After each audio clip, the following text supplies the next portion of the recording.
欢迎收听由喜马拉雅出品的《等一切风平浪静》，作者刘同，游致远，跟您一同分享。第一集，清理自身的藤壶。风平浪静的海上，海员捞上来一只海龟。海龟的背上布满了一种寄生动物——藤壶。这种寄生甲壳类动物一旦依附在宿主身上，便会迅速繁殖，1平方米可以有1000个以上的藤壶。很多船只的船底一旦被藤壶侵占，油耗会增加40%左右，前行速度呢也大幅下降。被藤壶寄生的海龟行动日渐缓慢，难以追捕食物，难与同类竞争，会在游往大海深处的过程中慢慢死亡。海员帮海龟把寄生的藤壶一个一个撬开，再将清理干净的海龟放回海里，让它重获新生。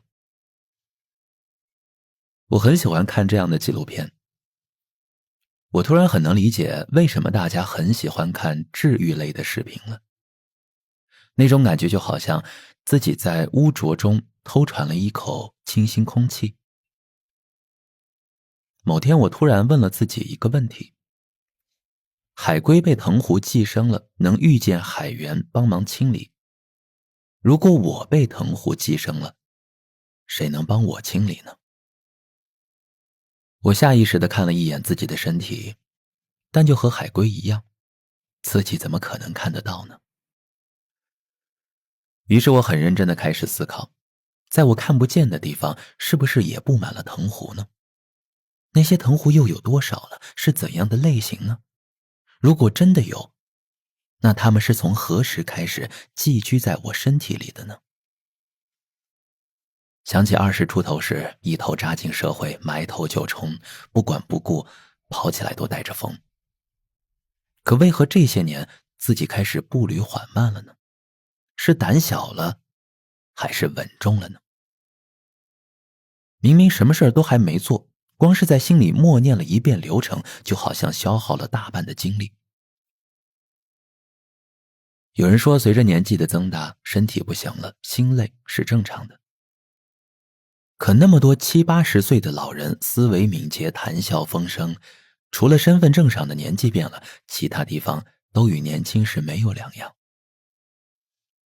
恐怕年纪并不是让我们变得沉重的原因，心境才是。心境究竟是什么呢？若打开心壳，有些人的心上干干净净，毫无挂碍，但有些人的心上满布藤壶，有些上面写着工作不够体面，有些写着别人过得都比我幸福，有些写着原生家庭令人痛苦，有些写着爱情只能门当户对，有些写着过于在意他人的看法。这些藤壶个头不一，数量不同，积压在不同人的心上，成了每日的负担。小时候一口气可以从起跑线冲到终点，而现在没跑几步就气喘吁吁，一边与浪搏斗，一边奋力将头伸出水面，迅速换一口气，忍不住想，干脆直接沉入海底。情绪低落，精神萎靡，佯装的精气神在跨出家门的那一刻已泄气。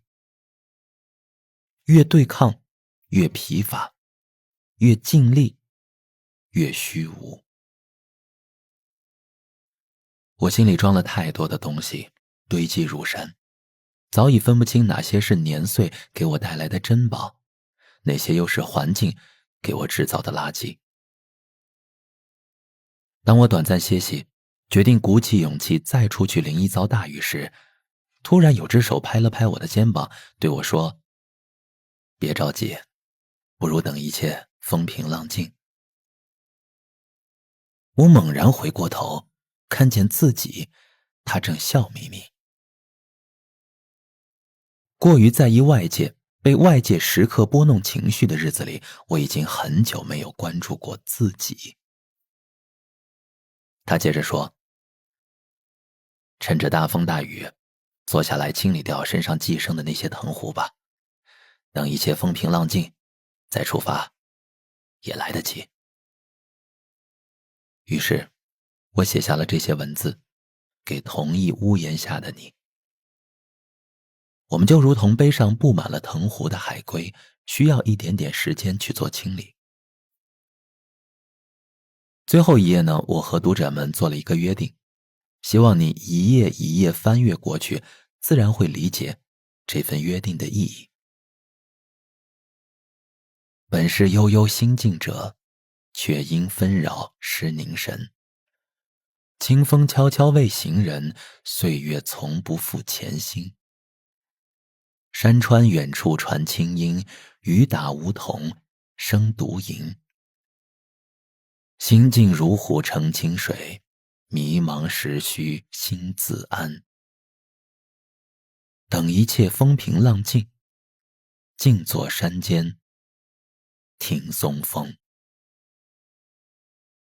心安处，一切皆安。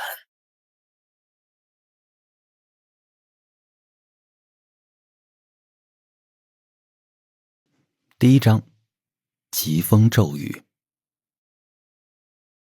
我常被骤雨打湿为晾干衣物苦恼，后来才意识到，在成年人的世界，所谓干透，只是潮湿的心再拧不出一滴水来而已。后来我习惯了湿漉漉的活下去，发现偶尔活精彩了，身上会蒸发出一层淡淡的诗意。如何看待人生里那些疾风骤雨呢？或许全身湿透也算是人生最好的洗礼。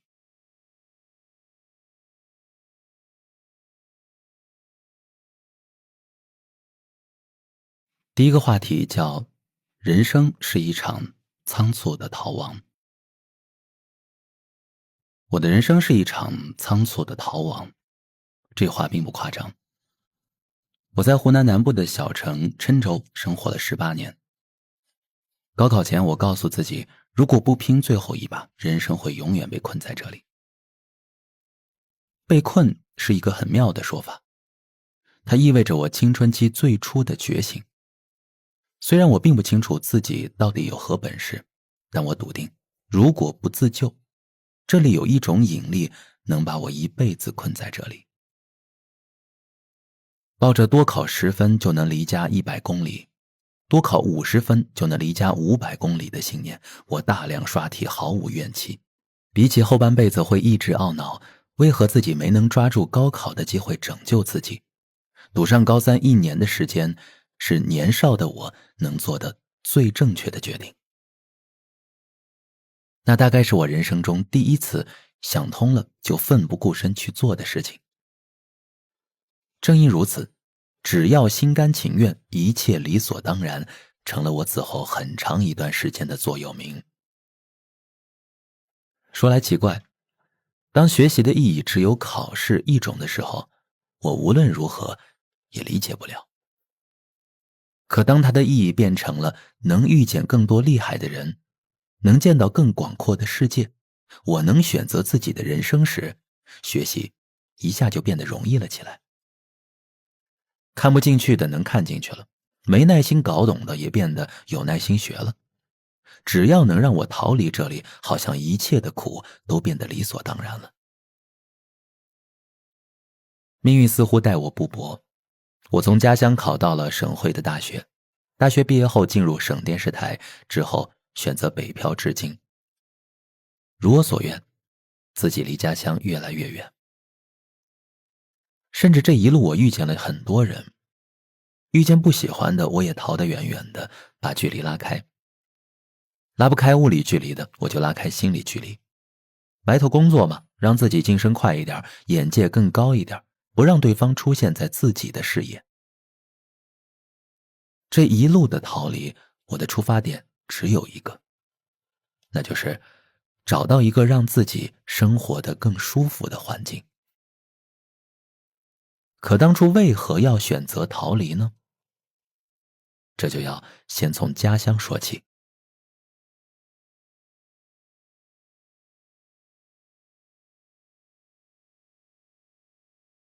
一，出生就想逃离。我的家乡郴州呢，是湖南南部的一座小山城。这座城市在丘陵之间野蛮生长，一年四季漫天遍野都是绿色。城市尽是上山下坡的路，少时的我呢，时常站在坡顶，向远方的坡底张望。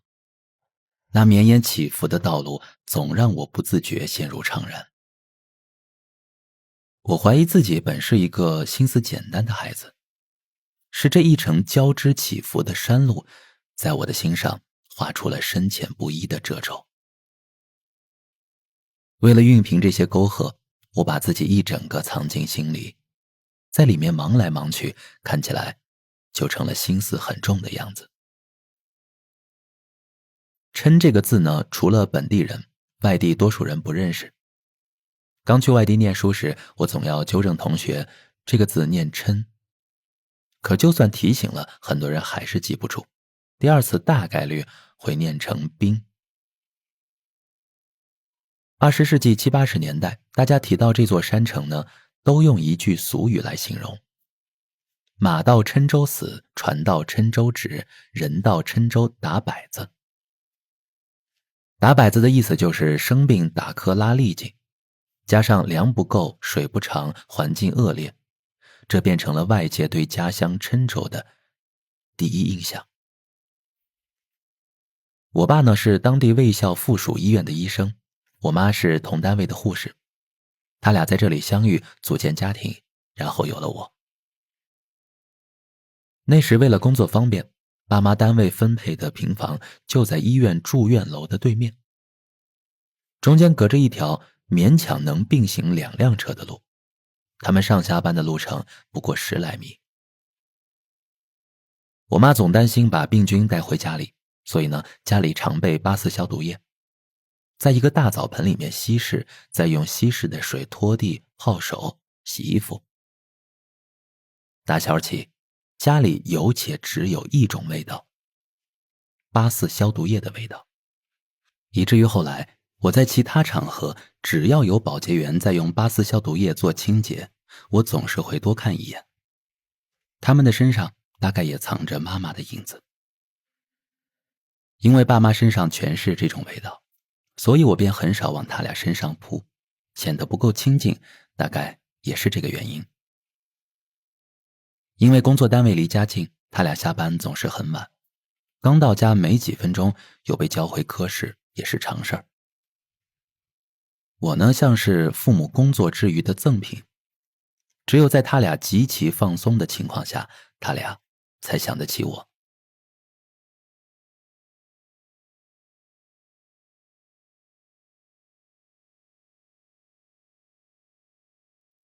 我爸经常加班做手术，我妈是护士，自然也会在一起。一次我妈的同事告诉她，你赶紧回去看看你儿子，他躺在门口睡着了。我妈这才想起来，我早就放学了，没有家里的钥匙。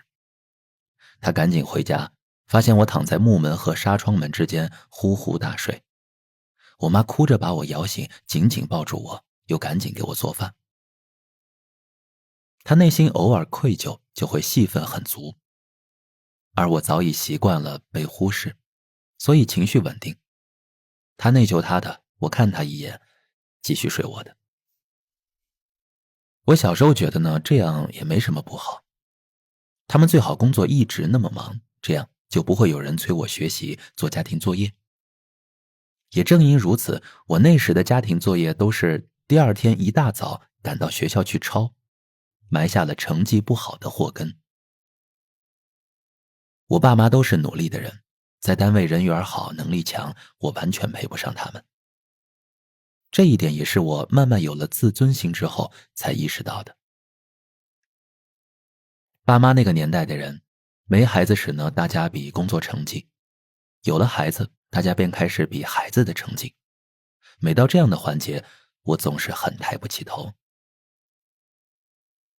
大家对我的评价10年如一日。你儿子看起来挺聪明的，但为什么就是学啥都不行呢？看起来挺聪明，重点不是挺聪明，而是看起来。说明实际上我应该很蠢。这是一种被包装得很深的嘲讽。我很好奇，我看起来很聪明吗？我看起来就很笨好吗？他们不如说，你儿子看起来就不聪明，所以成绩差也很正常。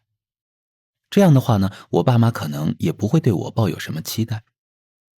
大家总说我看起来聪明，这种评价给我爸和我妈都带来了困扰。我从小呢个子就矮，进了高中也才1.5米几，戴着800度的厚玻璃镜片眼镜，又瘦又黑，扔在哪里都不起眼。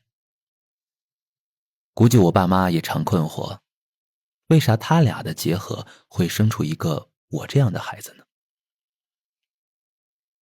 直到很多年后，我才知道另一个事实。我出生之前有一个哥哥早产，很快就夭折了。此后呢，我妈情绪低落了很久。是我的出生让她又恢复了对未来的希望，所以光是我出生且能长大这件事儿，就值得她开心一辈子了。大概是因为这样，我爸妈从不埋怨我笨，毕竟他们对我最大的期待是活着就很好。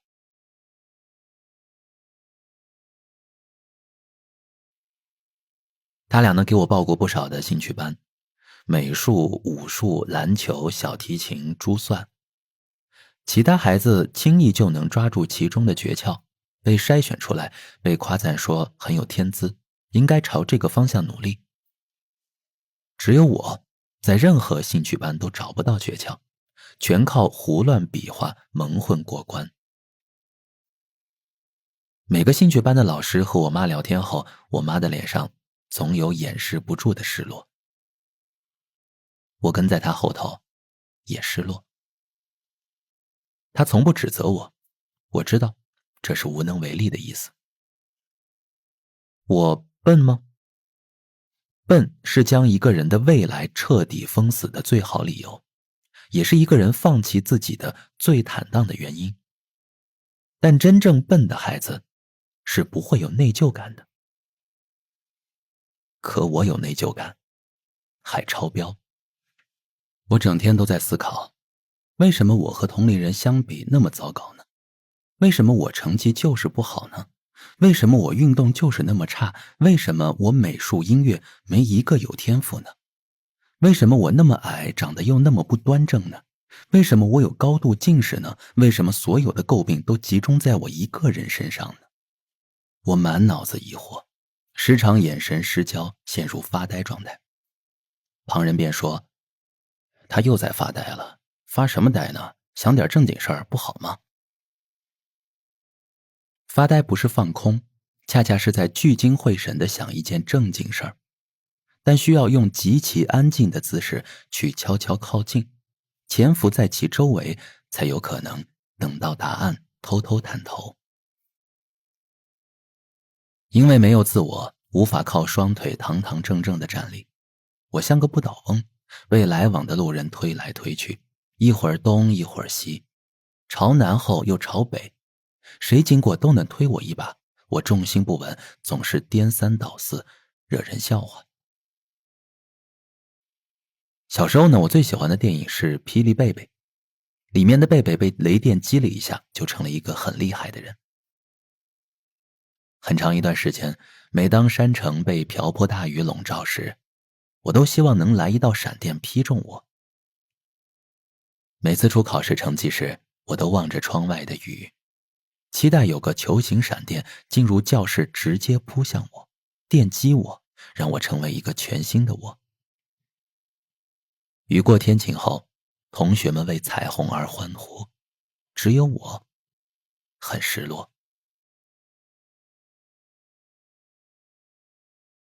中学时呢，我放学后最喜欢去的地方就是列车来往的天桥上。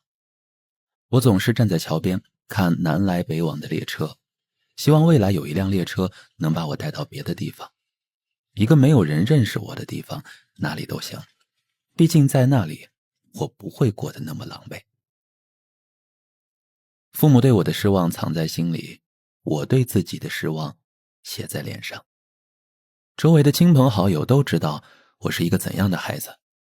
我浑身被打满了标签，这些标签总结起来都是一个意思：干啥啥不行。就算很多时候我内心挺想试一试，可身上的标签多了，试一试都显得哗众取宠了。当我鼓起勇气说普通话时，就会被人嘲笑做作。当我打算跑个1500米时，就被人说太阳从西边出来了。那时那地，想主动做成一件事是不可能的，总有人能换着花样把我的心火浇灭。我只能躲在自己的世界里，不再挣扎，宁愿被看成一事无成，也不愿再成为他人眼里的跳梁小丑。我问自己，是真的觉得自己不行吗？恐怕是的。我又问自己，是真的连尝试的勇气都没有了吗？恐怕也是的。如果真的放弃了，为什么还非要在自己的答案上加上恐怕2个字呢？恐怕不就意味着我不死心吗？头枕着书包躺下来，双手放在胸前，看着一片漆黑夜空，一筹莫展。心跳随着呼吸变得平缓，眼前的黑也慢慢沉淀在了身体里，天幕上露出了星星。星星一闪一闪，我听到心里一个很微弱的声音渐渐变强。那个声音说，如果离开这里会怎样呢？如果离开这些人会怎样？你是不是会更有勇气一点呢？随着成长的挫败感越来越强，高考越来越近，这个问题的音量也愈发大了，后来几乎变得尖利刺耳。我想换一个环境，去一个没有人认识我，没有人会随时评价我的地方。我可以去做任何事儿，失败了不用笑着佯装没事儿，转身就可以自嘲懊恼，成功了也能当场给自己拼命鼓掌，当个显眼包也很好。我以前总惋惜，为什么自己身边没有人呢？后来才发现，我身边不需要任何人，只要我能离开这里。念想不断堆积，终于在高3时成为一支蓄力许久的箭，重重地朝远方射了出去。所有人都说我突然开窍了。没错，有句话如闪电一般击中了我。那就是，如果你不趁着高考的机会考出这座小城，你一辈子就只能这样了，不可能再有别的机会。一夜之间，什么人际关系，什么闲言冷语，通通不重要了。我惊讶于自己对学习的投入，我在意的不再是分数，而是每一个知识点。懂得多一点，就能离开这个小城远一点。高考前，老师对我爸妈说，这小子如果努力一把的话，没准能考上一个大专呢。最终，我考上了省会的师范大学，是一所211，周围人都觉得诧异。爸妈的朋友对我爸妈说，你看，我一直就觉得他是一匹黑马，本来就很聪明啊。比起聪明来，我觉得自己是一个懂自爱、会自救的人。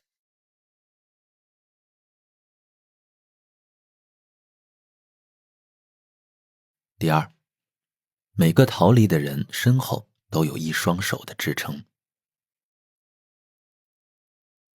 每个离开家乡的人都有2个自己组成，在他们离开家乡的那一天，便把过去的自己留下了。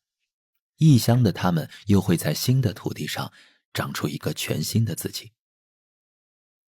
就像我，将18岁的自己留在了家乡，在外闯荡的我也已经24岁了。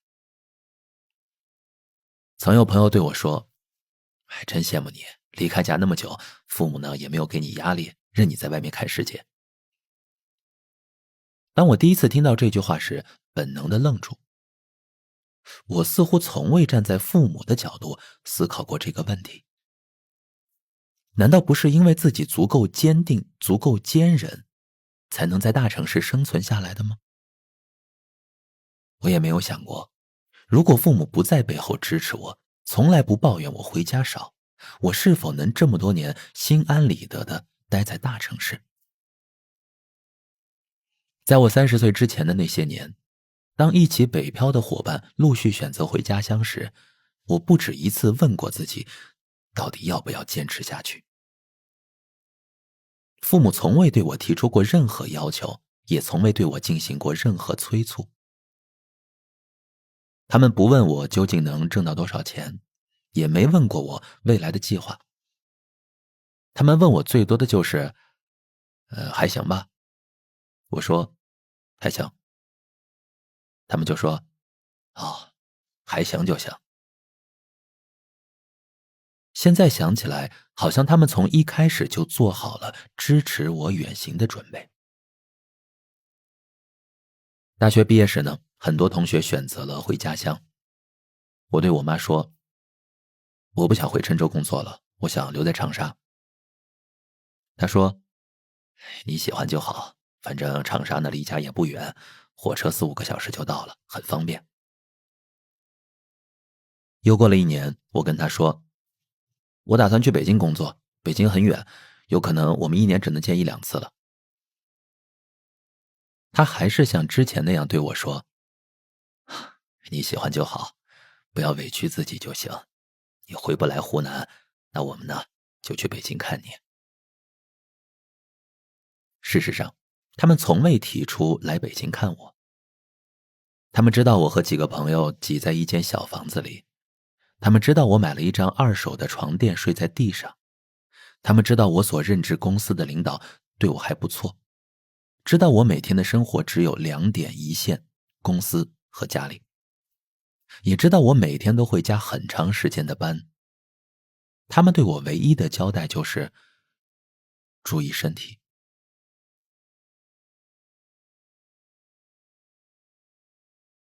边回忆边想，哪位父母不希望能与自己的孩子生活在一起呢？当时逃离家乡，只觉得和父母共同生活的18年太压抑了，却不曾想到，一旦大学毕业选择了漂泊他乡，这辈子与父母相见的次数就开始所剩无几了。1年长假回2次家，50年也就只能和父母相见100次。我曾以为自己选择北漂是一场胜利的人生逃亡，逐渐才意识到，这是肩膀上与父母见一次便多落一层的霜啊。霜落在我的肩上，挂上父母的鬓发，樱透树木的年轮。怎么一转眼，那在车站送我远行的50未满的父母，忽而就年过70了呢？我曾以为自己对人生的每一次选择都快速坚定，富有主见。可顶着风往前走，光有主见是不够的，还需要背后有足够有力的手推着我往前。那双手来自我妈。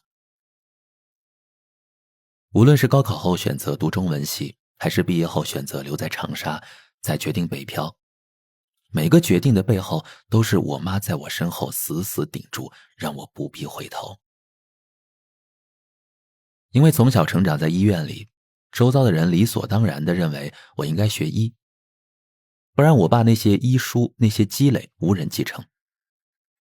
更何况同龄人多数都找到了自己的专长，只有我没有任何突出的地方。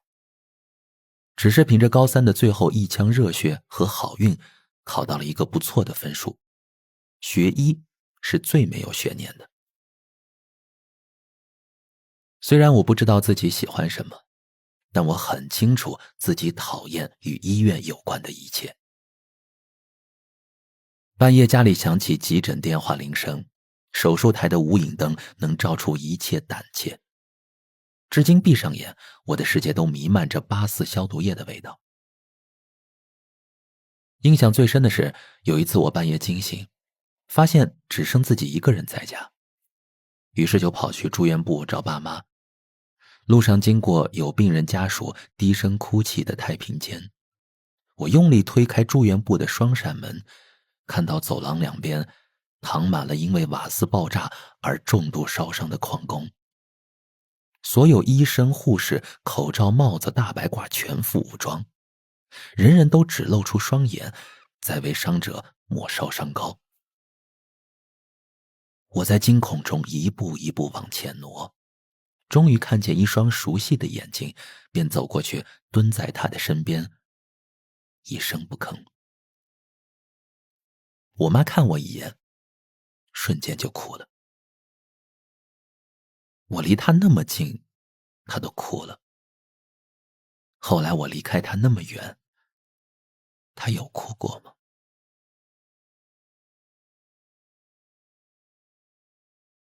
我从来没有问过，也不敢问。我妈是一个矛盾的人，她不敢杀任何家禽，却对医院的急救轻车熟路。她现在和我爸住的屋子后面有一个小院子，草木繁盛，遮住了大部分的阳光。我三番两次让她请人修一下，她呢也不敢。她说那是我爸种下的草药和苗木，怕修剪之后我爸会发脾气。但也正是这样的母亲，明知道我爸反对我学除医学之外的任何学科，却带我在最后一天坐火车赶上了中文系的报名。学费不菲，他从贴身的衣物里掏出了厚厚一沓现金，很自然地说：火车上小偷多得很。报完名，我长舒一口气，问他：我爸那边怎么办呢？他说：没事儿，我去说。后来我在北京工作了2年，他问：如果你不打算回来，我想呢，干脆给你交个首付，买个小房子，你呢自己还月供，这样你也能过得稍微有安全感一点吧。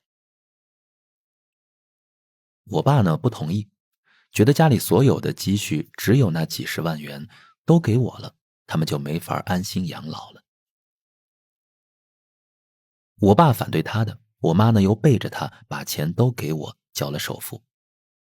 我问他，我爸那边怎么办呢？他还是说，没事儿，我去说。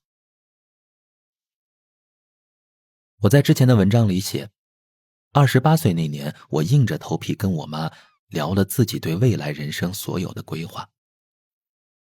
这种决定对传统父母来说一定是忤逆的。我妈花了半小时消化完我的想法，依然对我说：你好，我们就好，你爸那边我去说。小时候呢，他带着我回江西赣南地区的大吉山钨矿，那是外婆外公家。乘绿皮火车需要2天1夜，万一外公没有及时收到我们发去的电报，就没有人会在半夜来集镇上接我们。我妈只能凌晨在街头随便找一家小旅馆过夜。因为害怕半夜有人撬门而入，她把我哄睡之后，自己背靠着门，可以睡一整夜。平时在家里看起来最柔弱的她，却是家里最敢拿主意的人，也是最敢给大家兜底的人。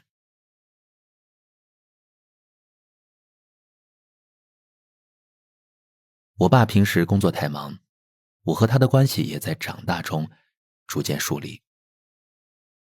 中学的我从未给他争过气，高考后我选择了他不允许学的中文，我们的父子关系降到了冰点。我曾写我和我爸的关系，那时自己的脾气被青春的糙面磨得光滑又锐利，以为所有事物的结果只有对和错2个面，所以执拗不管不顾，对我爸说，如果你不让我读中文系，我们就断绝父子关系。断绝父子关系，这句话说起来是那么轻而易举。我没有做过父亲，不知道做父亲要经过怎样的磨砺，也记不清楚父亲对小时候的我投入过多少凝视。我所有的怒气只源于他想控制我的生活。不吃饭，不说话，关在房间里不出来。父亲也如钢铁，决定了就绝对不妥协，哪怕后悔也不会表露。我们其实都是磁石，只是将同性磁极对准目标，无论如何都不会再有交集。此后我和我爸长达2年零交流。大学放假回家，即使2个人坐在同一张沙发上，也谁都不说话。我当着全家人的面拒绝了他的建议，一意孤行选择了另一条路时，他父亲的形象就被一个18岁的孩子在家人面前砸得粉碎。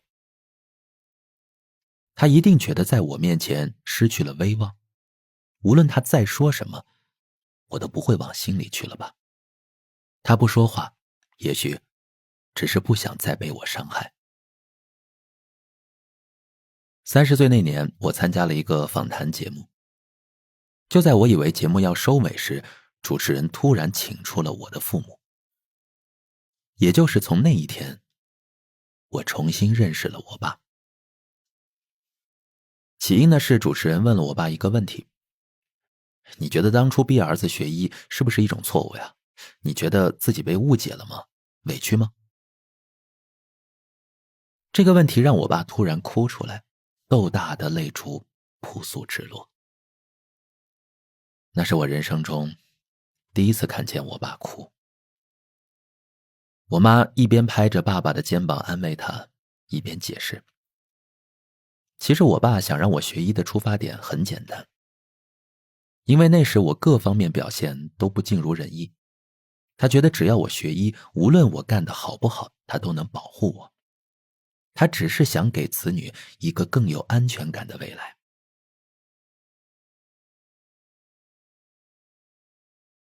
但如果我选择读别的专业，去往异乡，万一受了挫败，被人欺负，我爸都不知道该如何保护我。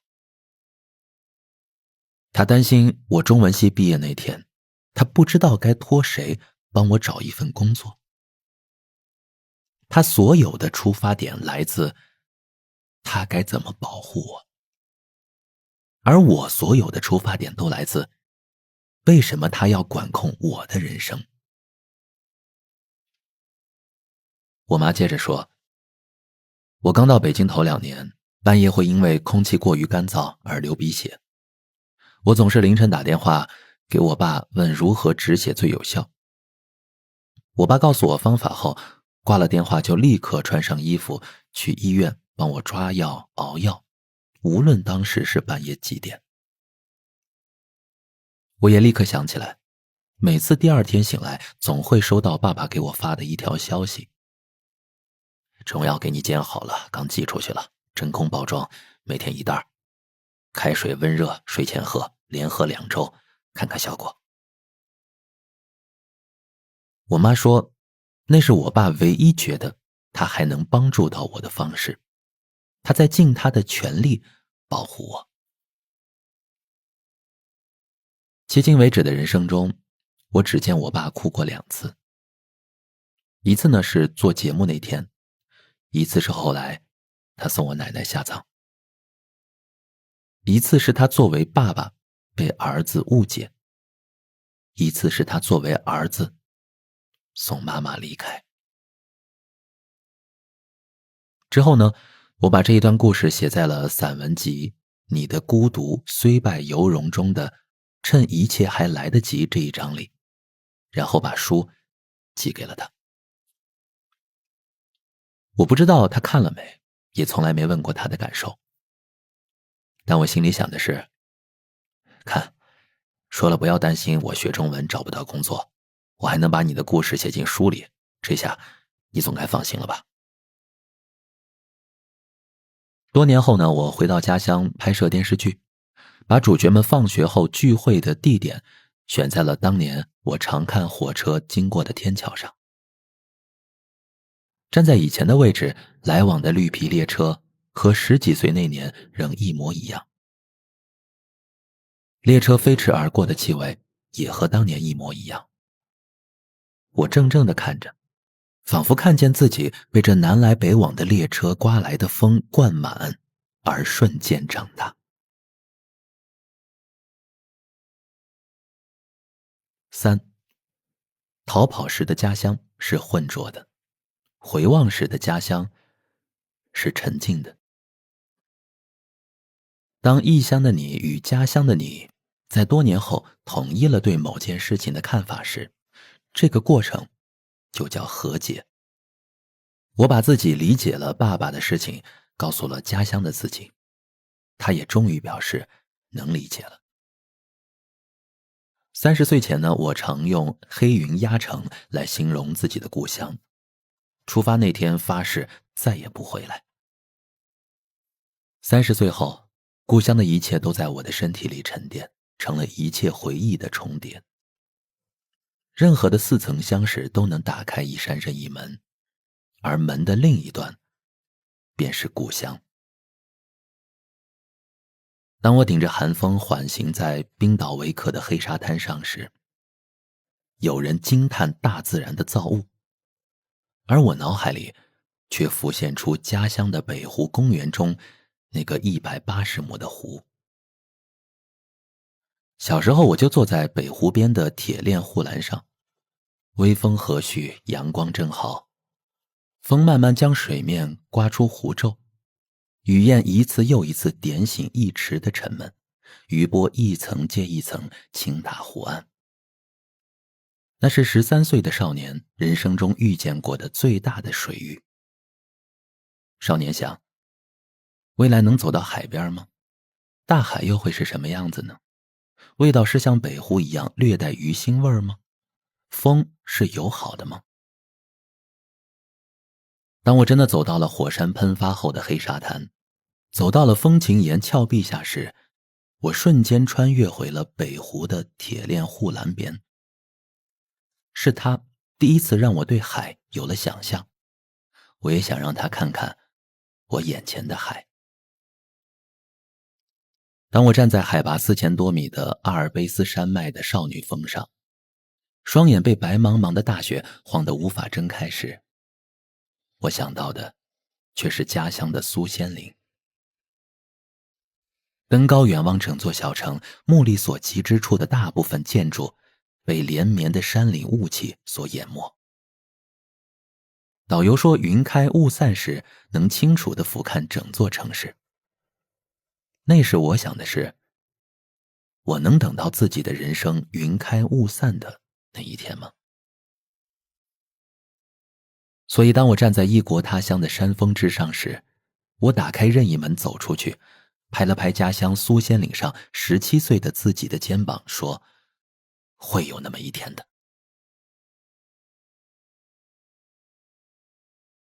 这些年，无论吃到任何好吃的，我都会拿来和学校门口的那碗夹杂着豆豉、茶油、辣椒味的鱼粉相比较，和家乡大排档的凉拌猪耳丝、干豆角炒肉、干煸大肠比较。朋友总说我这个人上不了台面，我讪讪发笑。确实如此，人的心里一旦挪出一个位置给故乡，就全然顾不上台面那点事儿了。不是整天低头看着怀里那点故乡的往事，就是凑近了闻故乡那特有的味道。所以后来，无论去到任何热闹的地方，我的回忆都会回到家乡东风路上的大排档边，重新感受一下人声鼎沸，心想还是家乡比较热闹。雨使家乡的雨更急，雨声使家乡的雨声更动听。失眠时手机播放的雨声的白噪声，也总感觉不如家乡的雨声更容易令人入眠。寒风使家乡的风更刺骨。走在家乡的街头巷尾的我，怀揣着多少青春萌动的心事。暗恋无果，交友失败，其貌不扬，前途渺茫。这阵阵寒风入骨戳心，确实是家乡的寒风更伤人。可也正是这着急的雨，这刺骨的风，这一想起就不堪卒睹的往事，却成了我日后最容易动情的画面。在我缺乏自信、低头疾行的日子里，家乡的一切都毫无生机，令人沉沉入睡。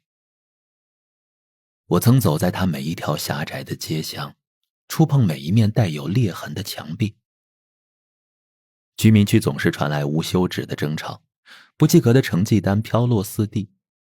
我穿过其中，感觉自己的人生仿佛是一张被店家遗忘的大额账单。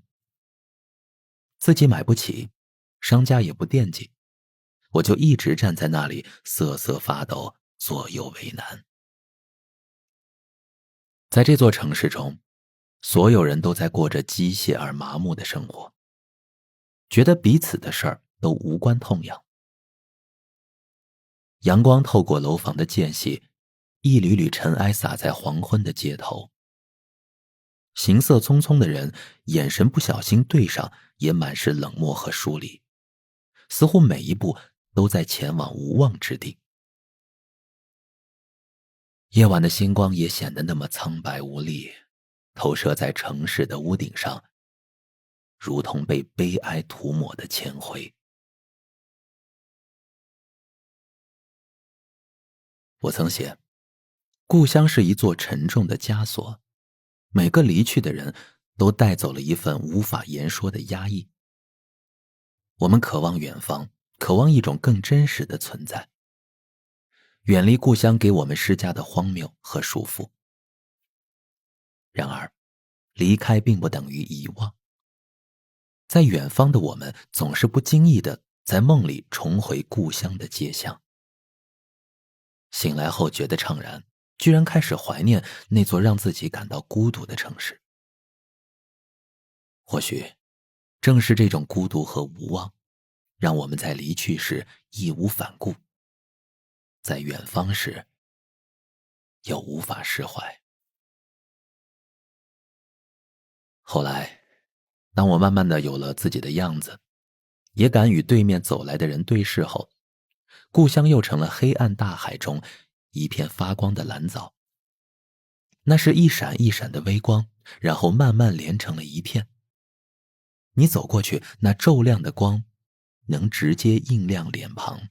于是我在这微光中看到了很多温暖的人，他们为我做的温暖的事儿。这些事儿这些年都去哪儿了呢？我怎么转身就忘了呢？我想起了方老太。小学时呢，我的钱只够买2块臭豆腐，是小学门口的方老太帮我把2块臭豆腐切成小碎块，然后淋上满满一碗汤汁，让我的看上去和别人的一样是一大碗。也想起了高中校门口大排档的张妈，她看我和同学每天凑钱买一份炒粉当夜宵，后来每次给我们又加一大碗米饭混炒，收一样的钱。鱼粉摊的凤姐总把男生点的小碗鱼粉换成大碗，不怕他们吃不完，只怕他们上午会饿着。她还总说自己年纪大了，记错了碗。我还想起了高考前和朋友之间的一次对话。我高2时呢，交到了几个朋友，那大概是我18岁前最快乐的一段回忆。虽然大家成绩都不算好，但抱团取暖的感觉却比什么都重要。好景不长，高2下学期学校组织高考动员会。我们的高中在那时呢不算太好，所有的人分成了高考班和只拿高中毕业证的班。那些伙伴突然之间就疏远我了。我鼓起勇气问过一次，他们说，你这种要考大学的好学生和我们是不一样的。那种把我硬生生推开的语气，让我觉得原来青春期的友情是那么不牢靠。他们放学后依然在学校门口的台球摊打台球，骑着摩托车来回转。我看着他们，他们也看着我，然后几个人扭过头有说有笑。他们的友情里不再有我，我也绕道而行，不想因为再遇见而觉得被孤立。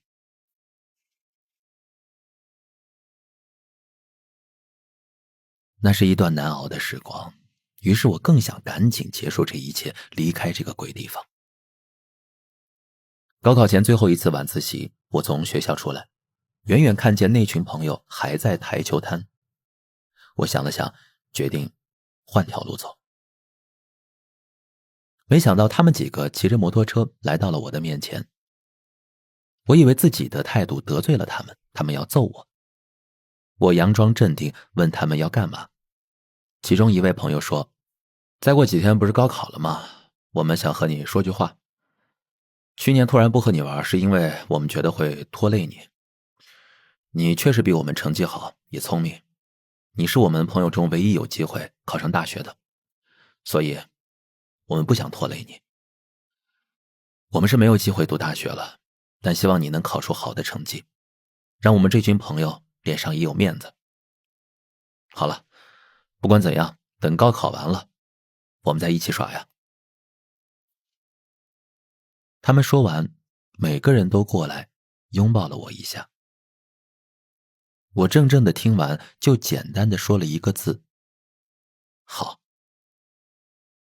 朋友又问，高考那几天需不需要我们骑摩托车送你啊？反正我们很闲。我说，不用不用，考完后再一起耍。我迅速经过他们，把他们甩在身后，眼泪止不住地掉下来。初中的好朋友小武，他家是卖豆芽的。初中后呢，他读了中专，毕业后进了邮政所上班。他得知我考上了大学，第二天就要走了。前一天晚上骑着自行车来到我家楼下，大声喊我的名字。我匆匆下楼，看见是他，高兴坏了。他送给了我一本厚厚的邮册，里面有很多邮票。他说可以多写信，他以后能包了我写信的邮票。他又从自行车后座拿下一大包豆芽，说那是他家自己吃的，没有泡过药水。最后他说，你真厉害，我真为你感到开心。几年前呢，我和高中那群朋友相聚了，大家都很拘谨。一方面是时间拉开了距离，另一方面是生活的残酷带来了对人生的警惕。大家很有礼貌地问好，拍拍对方的胳膊，很有节制地喝酒。有的说家里的孩子发烧了，不能喝太多。好的好的，我们都相互理解。大家都很沉默，相聚也在沉默里变得难熬。我一杯接一杯把自己喝醉，间歇中听他们说起各自人生的苦。其实能出来相聚就很好。虽然我知道我们都回不到过去了，但我也知道我们发生过的那些事儿还能轻易地带我回到故乡就够了。正是过尽愁人处，烟花是锦城。4. 他乡永远无法成为故乡。迄今为止，我在北京待了20年。最初10年呢，别人问起我对北京的感受，我总说缺乏安全感，好像自己一直在这里出差。也许是因为我的根扎得还不够深，所以无法接到北京的地气。后来待在北京的时间越来越长，哪怕身份证上的地址从郴州变成了北京，我依然感觉不到自己属于这里。也许是我遇见的朋友也都没有把这里当成家，大家只是趁着自己还未老去，把北京当成了见世面的中转站而已。也许是这些年，每年总有几位朋友在朋友圈用一篇文字或寥寥几句来和所有人道别。他们写：北京再见，各位珍重。我不知道该如何留言，点个赞已经是最真心的祝福，同时心里想，我会离开吗？想起20来岁时，当一起北漂的朋友要离开北京时，我请假或旷班都要去北京西站送别。再后来大家临行前吃个饯行宴，就再也不见。到现在，在朋友圈点个赞当成作别，在这样一个城市已经算是很有礼节。在北京相遇的朋友总是一茬一茬的，3、5年总能和一群朋友好得不得了，是因为那时大家的人生和事业轨迹多有重合。3、5年后，只有1、2位脱离轨道，这群朋友突然就散了。你会在太空独自飞行一段，当再次进入固定运行轨道时，又会遇见另一茬朋友。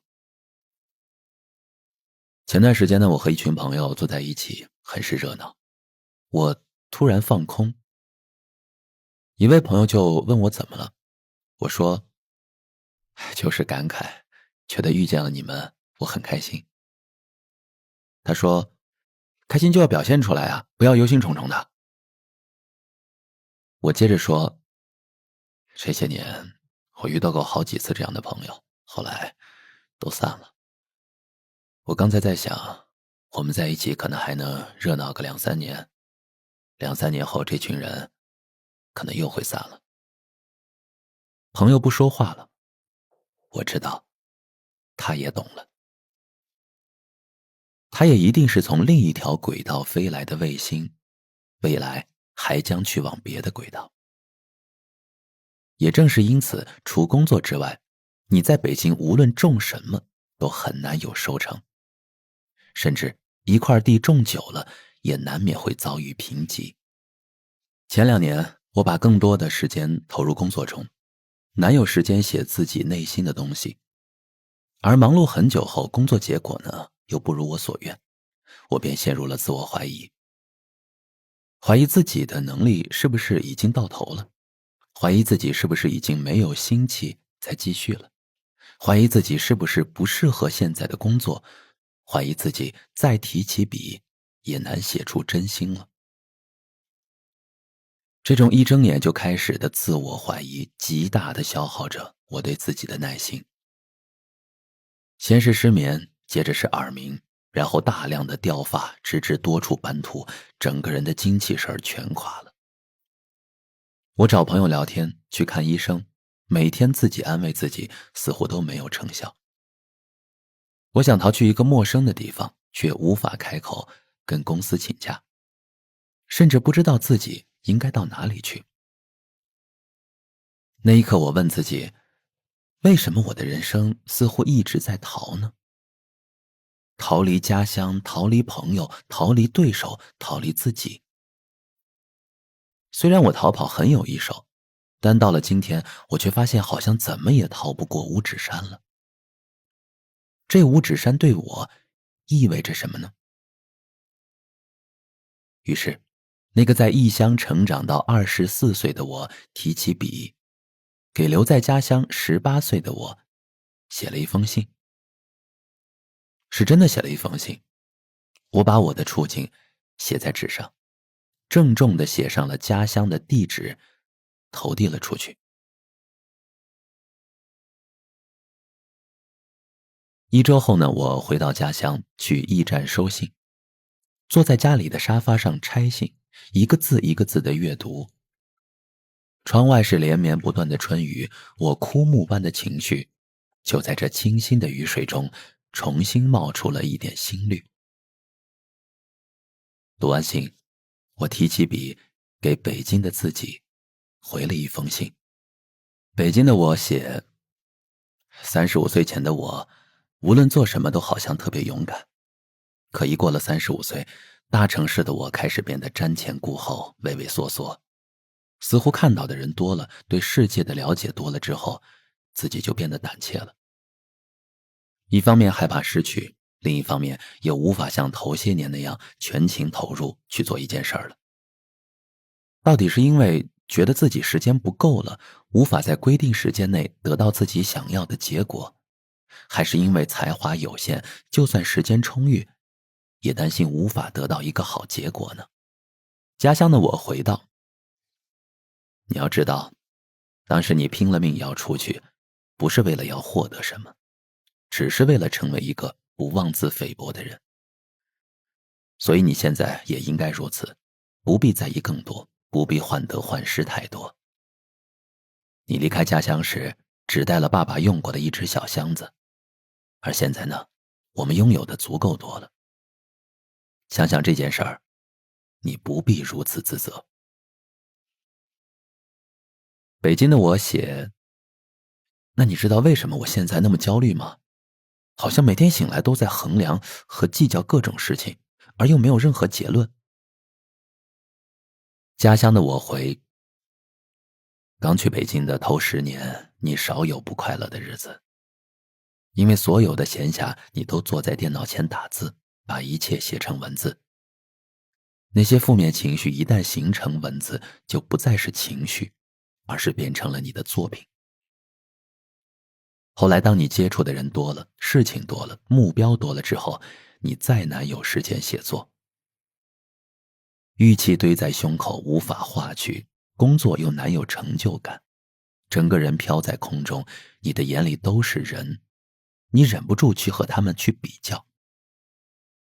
但比较是偷走幸福的小偷，偷走了你对自己的专注。你所在的北京，大家都很忙，没有人能解答你的疑惑，你也没有写足够多、足够有分量的文字让你沉淀。好在我在这里，家乡的我能为你收线。如果你想回来，随时回来，我带你去充充电。于是这2年，我回家乡的次数也渐渐多了起来。家乡的自己也没有食言，他会带我去每一个我们曾待过的地方。他会带我去火车站吃一碗深夜的鱼粉，会带我坐在路边的大排档，踩着一箱啤酒和朋友们划拳，会带我去淋一场雨，去破一阵风，让我卸下身上厚厚的甲，那甲壳笨重，扔在地上哐哐作响。我很感慨，这副甲当初只是为了让自己不会受伤，却没想到如今却让自己寸步难行。他说，你不用怕，你代替我去外面看世界这么多年，无论怎样你都赢了，再不济回来就是。听完这些的我，很容易就眼窝湿润，告诉自己尽快返回北京，继续大杀四方，埋头苦干。家乡的我对我说了很多话，有一句我会一直记得。他说，你的人生我来为你收线，但在他乡，你的文字为你收线。不要忘记，这是你人生裂缝里透进来的第一缕光。第5，写作是我逃离的方式。每个人都会经历冰封的人生开始化冻的时刻，裂出第一道因暖意而产生的裂缝，此后裂缝越大，冰层下开始有了汩汩流水，岸边有了冒头绿意，空气中也开始有了凛冽又生机勃勃的气息。那是一个人春天的开始。我的春天发生在高3的一次摸底测试。以往150分的语文考试，我总在90分上下徘徊。大小作文共占80分，我基本上只能拿到48分。那次考试的作文是写给爸爸的一封信。换作以往呢，我会很正常的写他爱岗敬业，写他加班加点为病人治病，最后升华到自己要成为爸爸那样的人。那天不知怎的，或许是前一晚我和他发生过争吵，细节已经完全忘记了，只记得在作文里我写下了对他全部的埋怨，丝毫不在意老师如何看我。文章开头我只写了一个字：爸。连亲爱的爸爸都懒得写。我讨厌他工作太忙，从来没有时间和我聊天，也不懂我在想什么。我讨厌每次跟他出去都被他的朋友们批评成绩不好，他也从不护着我。很多次深夜，他做完手术回来，发现我坐在客厅的椅子上睡着了，电视开着，但电视台已经不放送节目了，全是彩条信号。他就会在他朋友面前模仿我躺在椅子上的样子，说电视都没节目了，我儿子还躺在椅子上看着呢。不能说他毫无优点，他的优点就是很爱看电视。文章最后我写道：爸，你知道为什么我总是会在客厅睡着吗？那是因为我写完作文大概9点多，我想等你回来，就看电视，看着看着睡着了。我再醒来是10点多，你还没回来，于是我继续看电视，又睡着了，直到电视台都没有节目了。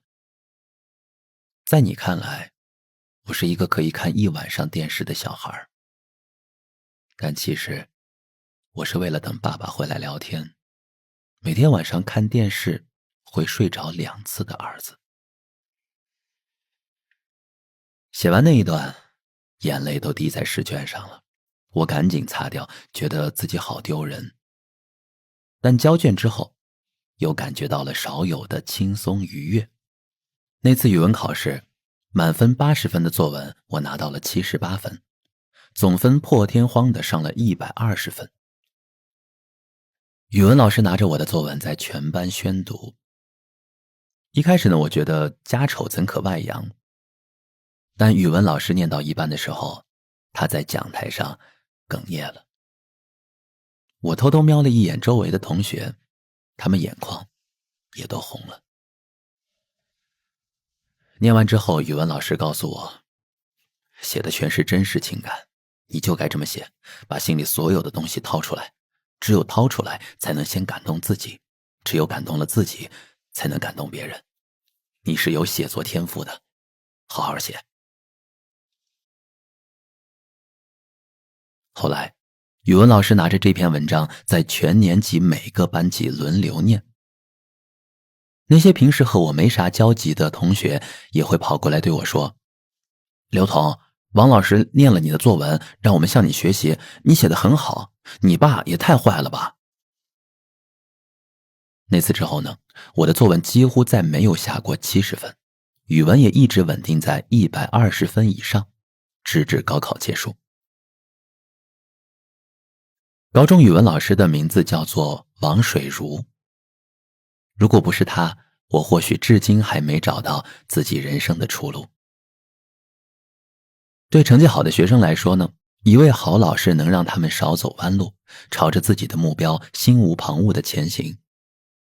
但对成绩差的学生来说，好老师的任何一句鼓励都能成为海面上的一根浮木，纵使知道人生艰难，他们也能不怕沉沦，带着一丝底气朝暴晒、风浪、饥寒走去。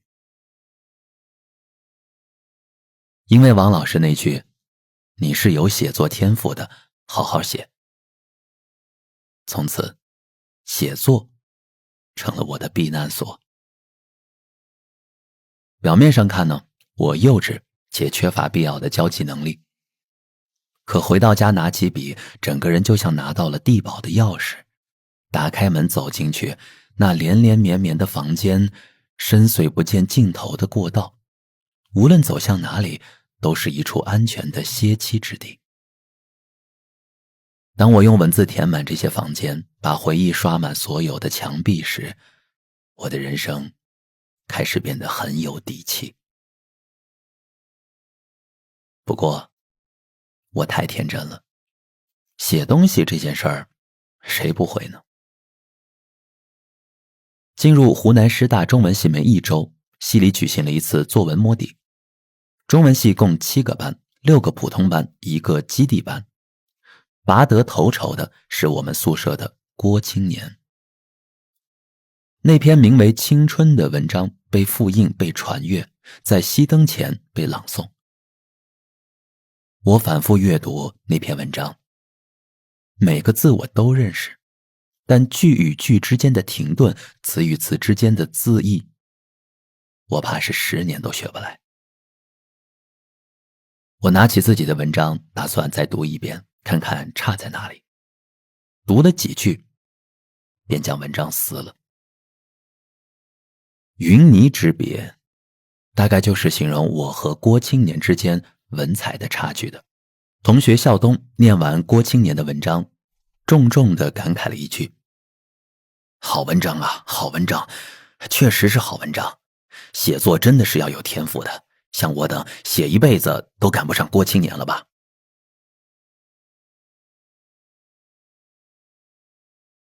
校东说的一点都没错，我心里也是这么想的。但我读中文系是为了赶上郭青年吗？不是的，我只是为了逃。能跑多快就跑多快，文字能让自己想畅游多远就游多远。我连自己都顾不上，还顾得上郭青年吗？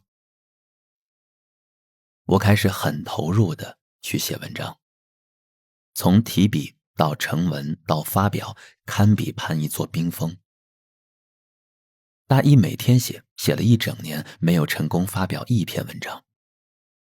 大二每天写了大半年，依然没有发表1篇，退稿信倒是收了不少。转机出现在大二下学期，我写了一篇关于父子情的文章，叫《微妙》，被发表在了省报上。爸爸的同事看到就问他：这个刘同是你儿子吗？我爸不敢确定这个刘同是他儿子，但是看完文章后，他能确定那个爸爸是他自己。于是在我们绝交2年后，他借口在长沙开会，专程来看我。虽然第1篇发表的文章稿费只有30元，但我爸倒是给了我500元。命运的大门好像也在自己的不懈努力之下逐渐敞开了。后来我不时在各种报纸杂志上发表文章，大4毕业写求职简历，各种发表物加在一起，厚厚的一沓，超过了100篇文章。如果当初硬要和郭青年比，没了心气儿，放弃了写作，我是断然走不到这一天的。回望大学的4年，我没有朝拥挤的人群走去，也没有跟随他人去走相同的路径。我在自己的泥泞小道上前行，时常摔倒，灰头土脸，但这一切对我来说根本不是问题。因为我真正开心的是，在这条小道上荒无人烟，没有人在我周围嘲笑我，给我贴标签，我撒泼打滚，一身狼狈，都无人在意。我在自己租的10平方米的民房里，窗帘一拉，就是一条自己的银河。那密密麻麻的文字是繁星，一篇篇的文章成型后，渐渐形成了自己的星团。眼里有光，手里有笔，心中有银河，是大学4年我送给自己最好的礼物。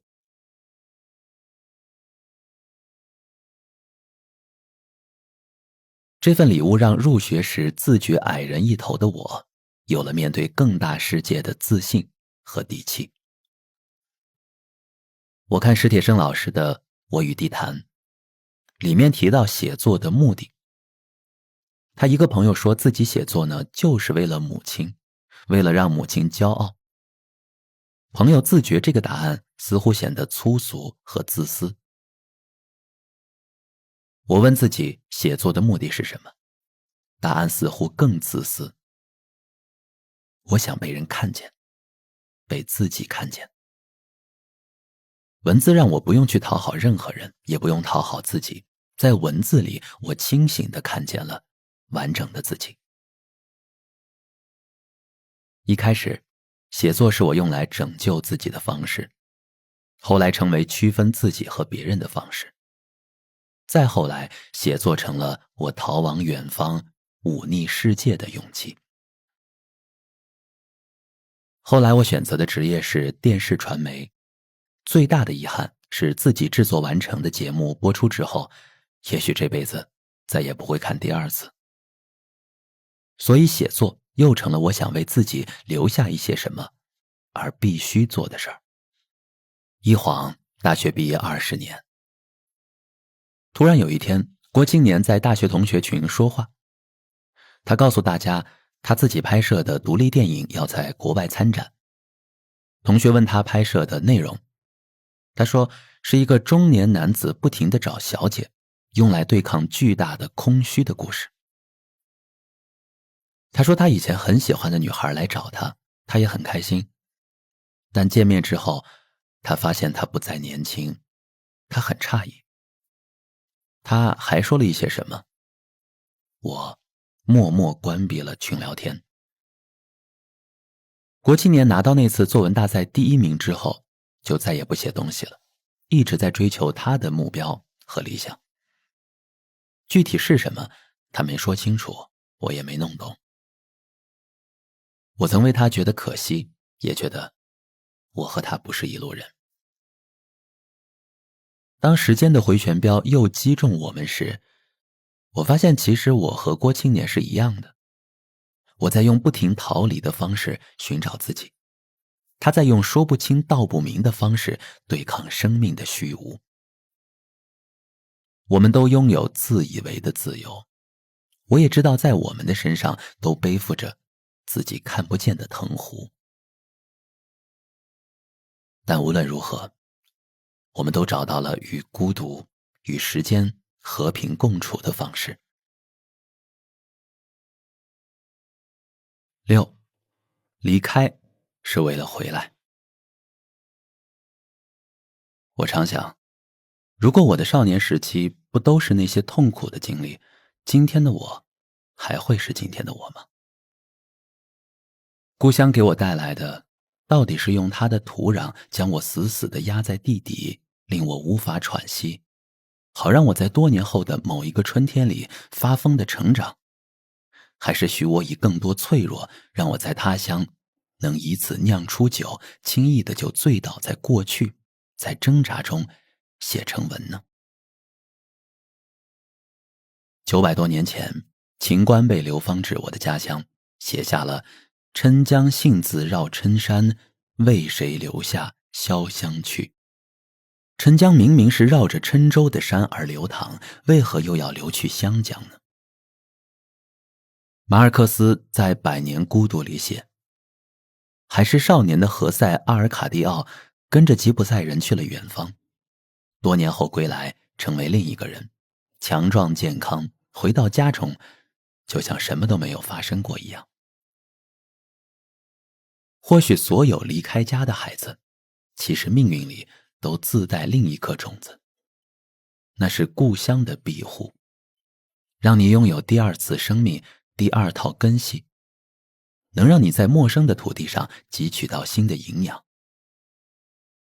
故乡这么做的原因只有一个，希望你多年后能完完整整地回到家乡，和路边的老乡聊上几句家乡话，能坐在10几年前、几十年前你曾和一群人坐过的大排档，把酒言欢，高声唱和，像所有和解的父子母女，不再提过往，只顾眼前。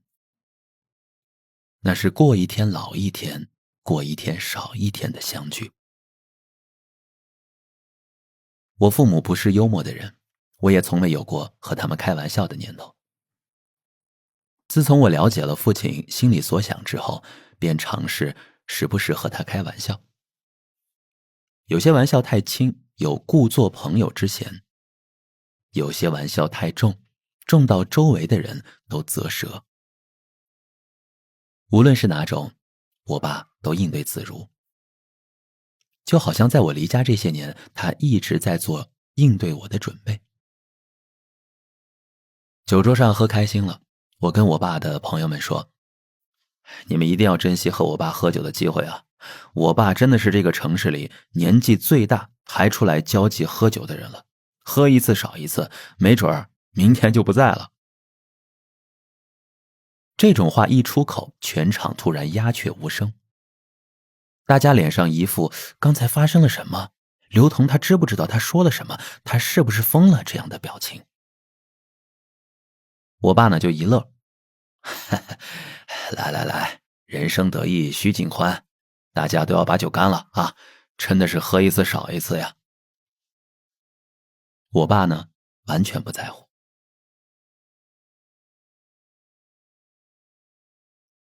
把死亡挂在嘴边不是不敬，而是想用这样的方式将生死问题化作平常。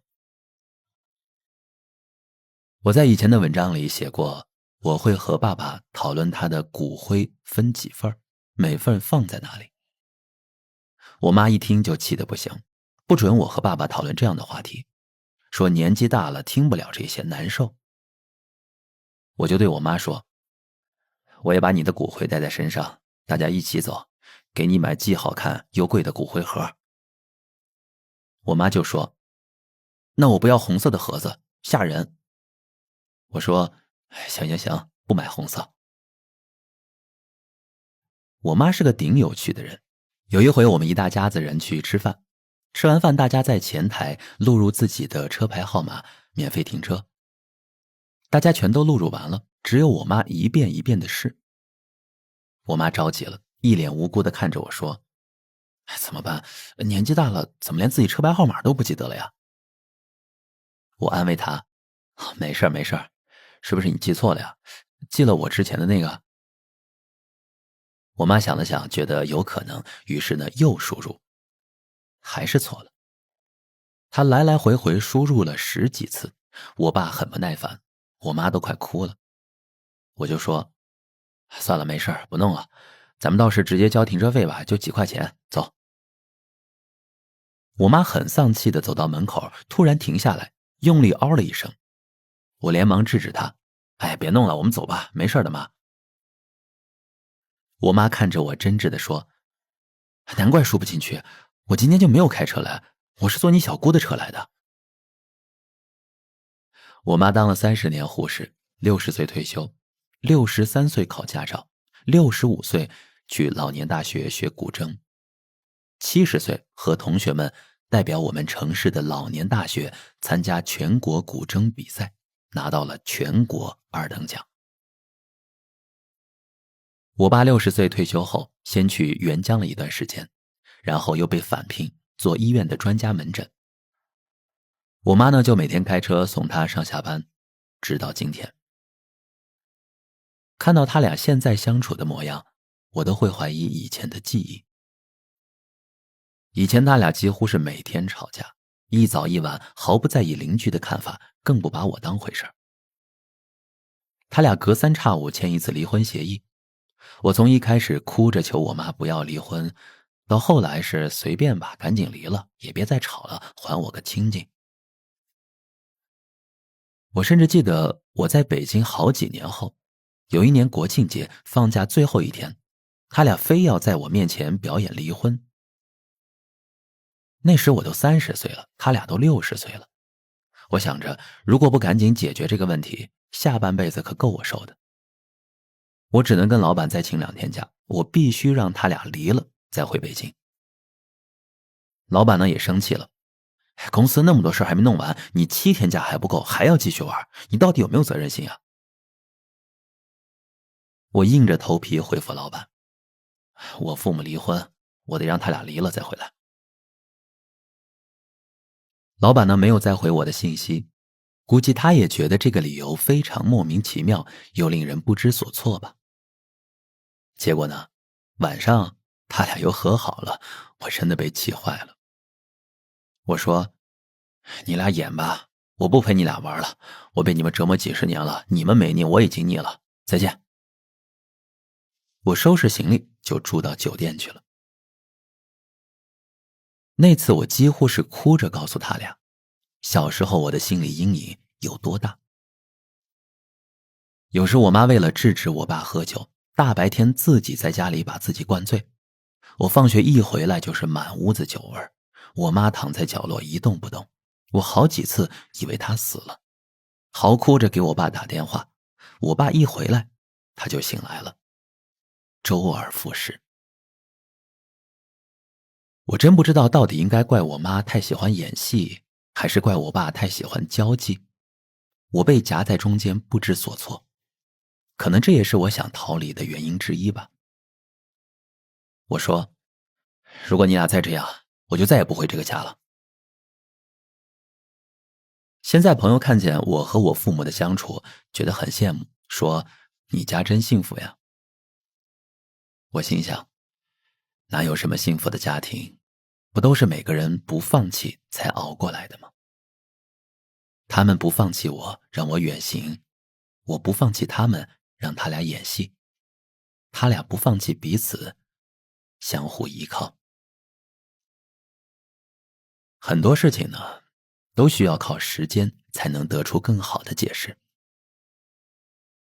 我曾觉得父母的关系像刀与剑，刀剑乱舞，相爱相杀。而时间告诉我，父母是刀和笔，刀笔相生，如雕龙凤。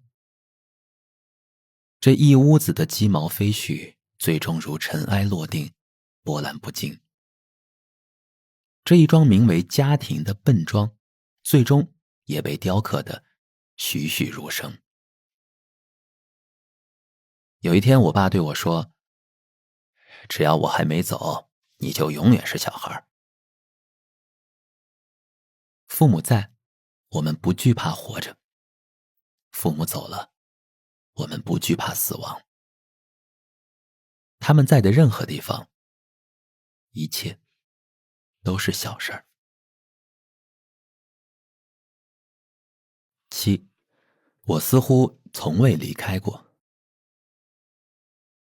外地的朋友跟我回郴州玩时呢，感慨郴这个字真的很少见。我说，当然，从秦朝有记录至今，这个字只有一个意思，就是我们这片土地。语气中带着一丝得意。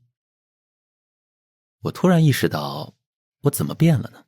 又是从什么时候变了的呢？我从讨厌介绍家乡的这个生僻字，到为这个2000多年的专属感到骄傲。从恨不得再也不回家乡，到每年都要带好多朋友回来旅行。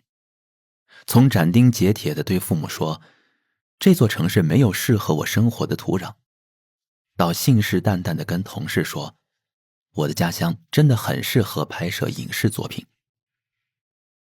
这些润物细无声的改变都是如何发生的，连我自己都说不清楚。大概是真的到了某个年纪才意识到，那些人生里无论如何都追不到的东西，家乡早就准备好了替代品。在大城市和朋友大吵一架，那就是大吵一架，还要收拾人际关系的烂摊子，清理满地的鸡毛。在家乡和朋友大吵一架，那不是大吵一架，是把自己咬烂了，嚼碎了，啐到对方脸上，让对方看到闻到自己的真心。在大城市争吵，大概率要争个输赢；在家乡争吵，大概率会吵到涕泪横流。这之间的区别可能就是，身在异地，我们学会了什么叫体面，知道自己无论如何要保持一点姿势，受了委屈也得忍着，眼泪只能留给自己。而在家乡，无论是摔到了沟里，还是躺在了荒郊野地，哭得撕心裂肺，总有人走过来抱你，安慰你。当我后来真的带着同事们踏上这片土地，为电视剧或电影看景时，内心感慨万千。站在苏仙岭远眺雾气消散的故乡，那呼啸而来的风声似曾相识，好像是家乡在问我，你还讨厌这里吗？我说，现在我才明白，我不是讨厌你，我是讨厌曾经那样的自己。我离开你，也是想摆脱那样的自己。但你看，我长大了，我变了，我回来了。每一块故土都见惯了人来人往，生生死死，每一块故土也都被人误读，像一本沉重的历史书，一页页被翻动，却难以被完全理解。在这片土地上，在这2000多年的风中，有多少个故事被吹散，带着余韵消失在山野之间。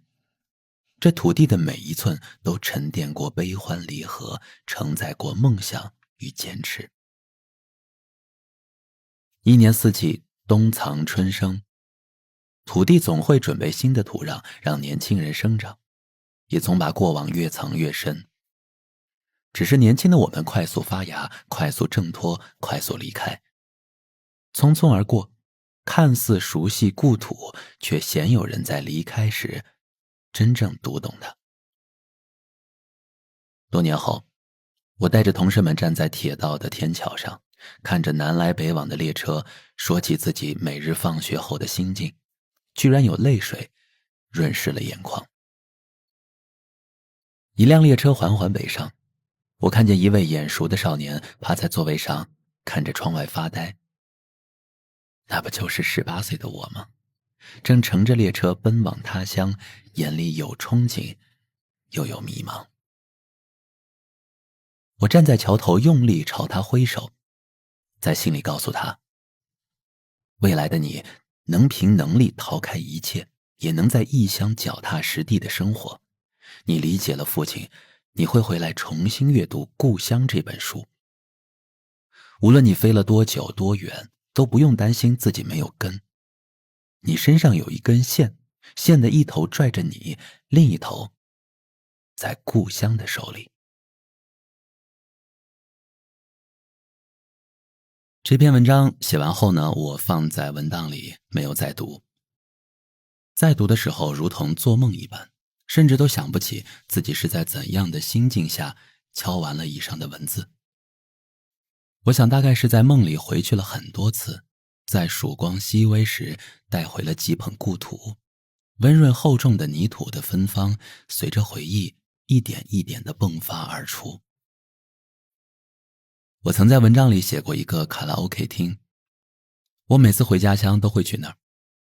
所有客人都坐在大厅10几桌，每桌轮流唱歌，唱得好大家掌声热烈，唱得不好大家掌声更热烈，嘻嘻哈哈笑成一团。我喜欢这里，他把这座城市80年代的回忆一直延续至今，置身其中就好像自己在回忆里从来没有离开过。我所有的外地好朋友都跟我来过这儿，包括几位唱歌很好，职业是歌手的朋友。当他们拿起话筒，在这样一个大厅唱出自己的作品时，其他客人一片惊呼，猜测是否真的是原唱，然后用力鼓掌，遥遥举杯，却不打扰。我满脑子只有3个字，真好啊。只是可惜，前段时间朋友告诉我，这个卡拉 OK 厅扛住了疫情3年，却没有扛过客人们的日渐遗忘，宣布停止营业了。但我总觉得它会重生的。我写过的停车场大排档老板娘，我在异乡闯荡时，她也在故乡埋头开垦自己的路。现在她的店成了我们这座城市最有名的餐饮店，分店开了好几家。她对我说，有一天一桌客人吃完之后看见了她，就问她是不是明姐。她说是，客人就问能不能抱抱她。客人说看过我写的文章，觉得明姐很有力量，想要抱一抱，感受一下。我记得有天夜里，我和同事们打车回剧组，出租车司机听我们用普通话聊天，就问我们从哪里来，是做什么的。同事说我们从北京来郴州拍电影。出租车司机突然就很兴奋，对同事说，哎，你知道吗？我们郴州有个小伙子呀，是个作家，也在北京工作，叫刘同。他以前呢也在郴州拍过电视剧。谢谢你们来我们这里拍摄。哎，你们作品叫什么名字啊？等上映了之后，我一定去看。路上呢，出租车司机一直跟我们介绍郴州的风景美食。我打开窗，看着窗外飞驰而过的街景，觉得一切都很好。下车之后，我对司机说：谢谢你，我一定会向刘同好好学习的，争取把郴州拍得更美。年轻时有多想逃离家乡，现在就有多想那里的一草一木，一桥一溪。如果有一天你来到我的家乡湖南郴州，在街上遇见我，请打个招呼，我肯定会请你吃一碗又辣又香又烫的鱼粉。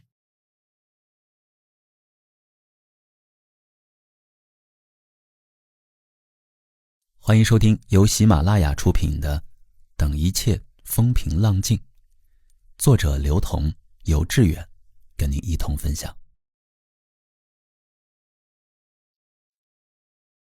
本节我们来读一读，那我们就化作一支箭破风去，写给30岁自己的一封信。30岁的刘同，我们不是常有一种错觉吗？觉得某些事儿早已发生过，自己甚至能预测到事件的走向。只是这种错觉的时间很短，短到当你意识到它存在的时候，便已经结束了。后来我查了一下，这种看起来似乎没有意义，被称为似曾相识的感觉，被科学解释为大脑的错觉。但也有人更愿意相信，那是另一个平行宇宙的你发生过的事儿，或者是我们的人生一次一次被重置，但记忆系统里依稀还残留着一些什么。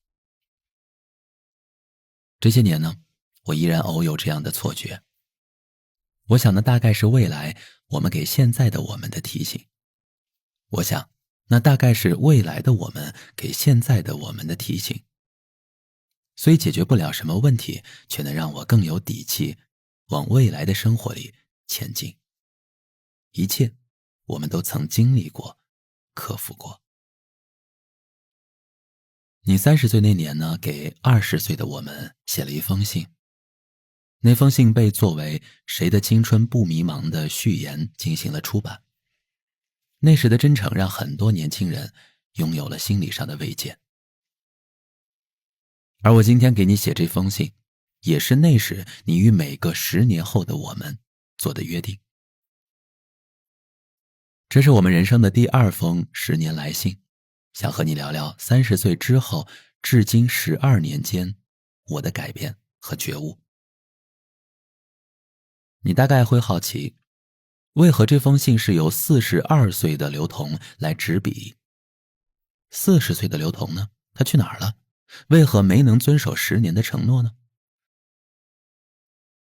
？40岁的他在那个年纪也确实写了一封信，但没有写给你，而是写给了我们的父母。那是一封写在40岁的遗书。但你大可放心，他并不是想和这个世界告别，心里没有任何人生败局，也无落魄颓废。他只是想知道，人生过半，如果生命真的终结在40岁那一天，回望过往，他会觉得遗憾吗？如果说那封遗书是在整理过去，那么这封由我写给你的信，则是在带你走向未来。或许你又疑惑，41岁的刘同呢，为什么他不写呀？那是因为41岁的我们正经历着生而为人以来最大的困扰。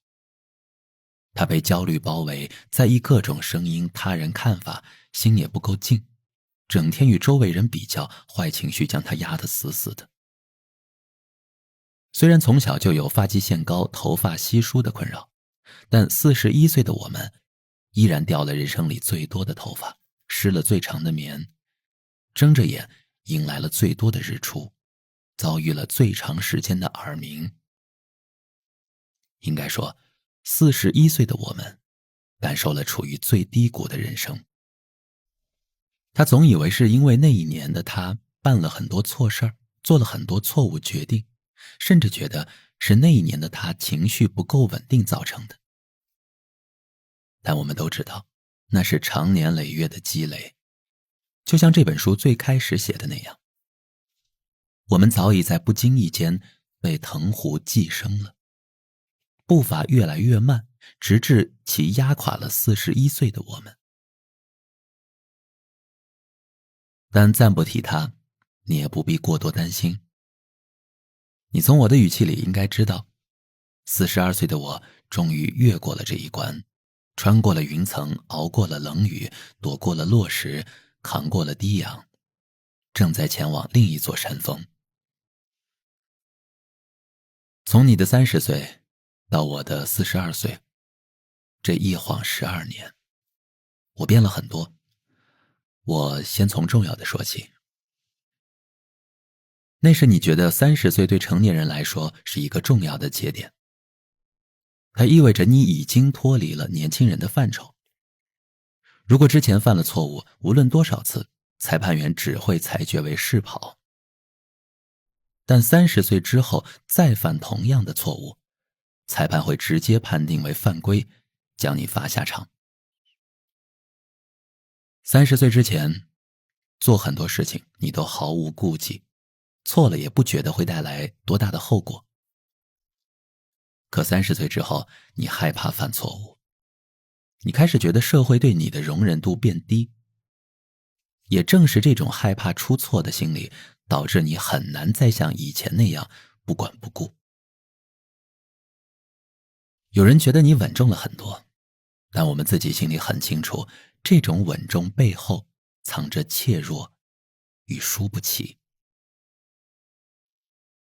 你在年少时期非常抵触外人评价你浮躁，评价你没眼力劲儿，说你说话办事儿就像永远长不大一样。你暗暗地向那些看起来很酷的男同学学习，也总是只学到了皮毛，没几分钟便露出马脚，一个转身就跑到九霄云外了。可30岁之后，你突然明白了，以前那些很酷的男同学只是懂事太早，早早就背上了壳，将自己藏在自己都忘记了在哪儿的密室里，就像此刻的你。你不知道为何自己的步履变得沉重无比，仿佛过了30岁，一夜之间，这个社会对30岁的要求全都上线了。你需要有专业能力，要有抗压性，需要有一定的积蓄，要给自己买好各种商业保险，最好要在一家不错的公司，有一个说起来很特别的爱好，有一个运营的不错的自媒体账号。如果你还想显得更传统、更稳重，你就必须结婚，有一个清晰的生育计划，要有自己的信仰。如果你在大城市工作，那就应该拿到那个城市的户口。29岁时，你觉得自己只是个孩子，不是生理上的，而是认知上的。24岁时，你进入一家公司，除了有几年的工作经验，你对外部的世界并不清楚。你搞不清个人所得税，搞不清租房的押一付三为何总是拿不回押的一，你不知道为何装修的预算总是会超出那么多。你看新闻底下的评论，觉得自己和他们不身处一个世界。你被领导穿了好多年小鞋，依然学不会反抗，只能慢慢地将小鞋撑成了合适的鞋。你分不清楚到底是鞋真的被你撑大了，还是你的脚被裹小了。就算你每个月的工资略有盈余，你也搞不清什么是理财。基金和股票的区别你好不容易弄清了，又被理财型保险和消费型保险弄晕了。投资的比例到底是多少？退休计划又应该如何进行呢？眼下的工作是你喜欢的，但你又如何保证这个行业会一直向好呢？如果过了30岁，你依然没有升到中高管，你被取代后又应该去做什么呢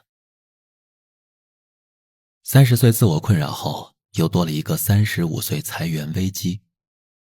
如果有幸没有被裁，40岁的你除了忠诚的像狗，还能为公司提供些什么呢？每年放在你办公桌上的免费体检单都显得不扎眼，不到最后一天你根本不想预约。不去，感觉浪费了一笔体检金；去了，多半又让自己心惊胆战很久很久。万一查出点什么，治吗？你缺钱，但你更缺的是自己可以自由支配的时间。胃镜痛苦，肠镜不舒服，全麻又太贵。相亲显得可笑，而自己又太懒。交友软件上聊几句就嫌烦。刷朋友圈浪费时间，看见小红点又不停地想点。知道刷抖音上瘾，总是责备自己，却不知道一个人埋怨自己也会上瘾。不懂持家，购物节清空所有购物车就认为是节俭，却发现这网络一天到头全是节。光棍节、情人节且能理解，零食节、夜宵节还能共情，后来的秃头节之类，让你觉得自己宛如智障。就这样，人生一晃过了40岁。今天的我仍然弄不懂很多东西，我明明懂得那么少，可外界觉得我已经太老。说到这儿，我倒是有几件让你喜悦的事儿。你20多岁办了很多次健身卡，没有一次坚持使用过10%。要么是你办了不去，要么就是你想起来终于要去了，健身房已经办不下去倒闭了。但33岁的我决意要真的运动了。然后从那天到今天快10年了，我几乎每天都要运动2小时。所以现在的我比那时的你看起来更自信，更潇洒了呀。你一直没钱没时间矫正的牙齿，38岁的我去矫正了。戴了2年隐形牙套，现在大笑起来也不用刻意用手去遮挡了。你担心的发际线，我也早在几年前看了医生，开了药，坚持一早一晚喷，效果不错，起码比咱爸40多岁时头发茂盛。你24岁失败的研究生考试，我在疫情期间又捡起来了。你最担心的英语全国统考，我已经考过了，现在还差一门专业课，明年初通过的话，我就帮你拿到研究生的学历证了。这几年，我做了很多你想做却一直没做的事儿。我学了滑板，代价是一点破皮流血和小指骨裂。我学了冲浪，但头发太少，海水一泡，我怕直接就秃了，很遗憾，放弃了。我花了1周的时间去海边的俱乐部报了一个潜水班，背了理论，考过了海底12米潜水、10米营救项目，拿到 AIDA 2星的自由潜水证。37岁那年，我请了3个月的假去国外学习了英语。虽然回来时语法和词汇量并无增长，但有了随时开口说英文的勇气。那3个月大概是我们人生中走得最远的3个月。认识了很多新朋友，见到了很多新的风景，感受到了活着的更多意义。很多人好奇，为什么我都42岁了，还老想着搞这些有的没的。前2天，一位同事抽了一个周末，自己去了一趟云南。回来之后，他感慨了一句：我居然36岁才第一次为自己旅了一次行。我突然就被为自己那3个字给打动了。18岁前你在准备高考，大学4年你在准备找工作，毕业了你要了解工作和职业的区别，给自己设计长期路线。那点工资要填补人生大大小小的漏洞，从不敢挥霍。后来有了一点点积蓄，别人说要存一些以防万一，要拿出来一些搞点理财。其实你什么都不懂，就一直跟在别人的意见里追呀追，赶呀赶，你也不知道自己在赶什么。30岁前，社会告诉你必须恋爱，组建家庭，凡事必须自律，才能30而立。30岁立住了，才能35岁之后继续留在行业里。很多人就这么懵懵懂懂的一路走了过来，一直在平衡自己和社会的关系，你也一样。后来当我们的人生终于有了起色，积蓄也有了盈余时，我想我得为我们，为自己纯粹的做一些事情。当我决定给自己买个乐器，报个培训班，做个计划时，那种感觉就跟36岁的同事一个人逃出去旅行一样。我在哄自己开心，我的心情无比愉悦，不是因为花钱不心疼，而是我真的学会为自己，谁指责我都不管用。我为我们创造了很多新的人生体验。这个时代早就变了，人的寿命都是很长的，晚点去完成别人的期待也没关系。而这个时代，意外是很多的，早点体验一下为自己的感觉是很快乐的。那些你没有时间去做的，我都尽量弥补了。还有一些令你丧失胆量的，我也尽量再重建了。比如你青春期因几次失败的恋爱而崩坏的自信，那些断壁残垣也被对的人修复的几乎看不出痕迹。倒不是因为我花了更多的时间去琢磨什么是爱情，而是经过了你那几次不圆满的恋爱经历。说是恋爱经历，我估计都是在为我们的幼稚挽尊。其实那几次都算不上什么恋爱经历，只是我们放不下的纠缠而已。现在回想起来，之前每一次的失败，当你迈出第一步时，心里早就有了答案。那份忐忑和不安，就是你的答案。周围的朋友早就看出来了，你们不合适，你们不是一个世界的人，但你总不信，觉得靠时间和彼此的流动会达成对未来的共识。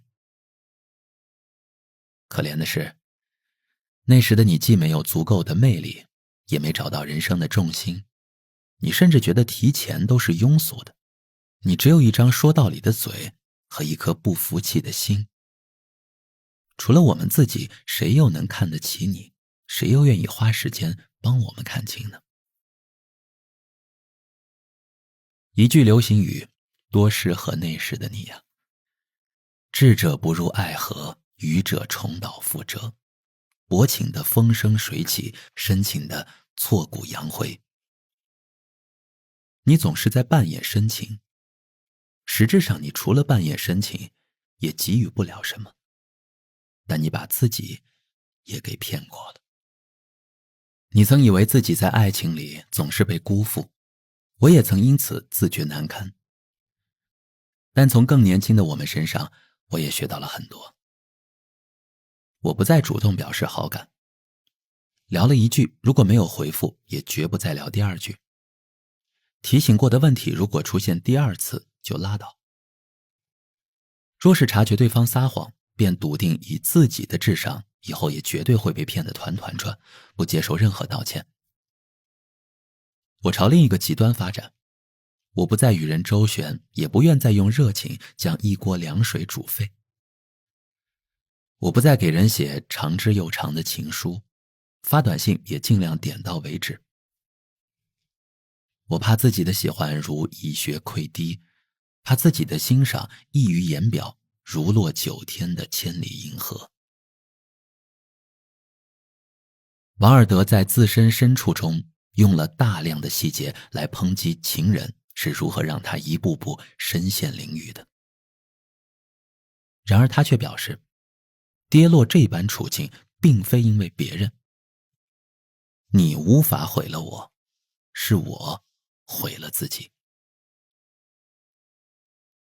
他很清楚，对方无论多坏，心思多歹毒，都不可能骗过自己。他是在知晓一切的前提下与恶魔共舞，所以他愿意为自己的错误买单，并不怪罪他人。多数在爱里一蹶不振的人，牌技不行，硬上牌桌，决意赌上一切，输了却怪自己拿了一手烂牌。烂牌也有好打法，但亮出底牌给对方，却自诩追求极致的真诚，实则愚蠢。真诚这张牌配合别的牌一起出是王牌，唯独单独出时是张烂牌。总之呢，你不用为此担心我。你27岁时养了一只泰迪叫童喜，35岁时呢，我怕童喜独自在家里太寂寞，又给他找了一个弟弟二白，也是泰迪。今年童喜15岁了，二白7岁了，他俩活蹦乱跳，你大可以放心。那时你养宠物最大的原因是想提前进入父亲的角色，培养自己早归家、少生气、有耐心的习性。这些后来我确实也都做得不错，所以很感谢你当初做的决定。至于孩子如何，恐怕要45岁的刘同来写信汇报了。再说说2年前人生的低谷吧。之所以身体和精神状态都出现问题，原因多样，但各种原因总结起来只有一个根本性问题：你总是拿自己的挫败和周围的人去比较，觉得自己处处不如人，觉得自己一无是处，对未来充满恐惧，对自己充满失望。这听起来似乎是很好解决的问题。我甚至能想象30岁的你听见有朋友询问这样的困扰，你会回答：为什么要和别人去比啊？你能不能多和过去的自己比一比？但人一旦陷入某种情绪，就会对那种情绪上瘾。过程呢就不赘述了。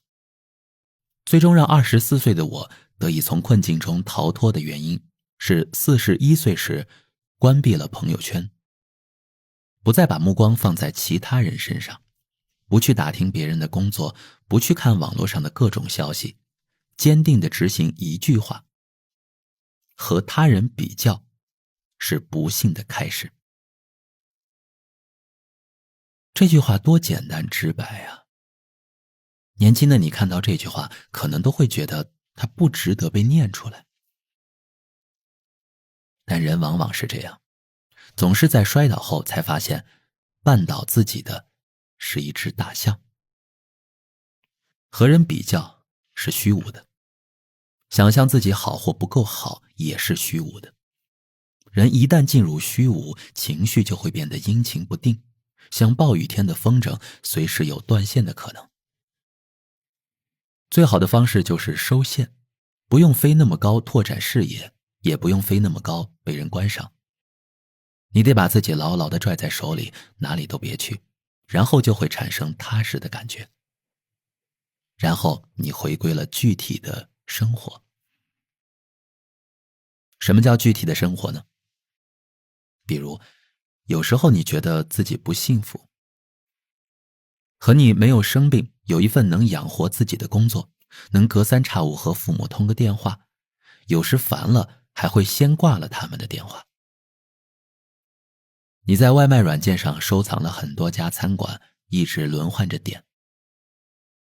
周末犯懒的话，你可以在床上躺一整天，没有任何人会打扰你。你想释放情绪的时候，就找出一部电影。经过书店的时候，你想起自己很久没阅读过了，于是买了几本书。一件新的 T 恤能让你心情好很多。饮品第2杯半价的话，那就买2杯，喝1杯留1杯。偶然目睹天边晚霞，于是你拍几张照片发在朋友圈，每个赞都让你觉得自己的摄影真有品味。风来了，你想起一件小事儿；雨下了，路上有人跑了起来，你不紧不慢，很想淋一阵雨。买半个西瓜，你盘腿坐在沙发上，用勺子在中间转了一个很完美的圈圈。玻璃上有雨滴，你拍了下来，背景一片虚焦，好像17、18岁走向世界的自己。听到一首好听的日韩歌曲，你点赞下载，曲库里又多了一首歌曲，可以藏一点心情和秘密。扫了一辆自行车，座椅的高矮无需调节，刚好合适，你用力蹬了几脚，好像就能比旁人多走几步。人生很轻，似乎都是这些可有可无的小事儿，似乎吹一口气就能被打回原形。而人生很新，这些每天重复发生的小事儿，恰恰是我们拼尽全力才能拥有的宁静。阅读一段美好的文字，遇见一个相视一笑的朋友，和自己的心聊上几句，天不会塌，路也不会有尽头，黑暗就要变成黎明。其实我们不必总是眉头紧锁，总去担心还没来的失败，还未到的结局，把目光集中在种种小事里，就很幸福了。你看，这些是不是就显得很具体呢？当我把目光重新聚焦在自己身上，每天能写上几千字，写出一个自己很喜欢的句子时，我突然又找到了和每一个年龄的我们沟通的方式。过去的2年，当我一直没有重心地飘着时，我已经很难安下心来记录东西了。我找不到和自己交流的方式，你们也无法再从文字中跳出来帮我出主意，叫醒我的混沌。那一个一个字，就是我和你之间最具体的信号。每天做的一些新鲜的具体的小事，就是让我慢慢收线，不突兀又不鲁莽的力量。你运气最好的是，无论这些年经历了什么，父母总是在背后支持你，不给你压力，远远地看着你。他们身体健康，自得其乐。你30岁写的文章里，多多少少还带着一些少年时期对父母的怨气。但你知道吗？如果不是因为有这样的父母，我们根本走不到这里。我刚刚和你说，现在我学会了为自己，那是因为我现在还没有足够多的牵挂，我还能趁现在多喂喂自己。我能想象到，当我有了孩子时，我的心就再难跑远，只会系在他的身上，无论他去哪儿，我的心都会被揪着。所以我们的父母也是一样的。从孩子生下来那天开始，我们就没有了自己。他们的担心唠叨、自作主张、多此一举，全都是为了孩子。你烦起来1年都不想和他们联系，你过你自由的人生，你希望父母也去过自己的日子，别老盯着你。只是你不曾想到，你离开家那一天，你是带着他们的心出来的。你不回去，他们如何放心？心又能放在哪里呢？现在的我只能尽量去靠近父母的心境。只有当我真正成为父母那一天，我才能100%的理解他们。最后，我要感谢30岁的你，你仔细听一听，也会为此刻的你感到骄傲的。30岁，你一直在思考要不要回家乡发展。你在大城市前不看见村儿，旁寻不着店，唯有回乡这一条路上的车辙清晰可见。你当时的计划是有好些年大城市的工作经验，回去找个工作或创业，多少能被家乡人高看一眼。总比飘在大城市时常缺乏存在感好。你总是问自己，都30岁了，人生在努力下变得更好了吗？父母年纪也大了，自己能为他们换一套更大一点的房子吗？于是你为了多一些积蓄，挖空心思挣钱。你尝试了很多方式，无一成功。你和朋友开文化公司，帮人做婚礼策划，给杂志撰写稿件，在老家开服装店，你来负责进货。这些事儿让你心力交瘁又鞭长莫及。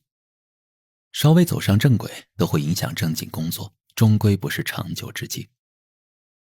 你那时最大的优点就是想干什么立刻就干了，很少犹犹豫豫，觉得什么行不通就会立刻放弃，绝不会因为不甘心而拖泥带水。你胆小，不敢去碰有风险的事儿。也正因为你胆小，你从不碰那些看起来是天上掉馅饼的事情。你一直谨记一句家乡的老话，天上一个馅饼，地上一个陷阱。如果周围人有人吃到了馅饼，也没有踩到陷阱，那一定有个更大的陷阱。那时你认为30岁是人生最大的坎儿，处于一种春季和夏季努力生长，却不知道秋季来临自己是否能结果的心情。你大学毕业后一直坚持写东西，出版了一些作品，销量差得不行，读者寥寥。常有人笑话你，说看不懂你写的东西，也不知道你一直做这件事情的意义。你呢倒十分的随意，觉得写作对你而言只是释放情绪的出口而已，并不需要赋予更多的意义。有约稿就写稿，没约稿就写日记。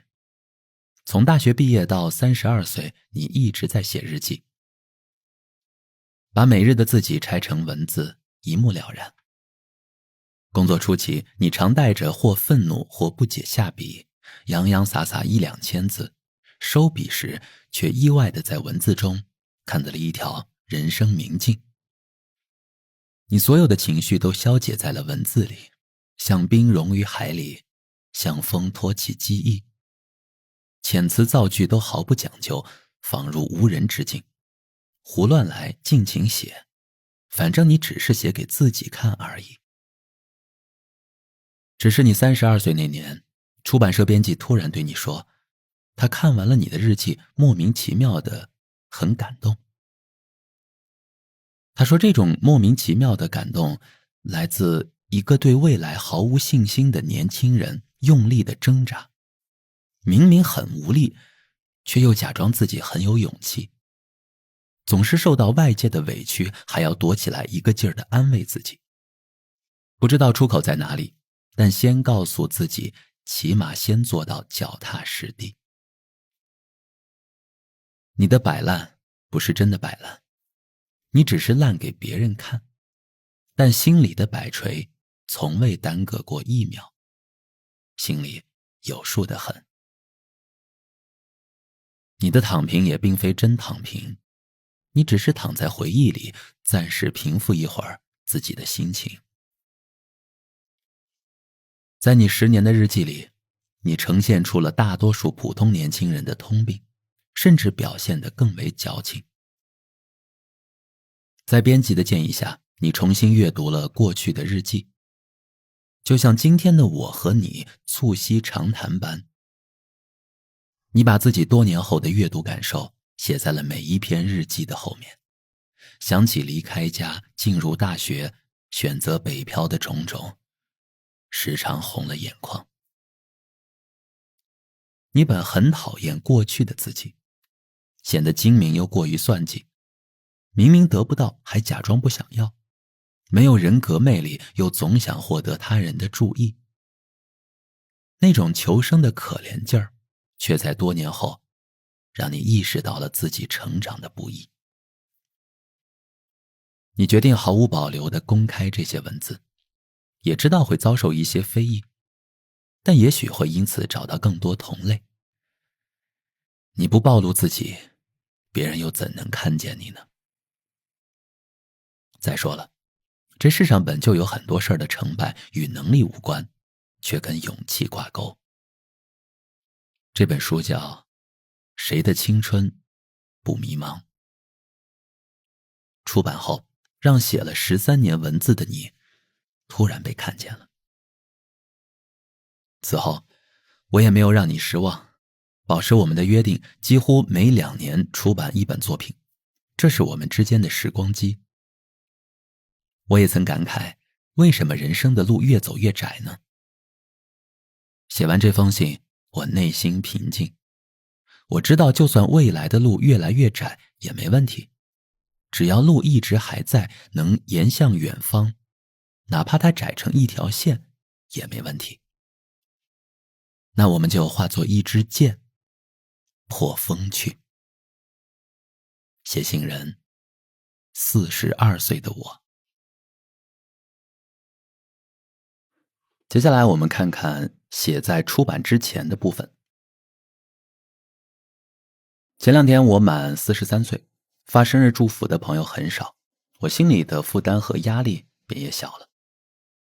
不是友情越来越淡了，而是每次朋友给我发生日祝福时，我都说别发了，今天只是很普通的一天。我不喜欢参加别人的生日聚会，因为总是要为买礼物头疼，还浪费钱。我也不喜欢自己过生日，觉得没有任何庆祝的必要。唯一值得纪念的是，42岁的我是如何度过的。我一直有个奇奇怪怪的想法，也把它写成了故事，如果有可能，将来没准还能拍成电影。我一直觉得每个人都是由很多个自己组成的，比如我吧，今年43岁了，所以我是由43个刘同组成的。不同岁数的刘同负责守护相应数字的那一年，然后每年生日那天，将发光的灵魂呵护至下一个岁数的自己。但也有人也许活了40年，却只有20个他。这就意味着，在他20岁那年遭遇了某些挫折，20岁的他并没有顺利的和21岁的他交接，以至于后面每一个看似长大的自己，手里并没有捧着他的心，他的心还留在20岁的自己那儿，一直没有走出来。童年的阴影，学业的打击，进入社会的挫折，都把人打得措手不及。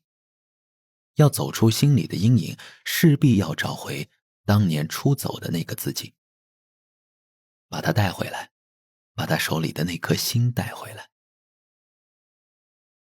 42岁的我一直在帮41岁的我走出沼泽地，不让我困在一个情绪里。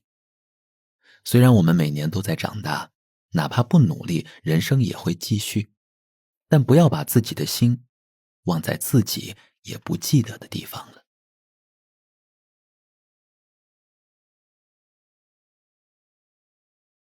有人问自己30岁没结婚，没恋爱，没升职，没未来，什么都没有，每天醒来都焦虑，这样的人生是否还值得过下去呢？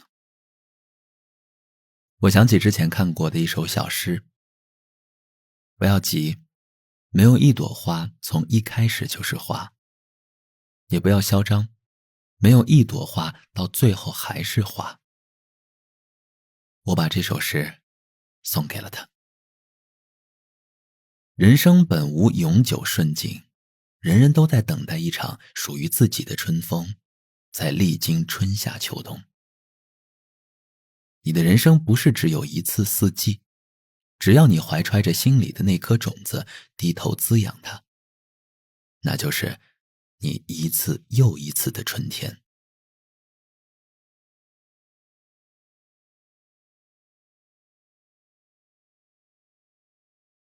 第2章，晴雨交加。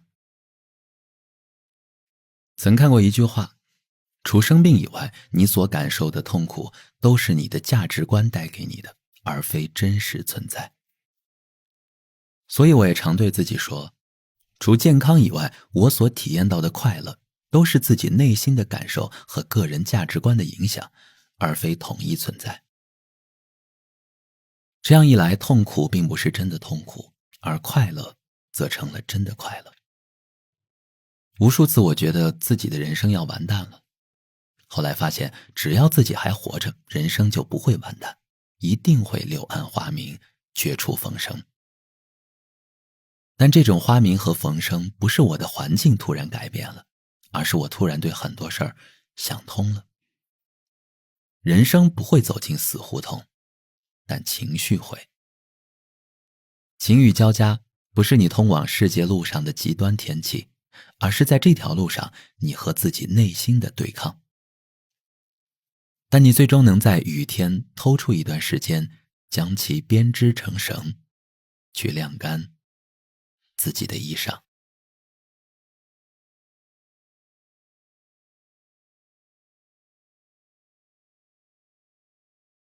你的旧伤口总会找到新的创可贴。每个人的人生呢，都是自己写的一本书。此时的你写到了第几章第几行，是否一直在某个章节打转，无论如何都写不完呢？又或者在某个段落字字斟酌，涂涂改改，重复书写那3两行呢？我第一次意识到人生需要翻篇，来源于我父母长年累月对同一个问题的争吵。每次我妈回到爸爸的老家过年，总是会突然闷闷不乐。原因我从小学就了解得一清二楚。我爸妈刚结婚那会儿呢，爷爷奶奶对妈妈的态度不好，大概是说了一句娶了个媳妇儿丢了个儿子。加之妈妈的家里人都在江西，离她很远，所以她的孤单也就让一切的相处细节都变得意味深长。在我的印象当中呢，爸爸是解释过很多遍的，说那时刚成家，自己什么也不懂，忽略了爷爷奶奶。他们说出那样的话只是气话，不能一直抓着不放。奶奶也好，姑姑也罢，都跟妈妈解释过很多次。但不知怎的，或许是触景生情，每次回到爸爸老家过年，妈妈就想起那些不愉快。他们年年吵，次次吵，从我小学吵到大学毕业，作为儿子的我不堪重负。我不太理解为什么同一个话题可以吵一辈子。直到几年前，奶奶走了。当妈妈再度提起过去时，爸爸说了一句：“我妈走了，这件事儿也该翻篇了。”原来翻篇是这么用的。人们肉眼可见地看时间把某件事翻来覆去，打磨成了光滑的鹅卵石。当事人双方将它不停地拾起来，反复掷向对方。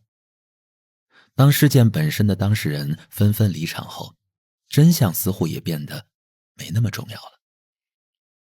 最后将这块石头扔向远方，只能在记忆的水面上激起层层涟漪，水波慢慢消散，鹅卵石沉于水底，成为历史的某个部分。爸爸说完那句话后，妈妈果然没再说什么，狠狠地在房间里哭了一场。他们将手里的最后一块石头打出喧嚣，之后又迅速恢复了宁静。我同情我妈，理解我爸，也为爷爷奶奶感到不值当。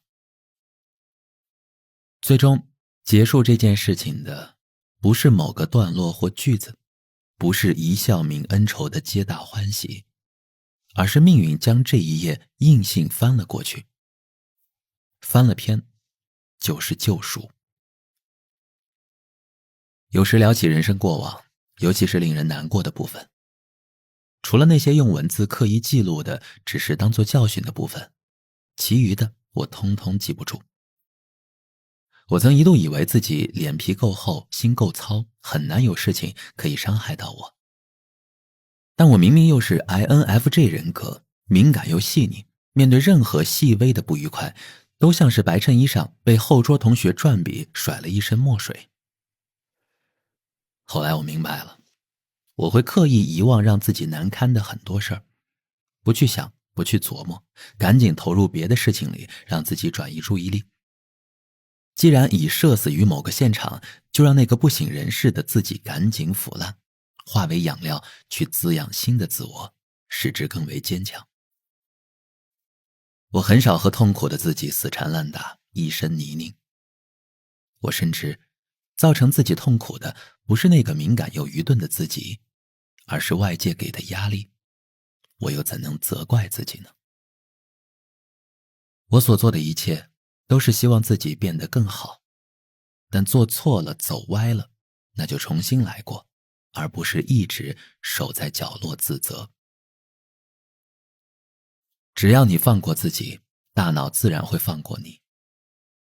最怕你一直躲在过去失败的阴影里，任何人要拉你一把，都要步行回跌落的泥潭旁或走到的岔路上。与你要等待的时间太久，与他人要寻找你隐蔽的藏身之处又太难。我喜欢的人转头喜欢了别人，我信任的朋友转头欺骗了我，我以为欣赏我的领导转头就翻脸不认人。我对世界的认知就在这样一次又一次的惊讶中变得清晰。当时的我痛苦吗？回答是肯定的。但人生经历一次又一次告诉我，只要你愿意往前走，还有能力走，就必须一直往前走。因为你一定能遇到新的创可贴，治愈曾经的伤口。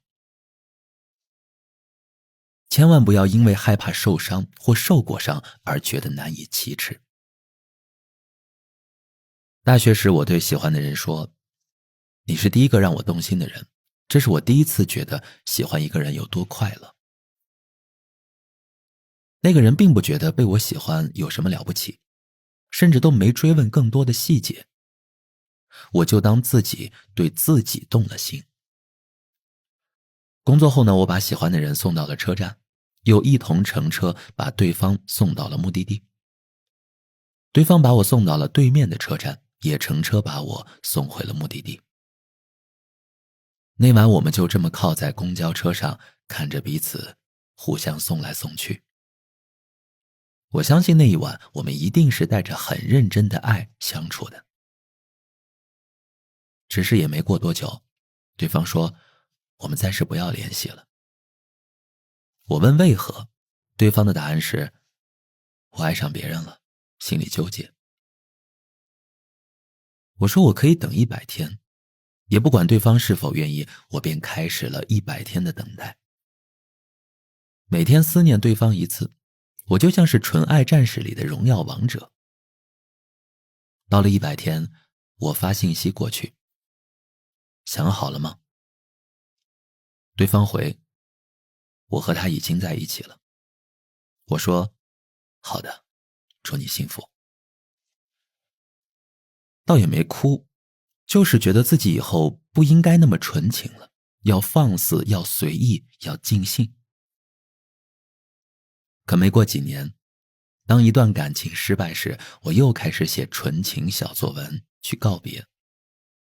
我再也不会像爱你一样爱别人，还跟朋友哭诉说，我再也不会这样去在乎一个人了。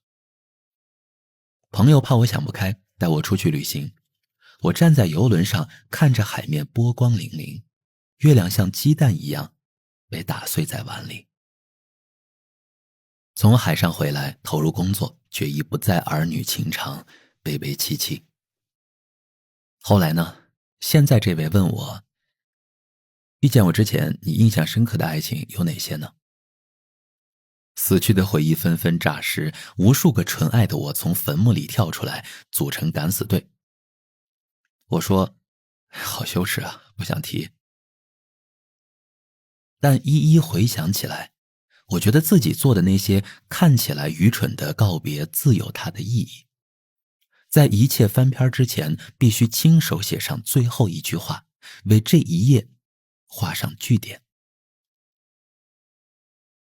我在想为你的深夜放一束烟火里写过自己失败的第一次网恋。我们并未发生任何实质性的关系。告别前，我送了对方一张专辑，希望对方能仔细听其中某一首歌曲。可惜，对方再也没有回复过我这个问题。我们也自然失去了联系。过了10几年，我们又在虹桥机场相遇。我当时的第一个念头，并不是想走上去介绍自己这些年的改变，证明自己没当年那么毛躁了，而是想问对方，听了那首歌吗？感觉怎样？我总觉得任何事儿无疾而终，都是对未来人生的一种困扰。给个交代，哪怕不是个自己想要的结果，哭一场，遗憾一阵就完事儿了。谁的成长不是一场过云雨呢？如果你总把自己困在死局里，就遇不到更有趣的人，也遇不到更好的自己。感情如此，工作亦是。家里人曾问我，你在北京最痛苦的日子是什么时候呀？我呢回忆了半天，挤出了一段牙膏。那是我被公司调去广告部做广告业务的日子。大学毕业后呢，我一直从事电视节目内容的制作，对广告业务毫无兴趣。但27岁那年，我的职场生涯遭遇滑铁卢，公司把我调去了广告部。毫无客户资源，也没有任何广告经验的我，两眼一抹黑。直属领导也不允许同事帮我，我只能自己去找客户，从零开始摸索。大学之后我独处惯了，写作是一个人的狂欢，工作只需要把负责的新闻有条理地制作出来即可，无需和人交际。可做广告业务需要主动跟客户推销和介绍自己，需要给陌生客户发信息、打电话。我那时常常辗转拿到一个客户的联系方式后，一联系发现早已有同事在联系了，对方就很不耐烦地问，你们公司内部管理那么混乱吗？不能碰同事联系的客户，只能开发新客户。那时我求的最多的人是其他媒体做广告的朋友，他们给我联系名单的时候，常会补充一句，这个客户刚上任没多久，脾气态度都不太好，我们约了几个月都没有约到，如果你约到了，也请帮忙搭个线儿。可即使是这样，也没有什么作用。连夜赶去福建见客户，却一直被拒之门外。跨年夜在客户办年会的场地门口等签约，蹲在街边的路上吃半冷不热的小笼包。提案失败，开车回公司的路上，我对同事说，我们再给自己半年时间吧，不行就转行算了。被派去组建上海的销售团队，自己拿着1.5万的工资，却面试月薪3.5万的同事。每一件事都能将那时的我的自尊心碾得粉碎，将我对未来的期望置于死地。那大概是我人生走得最弯的一段路。不过我在心里做了个决定，不再花时间抱怨任何眼下的环境，把所有时间花在工作上，我只给自己1年的时间。做好了就继续，做不好就辞职。绝不能再每天自怨自艾，一小半时间在工作，一大半时间在难过。1年之后不仅学不到什么，连对自己的绝望都会大打折扣。我得绝望，人只有彻底绝望过，才有足够的动力去新的土壤求生。我得让自己狼狈，只有狼狈不堪后，才能苦笑着对身边人堂堂正正说一句，拉我一把。我也很清楚，这样的失败不是我的失败，而是这条路的失败。我不会让自己困在这里，我要另寻出路。虽然一切都很黑暗，但总算被我发现了一点微光。我给很多新客户打电话，几乎每次打电话过去，没介绍2句就被对方挂断了。情形完全和现在的电话推销没什么两样。我非常迷茫，不知道自己做的事情到底有什么意义，就去问同行里那些做得好的朋友，你每次成功做成一笔业务，需要被拒绝多少次呢？朋友人很好，真的坐下来帮我算自己被拒绝的次数。就拿最近这笔饮料投放来说吧，我打了2个月电话，每天都被拒绝。后来终于见了面，客户让我一直等他们的需求。有了需求后呢，我们做的方案被要求改了10几次，然后对方告诉我他们有了更好的选择，我又立刻调整方案和资源，到最后拿下来，我估计被拒绝了50次吧。然后我就整天告诉自己，必须被拒绝50次才有可能成功1次。从那之后，即使每次我打电话过去，刚自我介绍2句就被挂断，我也不着急从地上捡起自己碎了一地的自尊心，而是捧着手机开始编很长的文字短信给对方发过去。从我是谁，我们公司有什么合适的电视节目，到影响力怎样，能给对方提供怎样的服务。大概是常年写作的原因，又或者绝大多数广告业务员很少发那么长的声情并茂的短信。我的短信发过去后呢，总是能收到回馈。这些回馈大都非常短，短到只有好、收到、考虑一下、再联系、有需要找你这几个字。但这对我来说就算是成功了。后来成为朋友的客户对我说，第一次收到你短信的时候，我吓了一跳，以为手机中毒了。但你的短信很快速地说清楚了你们的优点，你们可以为我们设计的节目内容，态度呢又很真诚，我扫一眼呢，心里就有数了。其实我最讨厌接电话，一是说又说不清，二是绝大多数人表达都不流畅，本来开会心情就不好，一听电话心情更差了。但一看见你的短信呢，情绪就好像一张皱的纸被晕开了。客户的最后一句话是我自己加的，反正大概起到的就是那种效果吧。客户就问，你怎么那么会写短信呀？我哈哈哈哈的笑着说，哈哈，因为我是个作家呀。客户也哈哈哈大笑起来，他们以为是个玩笑。那时呢，我27、28岁，出版了一些作品，但是没什么人看。后来30多岁，作品突然被熟知后，以前的客户给我发来信息，这个刘同是你吗？你真是个作家呀。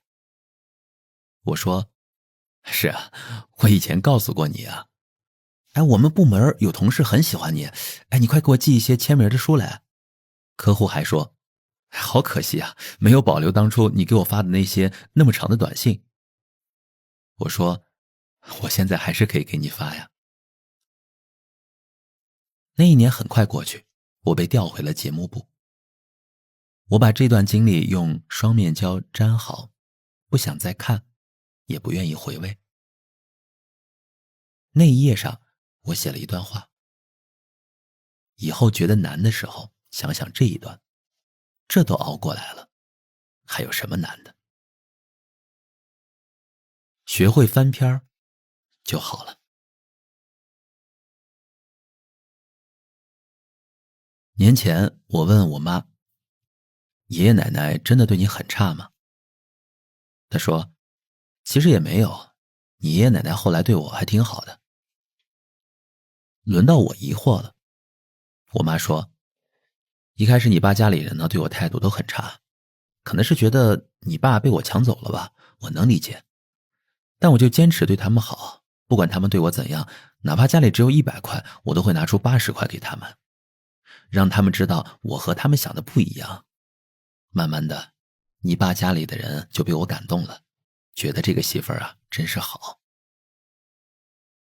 我又问，那你以前为什么老说他们对你不好的事儿呢？他想了一下说，发生过的事情就是发生了呀，弥补又是另外一回事儿。就算你爷爷奶奶后来对我好了，他们也没说过一句对不起啊。我突然能理解我妈的心情了。她迟迟不愿意翻篇，是因为没有人为她最难的那段日子画上一个句号。后来爷爷奶奶走了，妈妈心中怅然，那一页就只能画上省略号了。但我想句号也好，省略号也罢，虽不如她所愿，但好歹这一页翻过去了。风不解书意，便自弄翻篇。大概连风也知道，人生是必须一页一页翻过去，才能往前走的吧。接下来看看写在出版之前的内容。修改这篇稿子时呢，恰逢公司开年会。今年是我加入光线的第20年。我和同事说，这些年我在公司换了14个岗位，年轻同事们哗然。有人就问我，到底都干过些什么呀？都做得不错吗？这篇文章里我写自己最痛苦的时期是做广告的时期。我想，大概是痛苦的事情太多了，我只允许自己记住一件作为代表。我做过电视节目，做过活动，做过广告，做过艺人经纪人，做过宣传，现在在做电影。其实其中有一大半的岗位我都不想记住，全都是一天一天算着日子熬过来的。虽然我在光线工作进入第20年了，但也是最近才逐渐清楚自己的职业定位。我擅长去做一些特别细节的内容，凡是与内容创作相关的，我都能全情投入，整个人会变得自信。哪怕在规定时间内没完成一个目标，我心里也不会觉得糟糕，只是觉得再给我几天去思考，肯定不是问题。除了广告，做艺人经纪人那段经历是极其痛苦的。做艺人经纪人最令我崩溃的事情是，一件很明显的事情，艺人就是理解不了。我必须把前因后果各种可能性帮忙梳理一遍，对方才会恍然大悟，哦，原来是这么回事。艺人开心了，我一整天的生命力就被消耗殆尽了。其实这也没啥，毕竟这就是工作嘛。然而真正恐怖的事情是，到了晚上，艺人又会发来信息，我又想不明白了，我觉得不对。于是我就放下自己的生活，抱着电话继续沟通一整晚。这样的生活周而复始，我眼睁睁地看着艺人杀掉自己每一个有阳光的清晨，勒死每一个有月光的夜晚。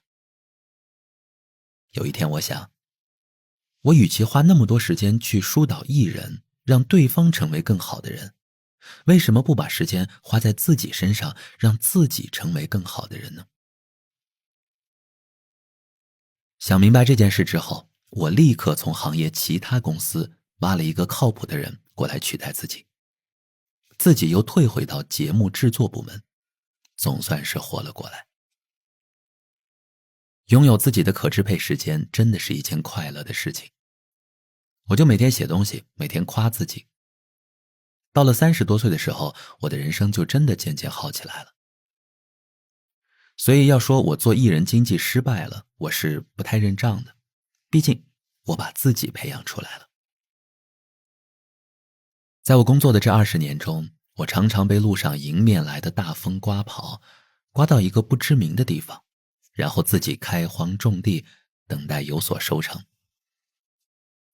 春天只能默默劳作，夏天只能除虫浇水，秋天只能望眼欲穿，到冬天又是竹篮打水。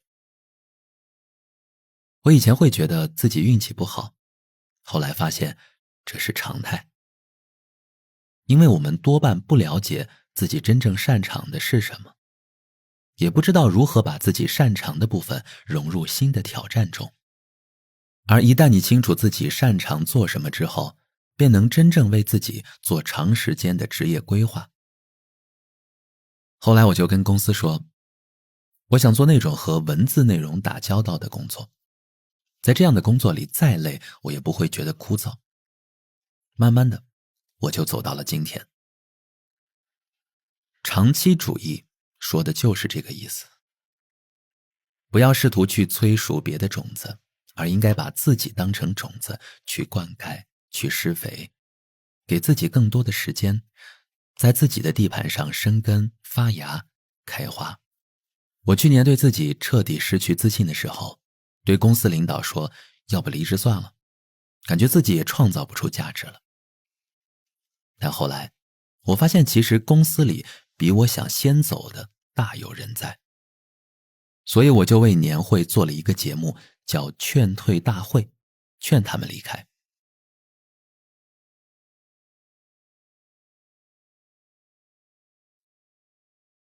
接下来我们聊聊我活出了他们希望我活出的样子。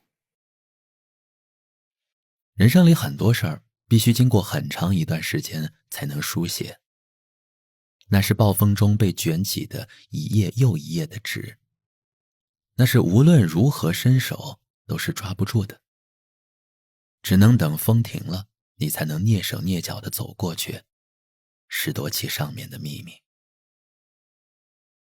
那狂风兴许源于外界，兴许来自内心，整日呼呼作响，让人不得安宁。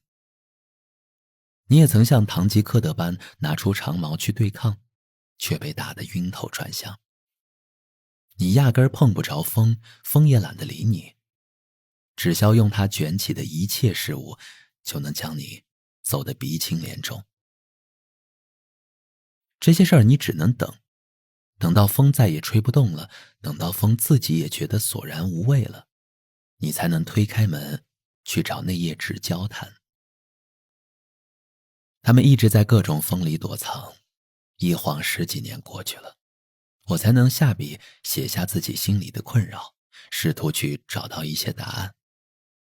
沉淀下来的部分，才是长辈们说的赶紧喝了，这才是最有营养的东西。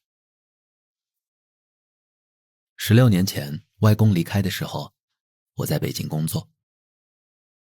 我爸给我打的电话，他让我不用赶回去，下次回家再好好祭拜。挂了电话，悲伤像一团雾气立刻将我笼罩。我坐在公司的餐厅，不可抑制地大哭起来，有一种要把身体里所有的水分都变成眼泪哭干的悲痛。那甚至是我所有回忆中自己哭到最不能自已的一次。我并非被自己与外公的任何回忆所触动，也没有觉得自己与外公之间有何种遗憾。我伏在桌子上，眼泪打湿了2管衣袖。我意识到，外公的离世推倒了我人生中的一面墙。这面墙将家人与死亡阻隔开来，而外公的离开让我意识到，我的人生即将开启与亲人在这一世的告别。我想，外公走了，外婆会不会伤心呀？外婆如果伤心了，是不是也快要离开我了？还有爷爷奶奶，最终会轮到父母。一想到这些，那滚滚而来不可阻挡的命运，瞬间就让人充满了无力感，瘫软下来。后来我回到家，跪在外公的墓前，一滴眼泪都没有流下来。是因为我哭过头了吗？还是因为我和外公并没有自己想象中亲近吗？我为自己没有哭出来感到羞愧。此后的10多年，爷爷、奶奶、外婆相继离开，我都第一时间赶到了他们身边。送他们离开的时候，我跪在那儿，看着安详的他们，依然没有任何眼泪，只是怔怔地看着。周围的亲戚哽咽、啜泣、嚎啕大哭，我低着头拼命回忆过往的美好，却感觉不到任何悲伤。我只能埋着头，不让别人看到自己平静如一潭死水的脸，让人误以为我伤痛欲绝。我不停责问自己，他们从小对我那么好，没有他们怎么会有我的今天呢？可为什么我丝毫不感到难过呢？我退到堂屋角落，默默酝酿悲痛的情绪，逼自己重新回忆童年感到的每一个幸福的细节。再想他们今天走了，我再也见不到他们了。可越是如此，我整个人越是冷静。有亲戚看我情绪异常稳定，就对我说：“你奶奶以前对你那么好，她走了，你怎么都不哭啊？”我只能硬着头皮开玩笑：“奶奶以前对你期待那么高，你却没让她满意，你赶紧磕头道歉去。”旁人越这样说，我越内疚，只能假装若无其事地说说笑笑，说自己还没接受这样的事实，感觉长辈们根本还没有离去。对我来说，只是时间未到。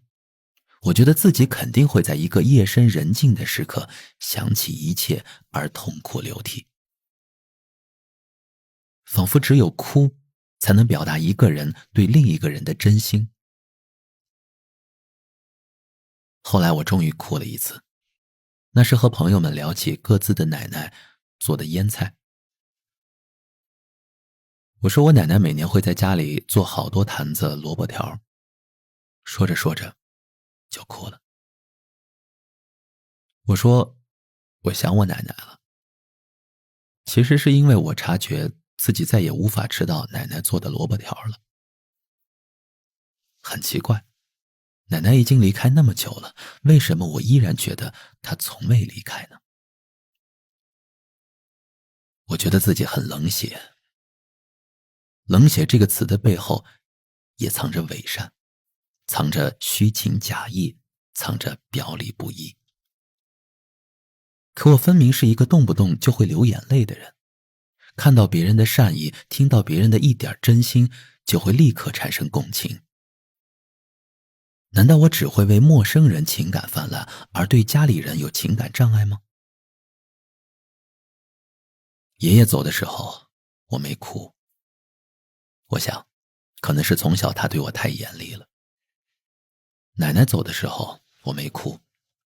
我想可能是最后那几年，他的阿尔茨海默病早就让我做好了告别的准备。外婆走的时候，我仍然没哭。我觉得我不能再为自己找各种原因了，我一定有什么问题。这件事持续困扰着我，我跟朋友袒露了内心的愧疚。朋友问：“那你现在想到长辈们，会感到幸福吗？”我说：“我现在能回想起很多细节，都感到幸福。”他问：“哪些呢？”我记得外公常会在白天神秘地告诉我，晚上带你看昙花如何开花。于是那一整天，我都会沉浸在等待的喜悦中。我能记得天幕被夜色一层一层染黑，记得半空升起一轮皎洁的明月。这时夜风便有了独特的清香，那是昙花的味道。赶来的邻里和夜间的花粉传播者一样蠢蠢欲动。大家围在昙花旁边，呼吸都很谨慎，害怕自己的喧哗会惊吓到昙花。我也是从跟着外公夜赏昙花，才意识到很多看起来可笑的小心翼翼，其实是人对万物的虔诚和敬畏。我和爷爷只有每年过年才能相见，那是我最期待的日子。爷爷工资不高，每年过年都会拿出一本字典考我认字。我认对一个字，他就奖励我1块钱。那时1块钱能起到的作用非常多，而我总是可以从爷爷这儿轻易就弄到几十块零花钱。爸爸觉得爷爷太宠我了，爷爷说反正留着钱也是抽烟，不如让我开开心心多认几个字。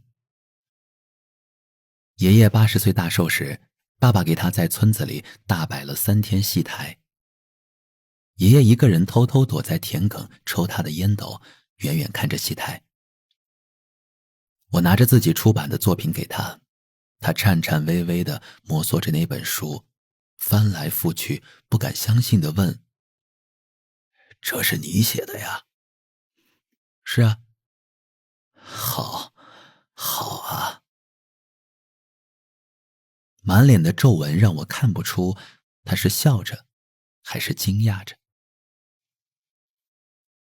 我记得小时候，奶奶把家附近的地都开垦种了菜，她会一早收了菜从矿里走到镇上去卖，要走大半天，每天卖了1-2块钱，就背着爸妈偷偷给我5毛。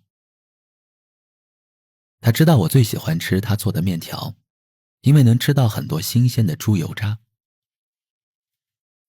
奶奶患阿尔茨海默病的头2年，意识在清醒与模糊之间摇摆。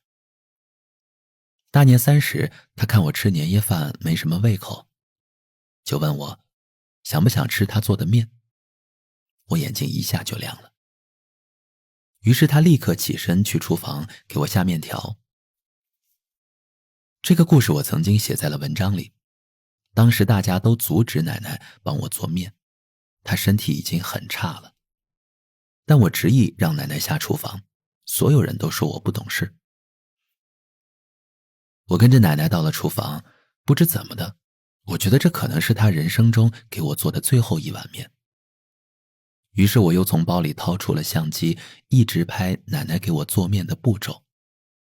切葱，放蒜，不忘加新鲜的猪油渣。最后奶奶做完，双手颤颤巍巍地把面递到我面前。我放下相机，几乎是含着泪一口一口吃完了那碗面，喝掉了那碗汤，吃光了里面细碎的葱花和猪油渣。我也记得小时候，外婆在钨矿做电话接线员，她每天带着我去上班，看我把各种线乱插一气，然后她又笑眯眯地把所有的线一一归位，从不责怪我。她嗓门很大，总是很大声地夸我事情做得很好。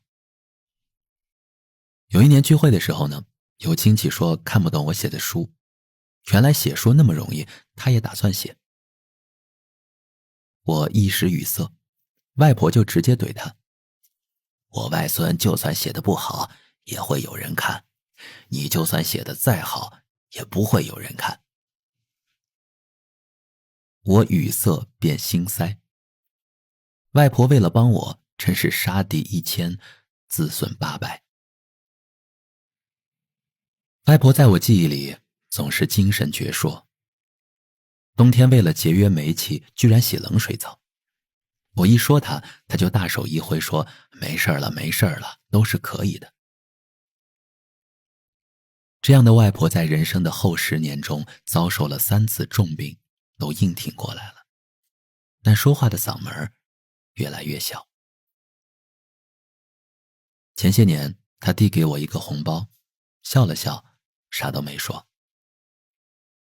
那个红包我一直留到现在，因为那也是在她彻底丧失记忆之前给我封的最后一个红包。除此之外，我人生中很多的窗户也是被他们打开的，他们让我感受到了和同龄人不一样的人生。奶奶会带着我去路上捡大货车颠簸掉下来的煤，而煤也是司机故意颠下来给煤矿家属捡的。爷爷教我如何又快又紧致地做卷烟。外公养了一院子的植物，他把名字一一告诉了我。外婆嘴皮利索，我从小吵架就学了她，根本吃不着亏。外公给了我观察事物的细腻，爷爷让我对文字产生了兴趣，奶奶让我明白了分享是多么重要的事儿，而外婆则培养了我在混乱下敢乱拳打死老师傅的勇气。写到这儿，我似乎能明白为什么他们走的时候，我没有眼泪了。眼泪是平日情感的积累，情绪到了不得不释放的时候，只能化作眼泪，喷涌而出。眼泪里包含了很多情绪，感动的、悲伤的、遗憾的、愤怒的。而我没有眼泪的原因是，我对他们的情感早已变成了一个一个具体的回忆，而这些回忆都被转化成文字，慰藉着我的人生。我没有情绪的积压，没有不得不释放的悲怆，我的眼泪不必在表面喷涌，它早已在我内心深处慢慢流淌。那块凹凸不平的巨石也早已被涓涓细流磨得平滑温润，在暗处闪烁着暖暖的幽光。有些悲伤如黄河奔流，有些却以静默的方式悄然存在。如同我写下的文字，或许每一个字都是一滴泪，这些泪里是爷爷、奶奶、外公、外婆生前的一言一行、一颦一笑。我大概也明白了，哭泣或许不是唯一表达爱的方式，感恩、怀念，延续他们的精神，活成他们希望我活出的样子，是更为持久的方式。写到这儿，我哭了。这篇文章的最后一句本来是我想他们了，刚读到结尾时，发现自己已泪眼朦胧，便把最后一句话改成了写到这儿，我哭了。但这种哭也不是察觉自己已经失去了他们而哭，而是因为他们感到幸福而哭。活着的意义是什么呢？大概是一个人离开这个世界的时候，能给其他人留下继续生活下去的养分吧。既然要分别，那相遇的意义又是什么呢？大概是被你改变的那个部分代替你，留下来陪着我一起继续面对人生吧。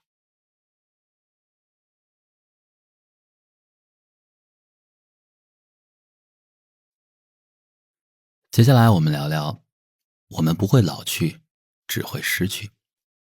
先来看第一个故事，希望每个跌宕起伏的故事都有一个好结局。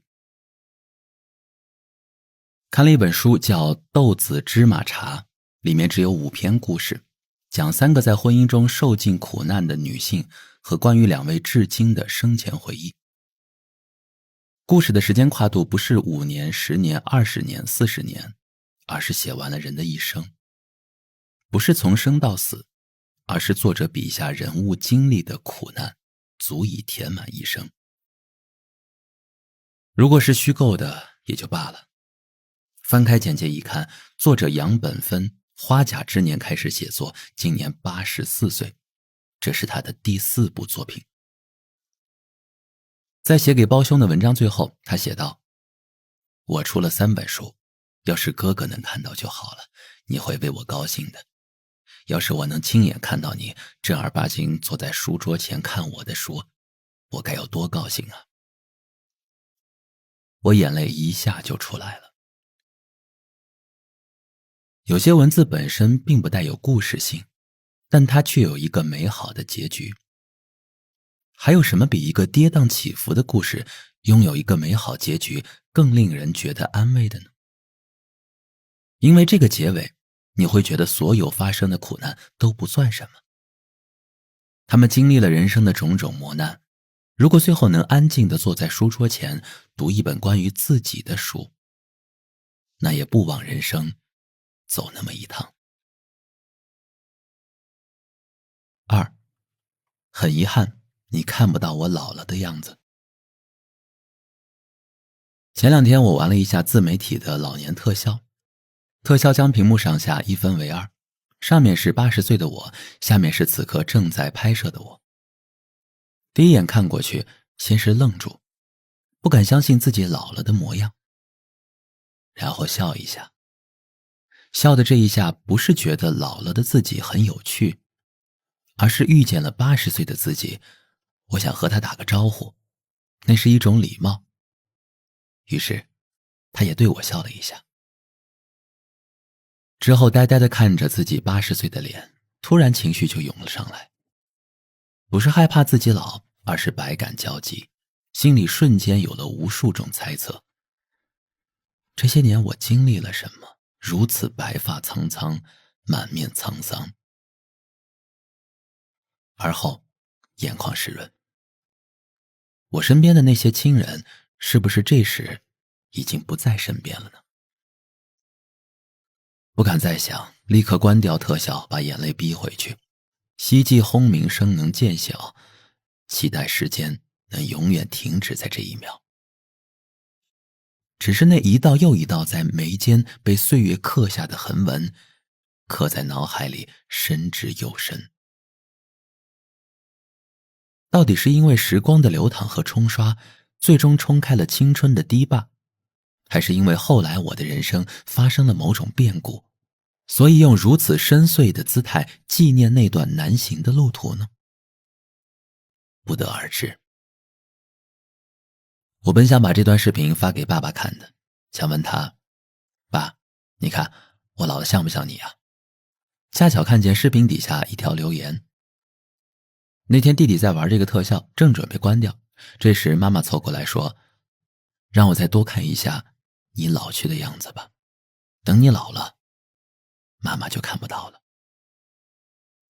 算了，还是不发给爸爸了，不想他为自己难过，也不想他为我难过。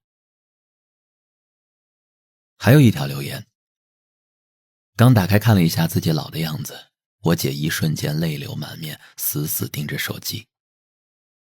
我一回头，姐姐告诉我，40年了，再也没有看到我爸爸的样子。今天突然看到我老去的样子和爸爸一模一样。对我来说，爸爸模糊的样子已经不记得了。决定去打印一份我老去的照片，想爸爸的时候就看看。对我来说，6岁失去了爸爸，真的不知道父爱是什么感觉。等我下去后，会不会找到你呢？还我父爱，爸爸，爸爸，爸爸。看到最后那几个爸爸，那憋回去的眼泪瞬间落下来了，啪嗒啪嗒。是为自己，也为家人，也为通过自己的老年看见爸爸的他。第3，把野心埋在地里，开出了最洁净的花。家中的亲戚，我最佩服的是我的小舅。我对他的佩服分了2个阶段。第一个阶段是我小时候，那时我住在江西钨矿的外婆外公家，小舅就天天带着我。每次出门，他的朋友都对我好得不得了。小舅对我也严格，只要我犯了错误，他就把我关进小黑屋，让我自己面壁思过。小舅呢，学习好，体育也好，不负众望考上了大学的化工系，毕业后开始干起了科研。不到30岁就成为一家水泥厂的厂长。有这样的小舅，我自然是很自豪的。后来水泥厂改制，他决定自己出去和朋友创业，做了好几个项目都无疾而终。日子过得飞快，他的意志也一点点的消沉，开始变得喜欢喝酒，喝了酒就大声说话。他在他的中年失意中挣扎，我在我的青春前途中迷茫。那些年我也很少和小舅见面，只是觉得他好像已经不是我以前认识的那个小舅了。后来外婆搬到了湖南郴州居住，身体慢慢变弱。一次因脑梗塞摔伤之后，小舅只身一人从广东过来照顾外婆。本以为只是照顾很短一段时间，可外婆的身体反反复复，一会儿特好，一会儿又忘事。小舅总是广东湖南两头跑，实在累得不行，就决定干脆不跑了，陪着外婆。那几年，我回家和小舅喝酒，喝着喝着聊到小时候的事儿，我就说自己心里的小舅是怎样的，把他吹嘘一番。小舅心里很得意，嘴上却说好汉不提当年勇了，现在老了不行了。然后我就立刻接住他的话茬，说他一点都不老，其实完全可以去做更多的事情，夸他性格直接爽快，不应该每天只是照顾外婆的起居，我们也可以请阿姨来照顾。说了好几次之后，小舅也没同意，说外人总不如自己，于是我也作罢。外婆是去年走的，算算时间，小舅照顾外婆10来年了。他从两鬓略白到现在满头白发，他说他尽力了。小舅真的以一己之力把外婆最后的日子硬生生地拉长了，让外婆看见了家里的第4代，让外婆看见了电视上的我，让外婆第一次坐上了飞机，看了故宫，爬了长城，逛了颐和园，三番两次把外婆从鬼门关转了回来。上次我约朋友来家里喝酒，小舅也在。喝着喝着，一位朋友说：“你小舅的性格真豪爽啊。”我接过话，开始说小舅过去的光辉事迹，说小舅是如何教育我的，大家哈哈大笑。然后也不知怎的，我就说：“不过呢，我刚才说的那些事儿都不是他最厉害的，最厉害的是他为了专心照顾外婆辞职来郴州。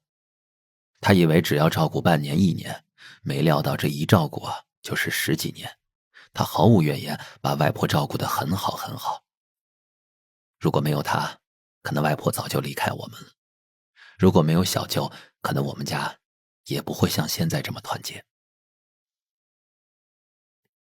我说着说着就哽咽了，再一看小舅，他早已泪流满面。小舅完全是用自己的人生为外婆又搭了一座桥。外婆在桥上看着我们这些晚辈每日忙碌，还不忘叮嘱我们不必分心，抬头往上望。我想，在小舅的心底深处，一定也有自己的不甘。但为了妈妈，他只能做这种选择。人生的尽力而为，不一定是在世俗意义上取得了多大的成功，吸引了多少的眼光。如果能将自己的一颗野心、一腔热血挖个坑埋进去，从此不念不顾，不遗憾不抱怨，安稳去过自己决定的人生，又何尝不是一种峥嵘人生呢？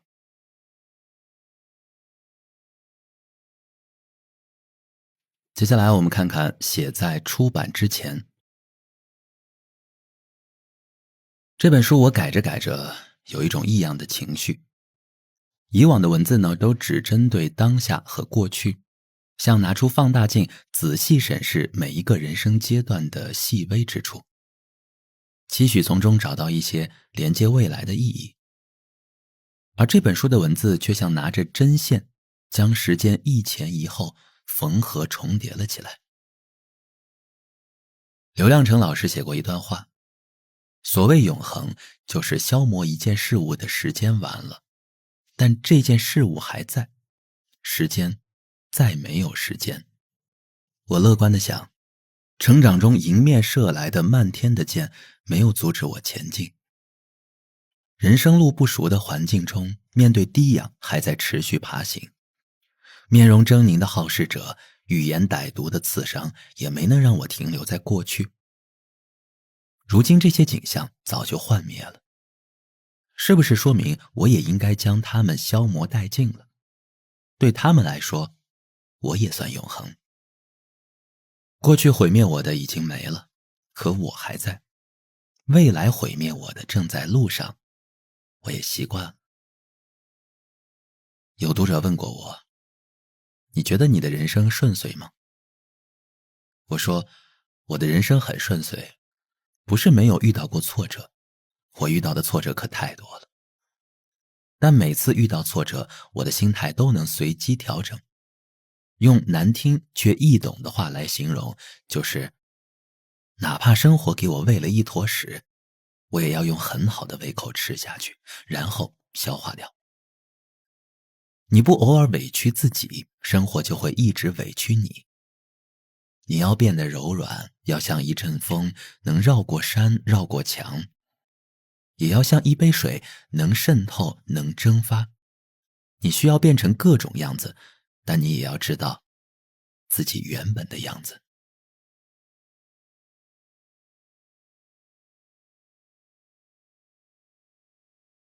接下来分享的故事叫做那就把同一句话重复写100遍。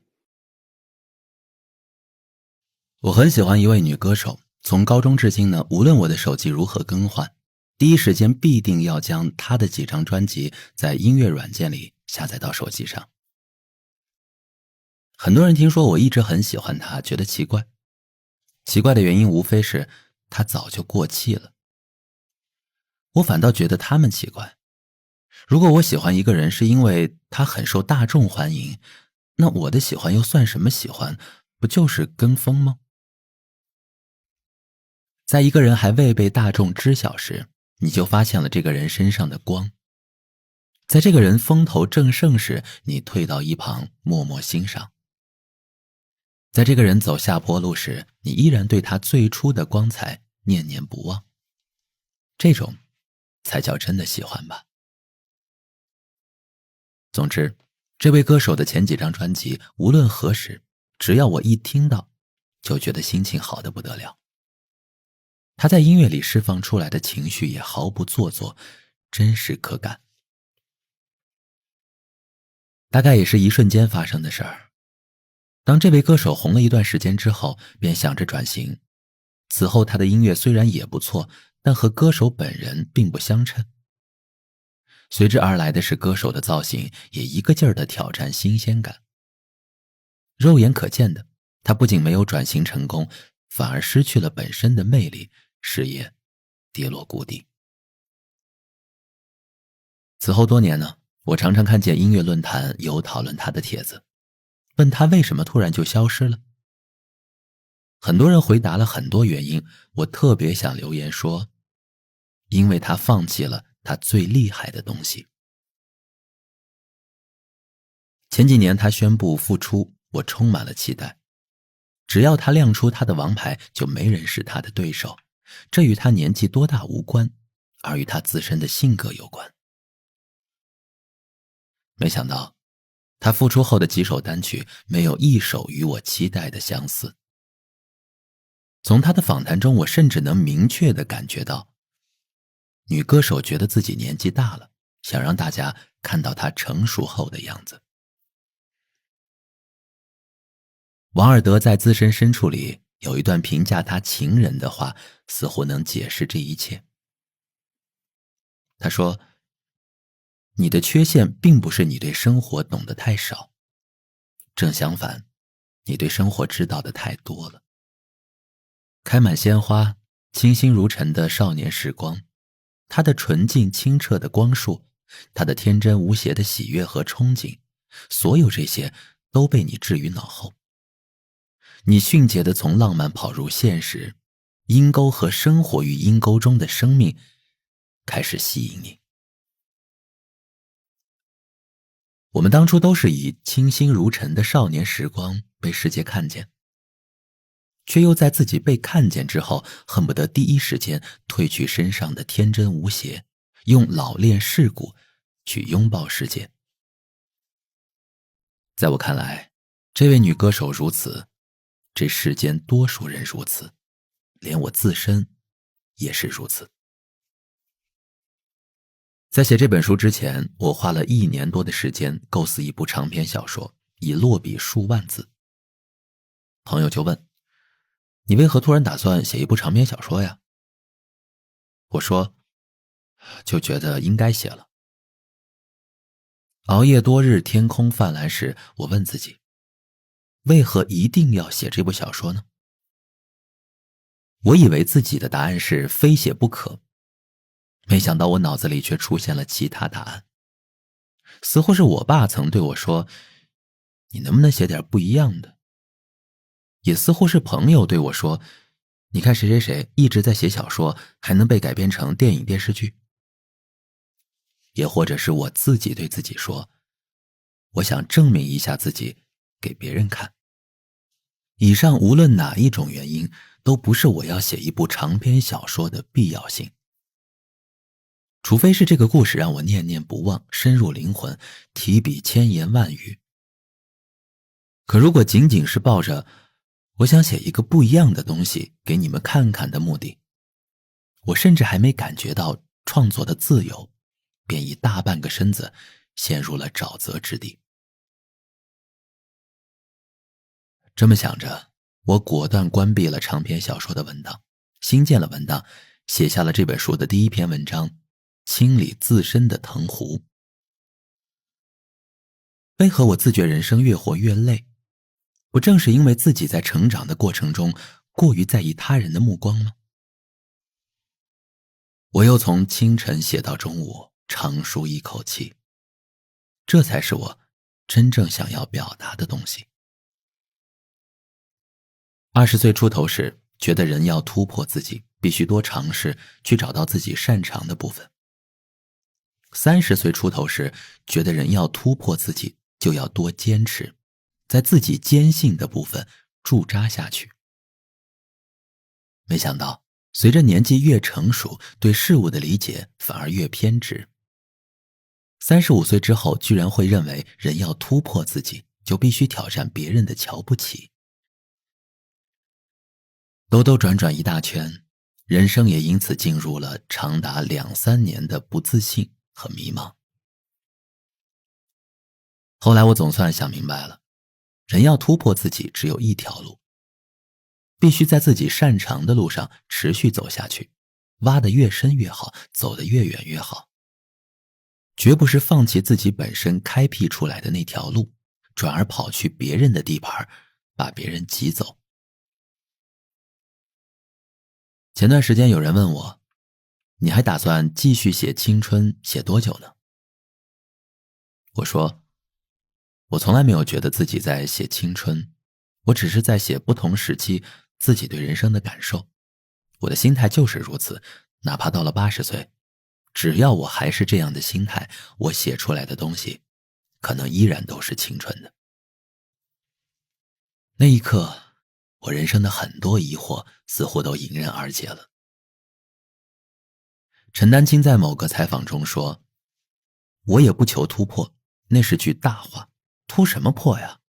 大部分艺术界的行话漂亮话我都不上当的，我亲眼看见多少哥们儿为了突破弄得不像人样。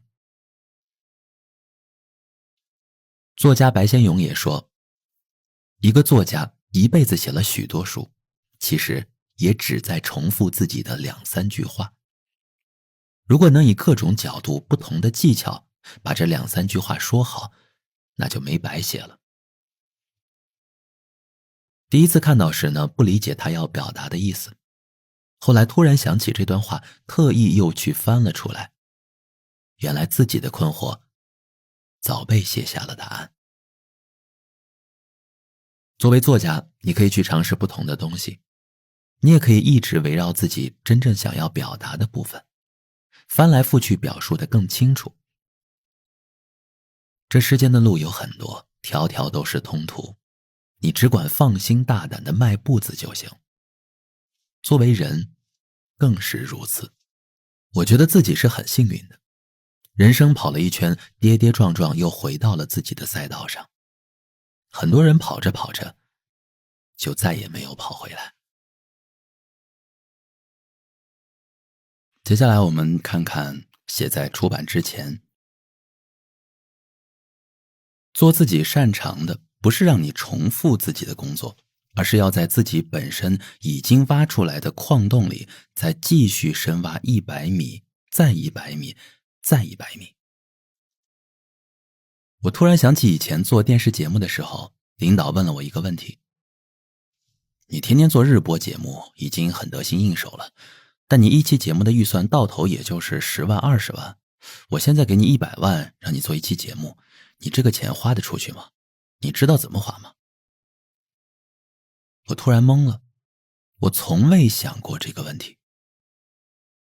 我已经习惯了花很少的钱去做节目，但如果让我花更多的钱去做，我应该怎么提升节目的内容呢？领导的意思就是我总在原地打转，从未想过升级手里的工作。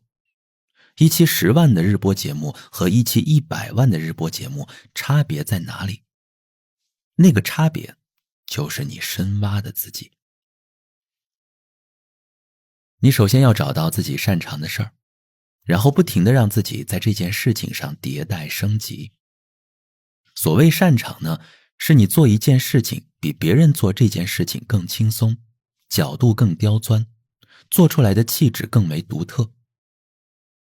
做自己擅长的事儿，不是让你待在自己的舒适圈，舒适圈是简单的重复，做自己擅长的事儿是深挖内心。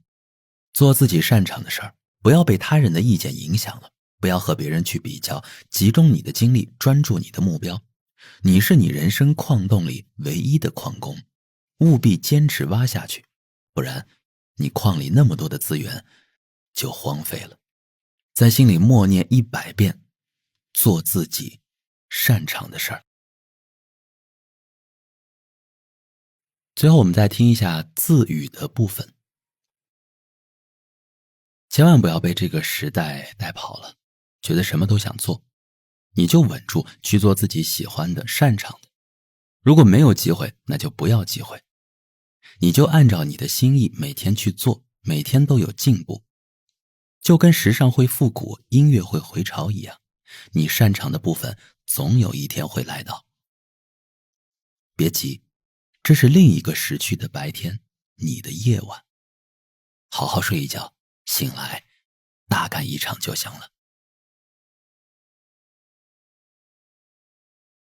欢迎收听由喜马拉雅出品的《等一切风平浪静》，作者刘同，由志远跟您一同分享。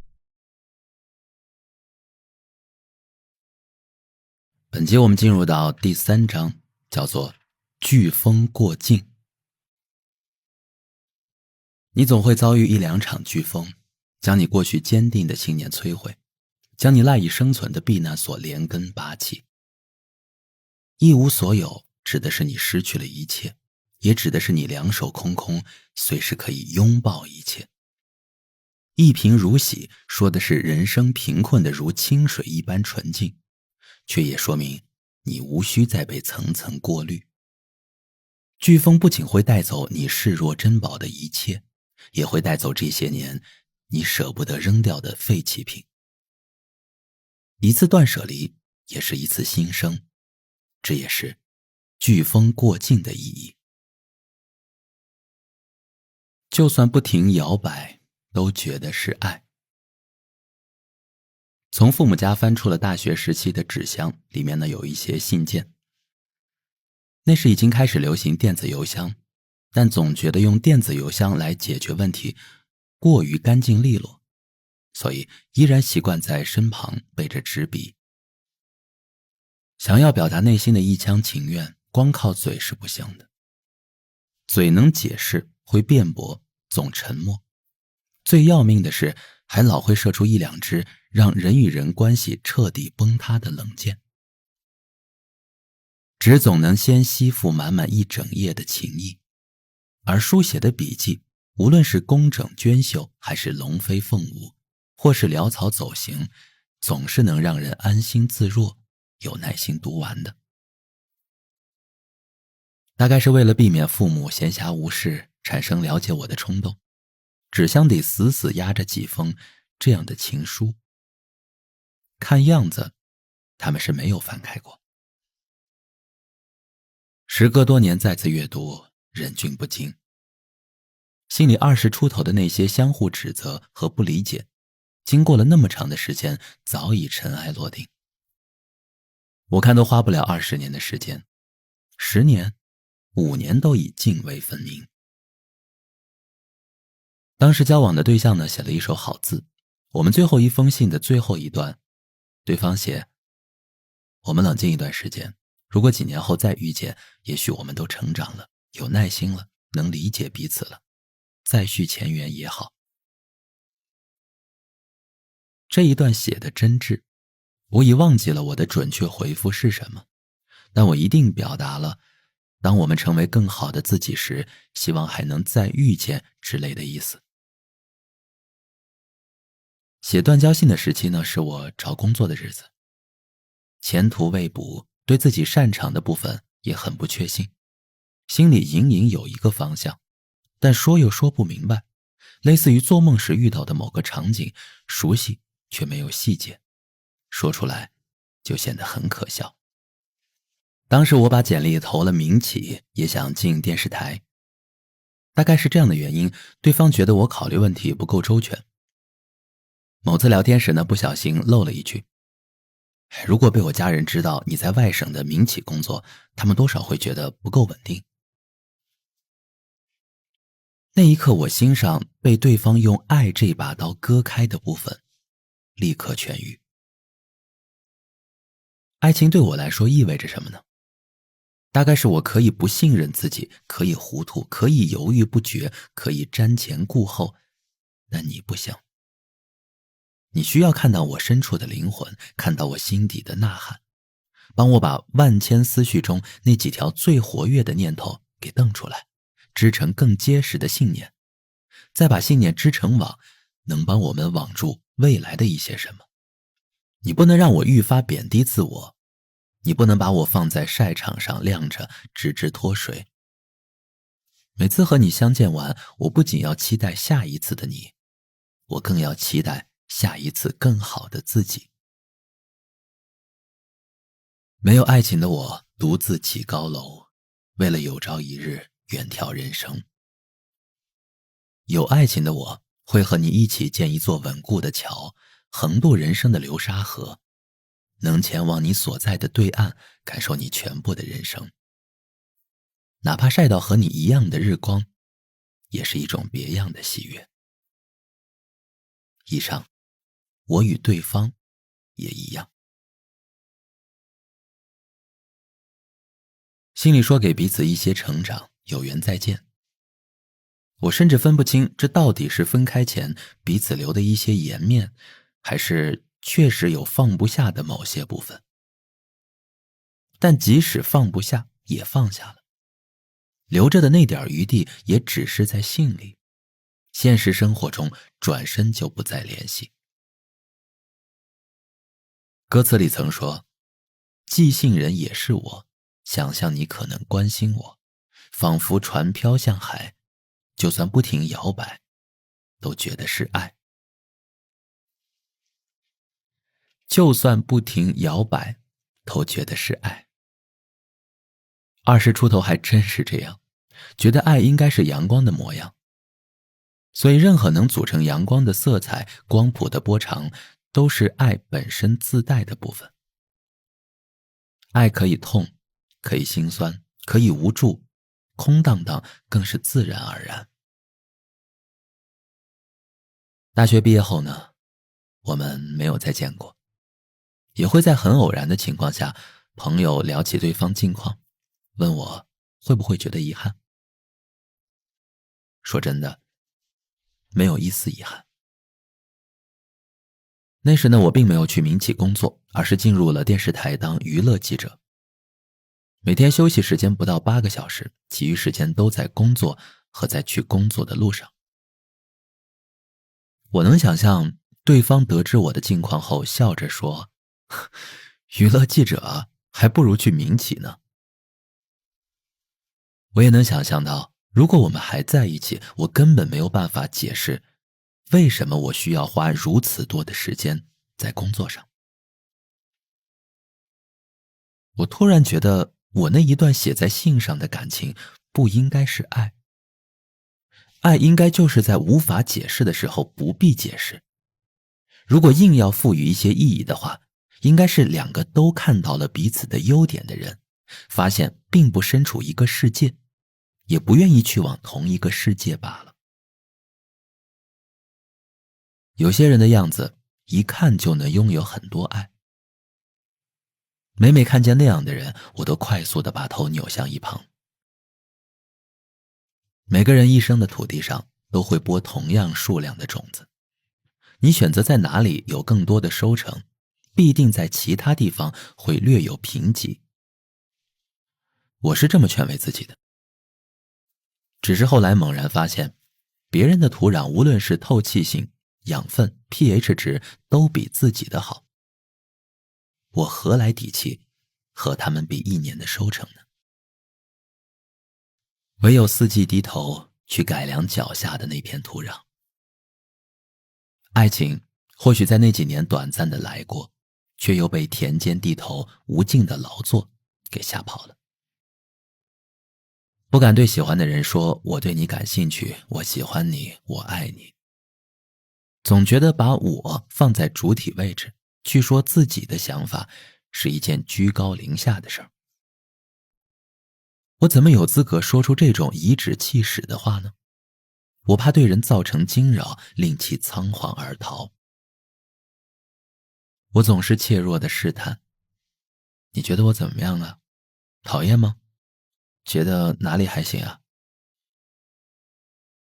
第一个问题对方避而不答的话，我也就非常识趣地将话题引往另一个目的地。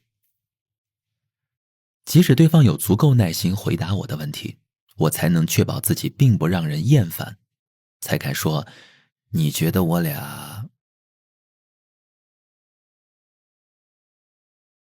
后面的省略号是真的省略号。我说不出要不要试一试，要不要在一起，要不要谈恋爱。在感情上呢，我总是过于看清自己，把决定权交给别人。想起来，其实我也是有一些微光的。当时在师范大学读中文系，发表了一些文章，被介绍的时候常听到的句子是，这就是我跟你说过的那个中文系的大才子。大才子肯定不算，才子也需要踮着脚去假装。但每次被这么介绍之后呢，多少会开启一些话题。你平时都写些什么呀？发表过吗？哪些作家可以推荐一下呀？借着这点微光，我收获了一些好感。但无一例外，这些好感起不到决定性的作用。纵使在只有2个人的环境中，对方的爱也只会酌情给我斟半杯酒。我看着对方手里的酒盅还剩不少，眼神里透露出为何不把酒满上，今夜畅饮。对方总表示微醺就好。微醺就好了吗？爱情难道不应该大醉大哭大吐，然后昏昏沉沉，第2天醒来就能看见彼此狼狈的样子吗？过了很多年，我和朋友们坐在一起喝酒。喝酒是件愉快的事儿，尤其是遇见自己喜欢的朋友，每一杯都满上一饮而尽。这样不是很快就醉了吗？对，这么做只是想让自己失态，想立刻拍着对方的肩膀说我好喜欢你啊。但这句话不喝酒是说不出来的。难怪我喜欢借着酒劲儿，把平时压在心底的那些情感表达出来，也希望对方借着酒精能把对我的喜欢露出一些马脚。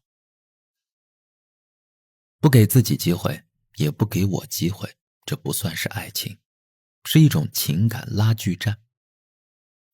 一地细细碎碎的木屑，其实还保有一些清冽的香气，只是风一来将气味带走，也把木屑吹得一干二净。我呢，懂事太晚，进入大学后才第一次认真思考人生的各种要素与名词。进入社会之后呢，又几乎把所有的精力都放在了工作上。偶有一些交际，也很快被剥离，我习惯了总是一个人。那段日子呢，也有人对我表示过好感，但这种表达大多数都表现得很随意。大概是哎，你单身吗？处一处。我觉得你还行，要不咱俩谈谈？像这样的试探。说这些话的人呢，有人出乎我的意料，有人让我觉得高不可攀，还有人让我觉得简直荒唐。但无一例外，我表达了不合适。后来想起，多少会感到一些遗憾。直到遇到了现在这一段稳定的关系，我才明白，其实没有什么人与什么人不合适，只要两个人相互尊重，彼此能接纳对方走过自己的生命，做一次横渡到对岸的尝试，能有共同的愿景去达成想要的生活即可。所以说，遗憾其实也算不上。当时我只是拿自己对别人的喜欢做了一个比较。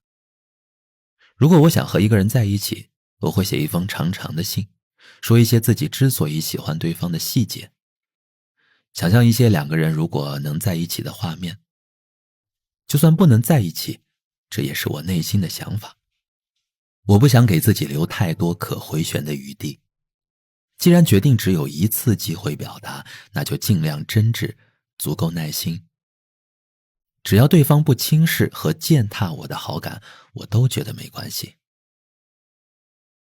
所以当有人说我不错时，那种随意简单的表达会让我觉得太薄了，薄到像花园里自动喷洒的水雾，什么都遮不住。如果你问我在爱情里到底什么最重要，我觉得如果对方不是你天生就厌恶的长相，那最重要的就是对方展现在你面前的所有细节。人对皮囊的欣赏不过3年，任何事情只要久了都会变得平常。细节才是能撑满人与人余生的支架。当信纸翻过来，上面还写着一句话：我是爱你的。当时我看这句话，复杂的情绪瞬间被熨平。而隔了那么多年再看到，心头依然觉得有暖意。写信的人性格带着傲气，交流时总带着一些优越感。我也曾问过，你到底爱不爱我？但对方总是不予作答。这封分手信写尽了不能在一起的原因。我猜对方在将信纸装进信封的一刹那，可能突然觉得信里写的那些原因都不算真正的收尾，所以才最后补上了这句：我是爱你的。我后来一直在想，这句话到底是为彼此留了回旋的余地，还是彻底为这段关系封上退路？不得而知，也没有机会问。只是，如果在关系中的两个人，一个人感觉不到对方的爱，还要通过问题来确认的话，我想，这大概也不算好的爱吧。我们来看看写在出版之前。到今天，如果你问我爱是什么，我想，我对爱早已不再去下定义。没有那么多细节和规矩需要遵守，你们待在一起，能感觉到对方对自己的尊重，能感觉到对方在努力生活，愿意陪你去面对一切，就够了。爱不是激情，是相处不厌；不是浮华烟火，是寂静之湖；不是玫瑰芬芳，是黎明的清新；不是甜言蜜语，是远处山谷中的轻声细语。今天分享的故事叫《没有一次浪在赶着上沙滩》。音乐软件里突然跳出郑兴的《抵达之谜》，不闹不喧嚣，旋律和浅唱像海边的浪，一层一层缓缓堆积，不慌不忙。没有一次浪在赶着上沙滩。有些歌手的歌呢听得不多，但每次听到总是会停留，很认真的看看歌词，看看整张专辑的文字解释，就知道他又走到了人生的哪个阶段。简单的猜想着，也不想了解更多。若即若离或两两相望，就是人与人之间最好的状态。写这本书的时候呢，我在小镇上工作了3个月。当初决定选一处安静的地方工作，是为了逃离不必要的交际。一晃3个月过去了，鲜有朋友找我。我尴尬地意识到，不是我逃开了交际圈，而是本来我就不那么被人需要。也是，偌大的北京城，人人都从四面八方奔赴而来，路途遥远，时间也拉得长。为了轻装上阵，这一路他们扔掉了不切实际的理想，扔掉了毫无必要的幻想，对他人不做期待，对命运的转折也冷眼旁观。本来人人一身装备，想要在大城市大干一场，最后却在沙尘暴中丢盔弃甲。要轻，要简单，才能活下去。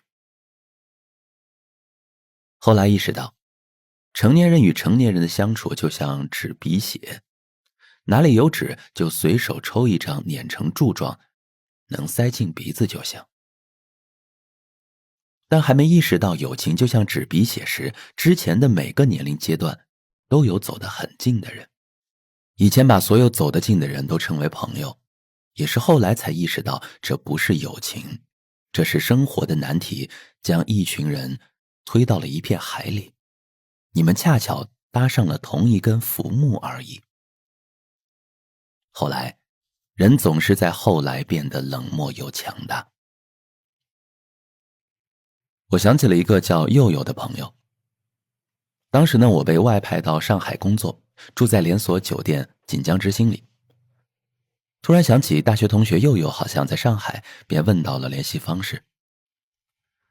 那段时间我常常下班后去他的出租屋吃饭，他和他的女友还有我俨然成了一家人。我带着啤酒、卤菜、刚出炉的面包，穿过小巷，走过巨鹿路，在一大片民居里找到他们的一间。我们后来走得很近，不是时间让我们习惯了彼此，而是我们站在出租屋的阳台上，看着繁华的上海夜景，都不知道自己的位置在哪里。在大城市溺水的感受是共通的，相互鼓励活下去的语气也是真诚的。我们都不了解彼此的行业，却愿意花上1个小时听彼此抱怨。我和佑佑喝着酒，吃完了晚餐，又喝着酒，聊完了梦想。佑佑的女友从厨房端出了2碗面条，说：“以后一定要有大的厨房，我就能给你们做更好吃的东西了。”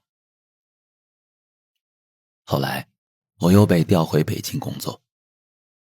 临走前一天，我去佑佑家吃饭作别，说回头我们都要用变得更好的样子相见。后来，我和佑佑他女友再也没有见过。即使我去上海出差，也因为停留的时间太短，联系后发现时间对不上，只能作罢。似乎成年人的只能作罢有效期只有2次，一旦超过这个次数，你们彼此就将对方从自己的生活中删除了。佑佑和他女友应该结婚了吧，应该也住进了自己心仪的房子，有一个大的厨房。也不知道他们聊天时是否会偶尔提到我，以及那个落寞的初秋。还有大潘，是我被广告公司转去做广告业务时的同事。几乎没有人相信我能做出广告业务来，只有大潘相信。他呢算是资深的从业者，但每次我需要帮助时，他都会放下手上的工作来帮我。我问他为什么那么相信我，他说：“每次你跟客户说起提案时的激情，都让我很受感染呀。”我说：那有什么用啊？还不是一个单都没签过。他没有安慰我说一定会签单，而是说：那又怎样啊？对你来说这也是一种学习啊。言语中有一种中年男人的谨慎。那时我没车，每次见客户都是大潘开车。经过大半年的奔波拉扯后，一个重要客户明确拒绝了我们。大潘把车停在路边，很急切地想再争取一次机会，对方匆匆挂了电话。路上车水马龙，我和大潘在车里一句话都没说。大潘就问：你觉得我们这样做下去还有意义吗？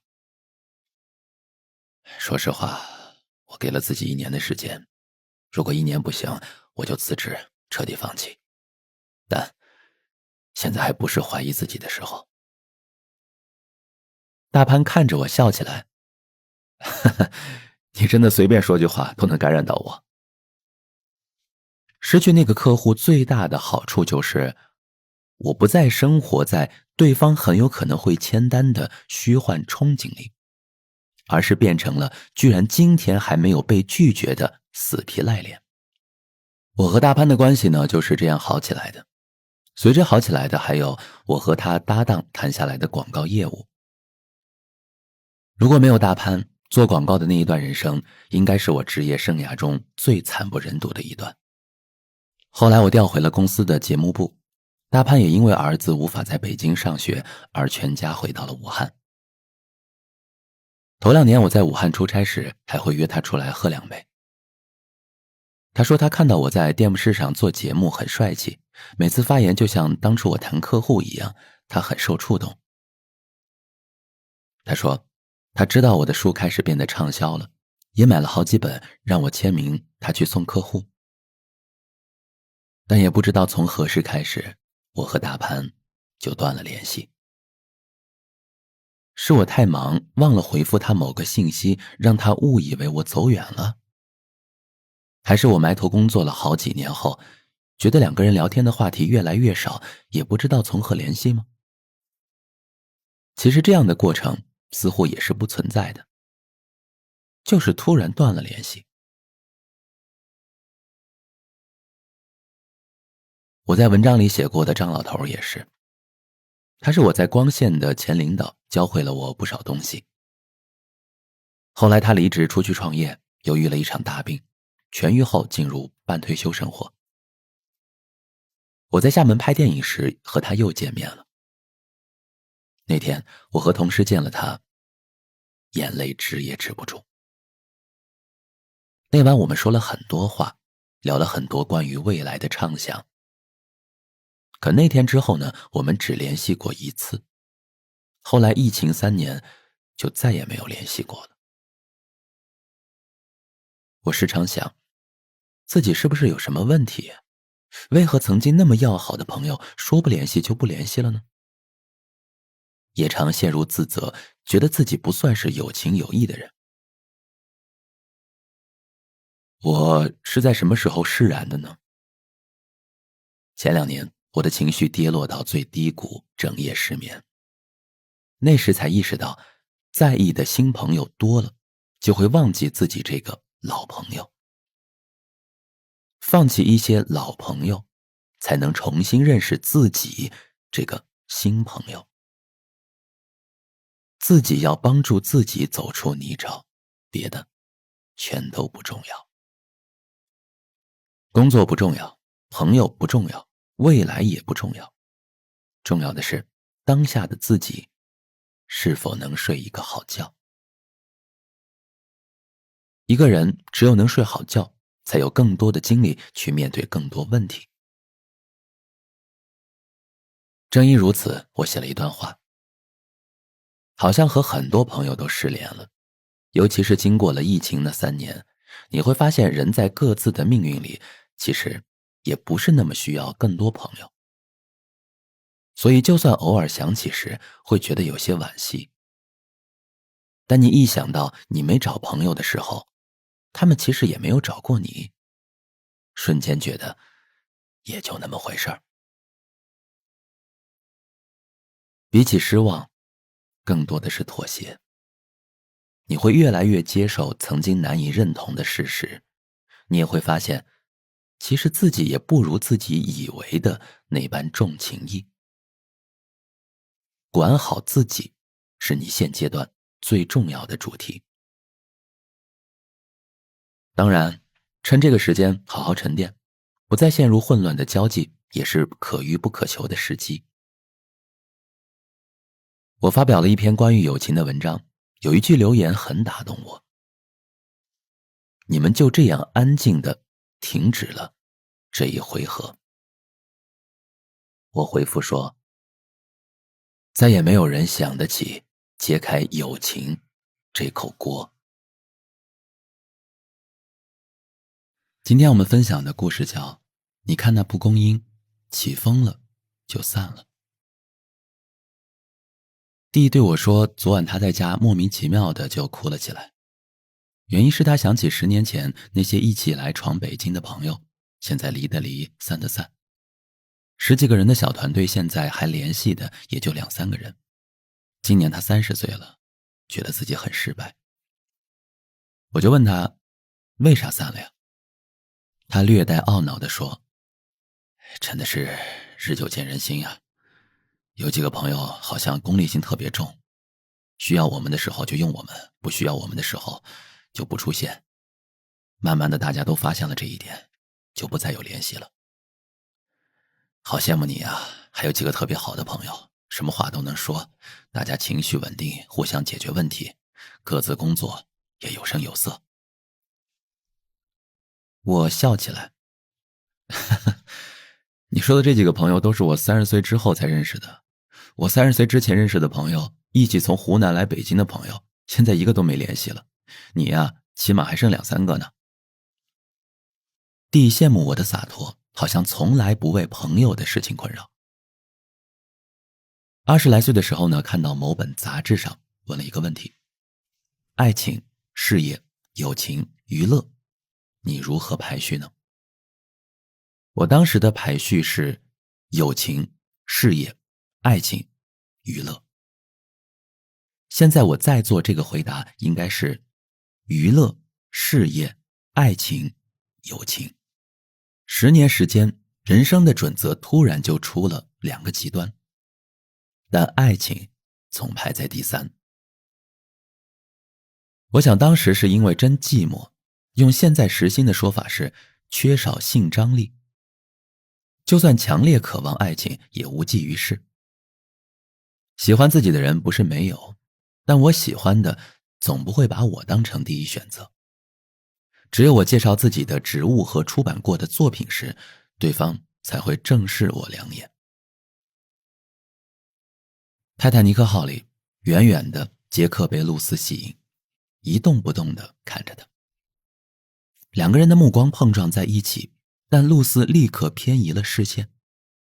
这种偏移是权衡，也是矜持。杰克目光如炬，并未黯淡，继续看着露丝。过了2秒，露丝再次回过头，2人目光交织，一句话都不必说，电光石火开场。谁不想这样？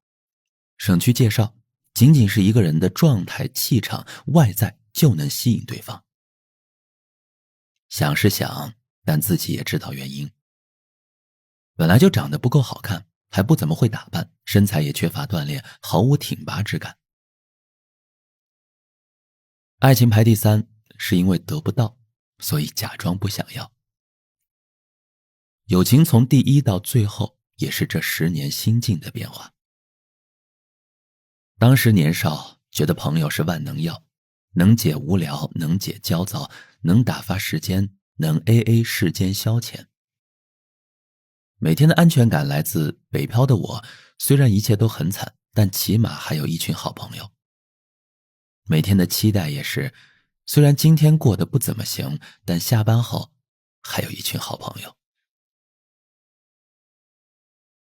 这么想是没错的，朋友也是没错的。但那时朋友的实质是抱团取暖，并非雪中送炭。所以后来，任何一个人谈了恋爱，都是先把对象拉进朋友圈，然后再慢慢的一起消失在朋友圈。任何一个人升了职，先是迟到负责买单，然后干脆就不参加聚会了。大家一个一个的消失，总有一天会轮到你。你回头看，我们都是从某个春天的土壤里发芽，尽力盛放成一朵璀璨的花。后来我们在大城市相遇，抱团，无惧炎夏。我们又在相处中找到自己合适的位置，舒展筋骨，谈笑风生。我们像秋天旷野上一朵朵饱满而晶莹的蒲公英，摇曳生姿。每个人都想着，如果能一辈子聚在一起，该有多好。可蓄势待发，才是命运。每颗种子都在成熟，每颗种子也都在等待一阵属于自己的风。起风了，那就再见了。一颗蒲公英的种子被带到了几万米之外，一颗蒲公英的种子被吹到了10几年之后。每颗种子选择在不同的风里离开，而怀旧的那颗跌落在原地，念念不忘。大概是你，也大概是我。当时分开觉得天都塌了，其实那时才算是人生真正开始飞扬。离去并不代表背叛，而是你总要一个人去闯。今天的我把友情排在最后，不是友情不值得，而是当我过了30岁的年龄时，我愈发意识到，朋友本应就是青春期的抱团取暖。成人后，大家都自然把朋友放在心底，不会再挂在嘴边嗷嗷叫唤了。把娱乐排第一，也是经过了一番深思熟虑的。我发现身边很多人把人生的成熟都建立在对万物的看淡之上。当你变得对一切都毫无兴趣时，你以为自己看透了世界，其实是你对自己不再有憧憬。一个人无法想象出自己与世界的碰撞，便会剥离自己与社会的联系。娱乐不仅是指消遣，也是指你对世界的好奇和探求。我无法想象自己每天醒来，对接下来的一天毫无期待。保持愉悦的内心，前提是你永远都希望了解到未知的自己。本集我们要分享的话题叫这一别，此生再难相见。以前我看到一张图片，2位老兵在火车站站台告别，车窗内的爷爷抹着泪，车窗外的爷爷噙着泪，挥手再见。旁边写了一句话，他们都知道这一别，此生就再也难相见了。当时年少，并不懂得其中的哀伤与动容，这些年愈发看懂了自己的无力与人间真相。微时相遇的朋友，半夜常常微信聊天，相互鼓励。随着大家的人生各自走上正轨，哪怕在一个城市相遇，都鲜有相见的时间。当然会为朋友事业上升忙忙碌碌而开心，也会为无法相见而失落。于是几个朋友下了决心，北京见不到也没关系，你下一站出差在哪里啊？我们必须见一面。真的见面了，几个人搂搂抱抱，大声喧哗，就好像回到了最初的相见，没有任何改变。分别时拍拍对方的肩膀，说声要加油哟。说完这句话，眼泪出来了，因为很清楚地知道下一次的相遇也许又要很久很久。前2个月和大学学姐见了面，2个人开心地聊了一晚上。分开后呢，她给我发了信息，各自打车走的时候，我忽然流泪了，一则觉得幸福，二则怕自己没有资格接得住你对我的鼓励。30岁的时候会自行感慨，人生的路越走越远，相伴的朋友越来越少。说着下个路口再见，再见时只依稀记得对方的相貌，却无法将姓名脱口而出。我们在各自的生活里一点一点抹去了对方的痕迹，会觉得懊恼，也会觉得不甘。曾经那么好的关系怎么就淡了呢？到底是自己太薄情，还是对方太寡义呢？说不清道不明，只能苦笑一下，去往自己的风景。但最令我欣喜的是，一旦你过了某个埋头前行的年纪，抬起头时，你会发现曾经那些重要的朋友早已停留在原地，只等着你叩门而入。和谁相见都能背这首诗：绿蚁新醅酒，红泥小火炉，晚来天欲雪，能饮一杯无。散是各自奔向了新人生，遇是我们带着各自的精彩去成就彼此的未来。本集要分享的故事是：糟糕，我又被别人的热情冲昏了头脑。在健身房遇见了一个老朋友，他的脸出现时呢，我立刻回想起10年前，我和他还有他的爱人以及另外几个朋友坐在一起聊天喝茶的场景。他和他爱人特开朗，和他们坐在一起呢，常有如沐春风之感。对了，他是音乐系的教授，作品还获得了好几次国内外大奖。他真是一位不错的朋友啊，我们怎么就突然失去了联系呢？好像是我和作为中间人的其他朋友闹别扭之后，就没再联系过他了。应该是这样。老朋友戴着鸭舌帽离我越来越近，我立刻转过身背对着他。虽然我想起了所有我和他的友情过往，但我真的很害怕自己会脱口而出他的名字。然后他停下来凝视我2秒，再一副喜出望外的模样，大声说：“你怎么在这里健身呢？”于是我就要开始解释，出现在这个健身房是因为我家住在这里。出于礼貌，我也一定要问他为什么来这里。为了表达自己的喜悦呢，我还要主动提及自己每日运动的时间，接着询问他的时间，再发出怎么以前从来就没有见过你啊这样的感慨。没准他还会问我，是不是还在光线传媒工作呀？是不是还在做电影？最近出版了什么作品呢？其实这样问倒还好，我最怕他问你现在在做什么呀？然后我就只能回答，还是在光线工作，然后业余时间写作，还是老样子。因为他问了我的工作，我就必须问他的工作。总之呢，我们大概会用非常高纯度的热情和喜悦进行10分钟左右的对话，然后还要约下一次吃饭，下一次喝酒，下一次健身。就算约好了，我们也很难实现邀约。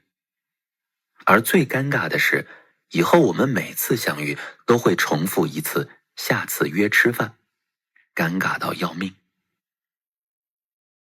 我的脑海里一瞬间闪过所有的结局，决定算了，哪怕10年没见了，我也不要叫出他的名字。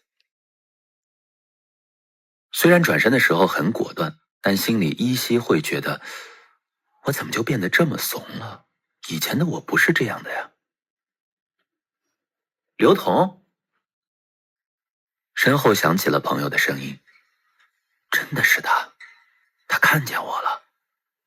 我深呼吸一口气，假装很懵懂地回过头，看见他的脸，凝视了1秒钟，脸上立刻堆满了喜出望外的表情。一切聊天都如我所预想的那样发展，唯一不同的是，他是真的表现得很开心。我一时怀疑他是真的喜欢我，还是和任何人都这样交际呢？我心里决定相信前者。这么想着，我的心情也变得愉悦了起来。我们交换了彼此最新的动态，约了下次聚一聚。我们就这么聊呀聊呀，感觉一辈子都不会结束了。最后我说我要去做有氧了，他说他要去做器械了，我们愉快地挥手作别。我浑身都是汗，刚才那一小段交谈消耗了我不少热量，我甚至觉得都不用再进行划船机的锻炼了。我也不知道自己是从什么时候变成这样了，害怕和人互动。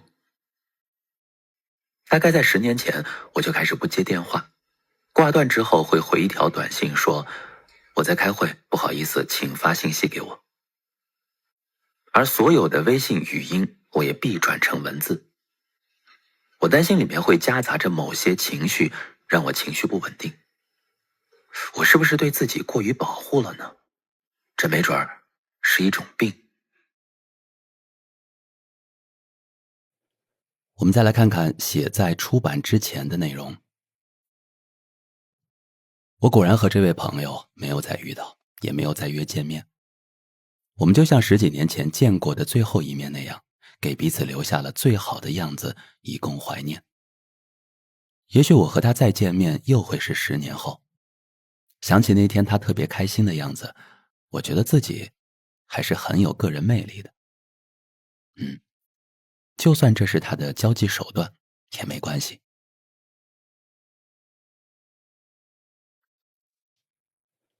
接下来这个故事叫做我不缺热闹，缺的是无人理睬的独处。微信群一大早就有上百条消息，原来是其中一位朋友生日，大家约好了周末聚会。因为要出差，所以呢就给这位朋友发了一条信息，预祝生日快乐，因为要出差，所以不能参加生日聚会了，见谅。朋友回了一条消息说，没关系，那我可以趁机提一个请求吗？这简直是我见过的最趁机的趁机，实在没有比他更趁机的请求了。我就硬着头皮回复了一句，你说。朋友回复，我知道我们认识比较晚，所以在加微信的时候呢，你没有对我开放朋友圈，我心里总觉得你没有把我当朋友。在我生日来临之际，可以修改对我的设置吗？我一惊，立刻查看，果然设置了朋友圈对其不可见。我立刻修改完，然后说，对不起，我自己都没意识到，现在改好了，你可以看到我的朋友圈了。但是你知道吗？我根本就不发朋友圈，哈哈哈哈。我关闭朋友圈1年多了，自从我关闭朋友圈之后呢，整个人精神多了。没有关闭朋友圈时，每天醒来就要点朋友圈上那个小红点，想看看周围的朋友都在做什么。但其实他们无论做什么都和我无关，因为我的工作忙得要死，我只能在他们的动态底下留言，羡慕，下次带我去，好想去，在哪里。无论对方回什么，我都不会当回事儿，因为我根本就不可能有时间去。同行的朋友圈一律发的是开机了，杀青了，热搜第1了，票房破纪录了，拿奖了。好事全被他们占尽了，看得我心塞，对未来毫无想象。我真的很讨厌每天都看见大家过得比我好，以至于我完全无法集中注意力去创造自己的幸福。工作着工作着就会放空，为什么大家都过得那么好呀？我是不是有什么问题啊？花了很多时间，只想明白一个原因，是不是我不太会发朋友圈啊？这么一想，就想尝试发个厉害的朋友圈。什么是厉害的朋友圈呢？就是图得让人觉得好看，但好看又不能显得刻意，必须流露出一丝不经意。文案一定要让人觉得你很棒，但这种很棒一定不能有炫耀的成分。在彰显你低调的同时，又必须显示出十足的底气。发个厉害的朋友圈，就好像拿着一盒砝码去控制天平，多了一个字，就在左边加1克的砝码，多了一句话，那就再往右边添2克的砝码。连选什么标点符号都能影响到整体的平衡。一条厉害的朋友圈就是左右砝码数量不一，但重量却保持平衡。一前一后，2小时过去了，你以为你全神贯注地完成了一次对彗星的监测，其实你只是发了一个点赞数20的朋友圈。尤其是疫情期间，每天憋在家里，很少和人交流，感觉自己变愣了。写出的文字不够细腻，说出来的东西也不够有趣，每天都处于焦虑中。而朋友圈则是压垮我每天的情绪的那根羽毛。把小红点刷完之后，把手机往沙发上一扔，心里只有3个字：烦死了。不夸张的讲，如果朋友圈每压垮我一次，我就能收集1根羽毛，我现在起码有好几床羽绒被了。为了不再让自己有情绪波动，我关闭了朋友圈。不看别人是怎么生活的，也不想着给别人去展示自己的生活。然后我的注意力开始集中，我愈发聚焦于自己手头的工作，眼前的内容。我的感受开始变得连贯，不再被外界打断。那是一幅怎样的场景呢？就好像狂风大作的人生开始变得宁静，天空又开始飘落雪花，没有一丝微风企图将其吓跑，每一朵雪花都落在它应在的位置，不差毫发。雪慢慢的堆积变厚。小的时候你从屋里跑出来，看着厚厚的积雪，说：哇，可以堆雪人了。而每一个雪人都是你能记住的美好。在这个世界里，无风无浪无炽热的光，只有静谧美好。那是你可以下潜到的最深的海，也是你可以探知到自己内心的最安静的巢穴。我把不发朋友圈的原因告诉了朋友，等着对方嘲笑。没想到对方说：听你说完，我觉得太对了，我也不想每天看到别人都过得比我好，我立刻也关了。就这样，我多给一位朋友开放了自己的朋友圈，又让这个世界上多了一个关闭了朋友圈的人。前2年算是我的人生低谷期，至今我也分不清是自己摔倒的，还是被外界的浪打翻的。但好在，人总会在低谷期进行自救。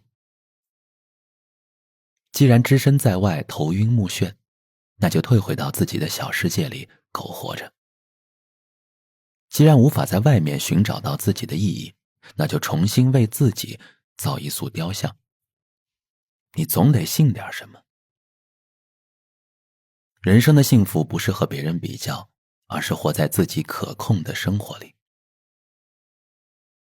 就像前文提及的那样，我关闭了朋友圈，不想看其他人的生活过得比自己好，不想和任何人比较，也不想浪费时间发朋友圈去证明自己过得还不错。关闭朋友圈从根本上让我从网络圈子里回到了真实的人间。其他人的人生不是不可以关心，但前提是我要先把自己的人生过得充实又有意义。大起大落是人生，涓涓细流是生活。每天捡起一片碎在地上的灵魂，年末做成拼图送给自己，就是一种幸福，一种治愈。朋友告诉我，他前几年开始每年会买一个存钱罐，每天将零钱放进去，年终总能收获一笔惊喜。我在他的建议下呢，年初存了一笔定期，隔三差五看一下利息。虽然钱不多，每天只够买一杯奶茶，一份盒饭，但我异常开心。可能是太久没有去在意这些细节，这种肉眼可见的小幸福使自己每天拥有了固定的好情绪。最好的弯道超车，就是在自己的赛道里提速。专心做一件自己喜欢的事儿，才是安全感的来源。沉浸在自己感兴趣的事情里，会让灵魂扎根，让人生的枝条伸往天空。慢慢的，你越来越能扛外界的风，抵寒冬的冷。去年，我花了更多的时间看书和写作，才意识到，这年头谁都不缺热闹，缺的恰恰是无人理睬的独处。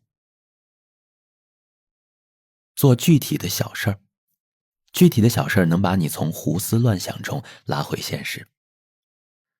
学做一道菜，在聚会时为亲友露一手；学种一颗种子，陪它出芽、长叶、开花，你的心也会有获得新生的感觉。我种了柠檬，养了茉莉，看它们结了果，开了花，就像自己又有了生命。你的快乐与任何人无关，你的情绪也不应该寄托在任何人身上。能给你快乐的朋友，也随时能让你不快乐。学会让自己快乐很重要。这一年，我减少了和好友的聚会。虽然每次和大家相见确实开心，但聚会结束回到家里时，巨大的失落感比快乐来得更猛烈。减少情绪起伏的频次，能让自己的生活变得更有规律。接下来分享的故事叫如果你要求不多，朋友其实还挺有趣的。我发现朋友并不是认识的时间越长，两人的关系就越好，而是这位朋友做了一件你根本想不到的事儿。如果这件事儿还与你有关，你大概率会觉得，这真是我一辈子的好朋友。小象在一个好友群里发了一张他去国外酒吧的照片，照片被朋友放大，圈了其中的物品出来。小象旁边放了一个大大的与场合极其不相称的塑料袋。朋友就问小象，你去酒吧为什么旁边还有一个那么大的塑料袋啊？小象说，因为刘同托本地的朋友买了很多打折的内衣裤和袜子，朋友转交给我，让我带回国。昨晚无论我在哪个酒吧，这一袋子的东西都没有离开过我的视线。群里的朋友就纷纷问我，到底是什么牌子的东西值得我买那么多，值得小象这么做。我假装没有看到群消息，给小象发了一条信息，你是我人生中最好的朋友呢。小象回，哈哈哈哈哈哈哈。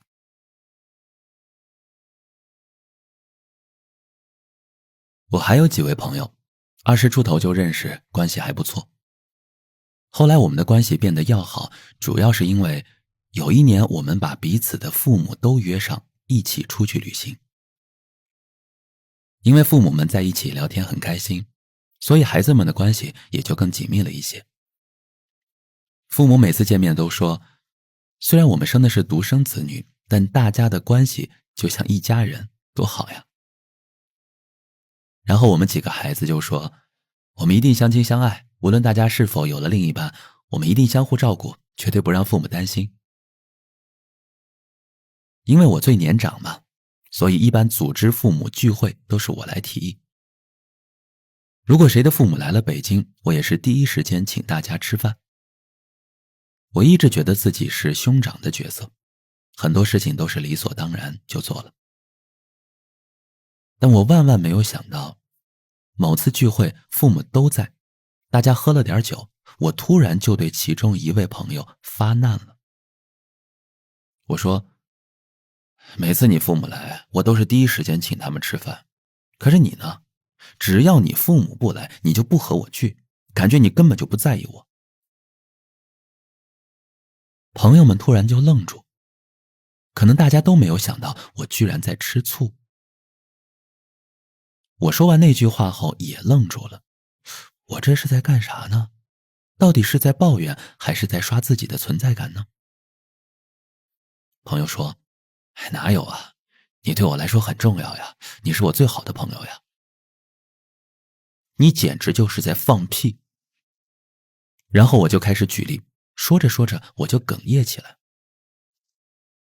真是要了命了。其实我根本不在意我是不是他最好的朋友。反正打小开始，我最好的朋友的最好的朋友都不是我，我早就习惯了。但我为啥突然会说这些？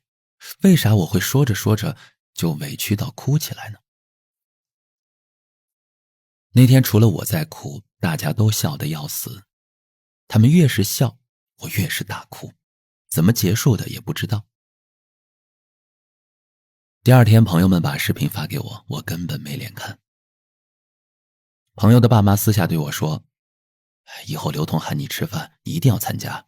他把你当最好的朋友，你也要把他当最好的朋友，你不要失去这个好朋友。朋友呢就哭笑不得，把他父母的话告诉我。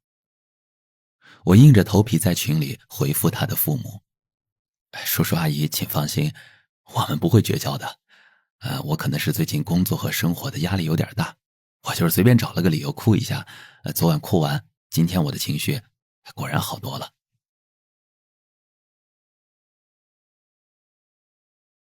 我从小就是一个很缺朋友的人，越是缺朋友，我就越是想和任何人成为朋友。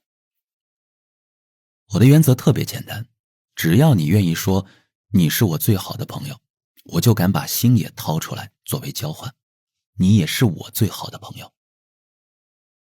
我根本不需要对方任何付出，只要你给我这个名分，我就心满意足了。我缺友情到什么程度呢？高二时我写了一张字条给一个朋友，上面写着，你能成为我最好的朋友吗？如果愿意就告诉我，如果不愿意就不用回了。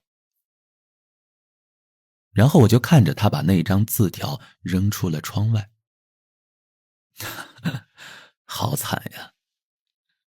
但现在想起来，我觉得收到我字条的那个朋友才惨，怎么会遇到一个这样的神经病呀？反正后来我大概率觉得交朋友最好的方式是行动，而不是表达。不是为对方付出多少，而是关键时刻能帮到对方多少。当脑子开了窍之后呢，我才意识到，自己之所以那么需要朋友，是因为觉得自己的灵魂太孤独了，想找一个伴儿。后来一直找不到朋友，我就开始尝试让自己变得不那么孤独。就算孤独，也能从孤独中找到有趣的部分。慢慢的，朋友就不重要了。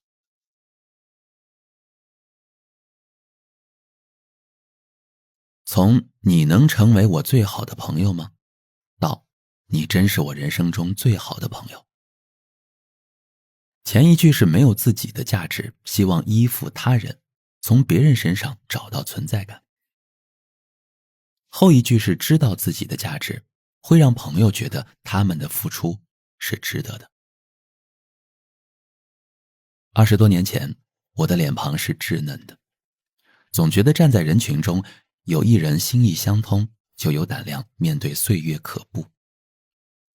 20多年后，我的表情是冷静的，人与人能相吸也能相斥，但无论再相吸的两个人，也无法成为一个整体。中间永远隔着你和我，是天谴，也是倒影。我们来看看写在出版之前的内容。感觉自己这些年对友情的看法略丧，但认真想了想，其实是友情在生活状态里的占比开始越来越低。20出头时呢，会觉得朋友在一起很好打发时间；30出头时呢，会觉得朋友在一起聊未来很有目标感。等到40岁的时候，每个人都被社会的各种压力撕扯成很多碎片。作为子女的你，作为伴侣的你，作为父母的你，作为一家之主的你，作为公司里年龄偏大的你，作为人生无法维持在高点的你，作为睁眼就看到账单的你，你觉得自己像经过了一台碎纸机，再也无法回到那个完整的自己。如果你现在正处于青春期，我希望以上这段话能减少友情对你的内耗。遇见好的友情，值得一辈子去回忆；碰上坏的友情，也不会影响你今后的人生。最后我们再来看看作者自语的部分。如果你在乎我，就不要拿我去和任何人比较。如果你尊重我，就请在做任何与我有关的决定之前告知我。如果你帮助我，就请知无不言，让我对前因后果清清楚楚。如果你喜欢我，请不要用无谓的技巧拉扯我。眼睛是用来欣赏美好的，不是用来看是非的。耳朵是用来听旋律的，不是用来听流言的。手指是用来触碰温暖的，不是用来指手画脚的。无论是朋友、家人，是恋人，是伙伴，都应先建立一个彼此信任、有安全感的环境，再一同面对外界，视为团圆美好。人要如何才能知道自己是怎样的人呢？这个问题我从10几岁便开始问自己，一直问到今天。到今天，我得出的最准确的答案是，人不可能知道自己是怎样的人，人只能尽可能多的去了解自己。每个人都比大海更深，比星空更亮，比宇宙更广。我甚至怀疑人类的视野之所以往外太空拓展，去看看外面到底有什么，完全是人类向内探索失败造成的。人的内在不仅广阔，而且无限。不仅无限，而且这种无限随着年纪的增长还在不停地裂变。相比之下，当你研究宇宙万物时，似乎只要灵活运用牛顿3定律、万有引力定律、相对论、电磁学、量子力学、热力学、黑洞理论，你总能窥探并定义宇宙中某些真实的部分。但人却不行。你只能尽可能地关注自己每日流动的情绪和去往的方向，一路奔波，把自己累死。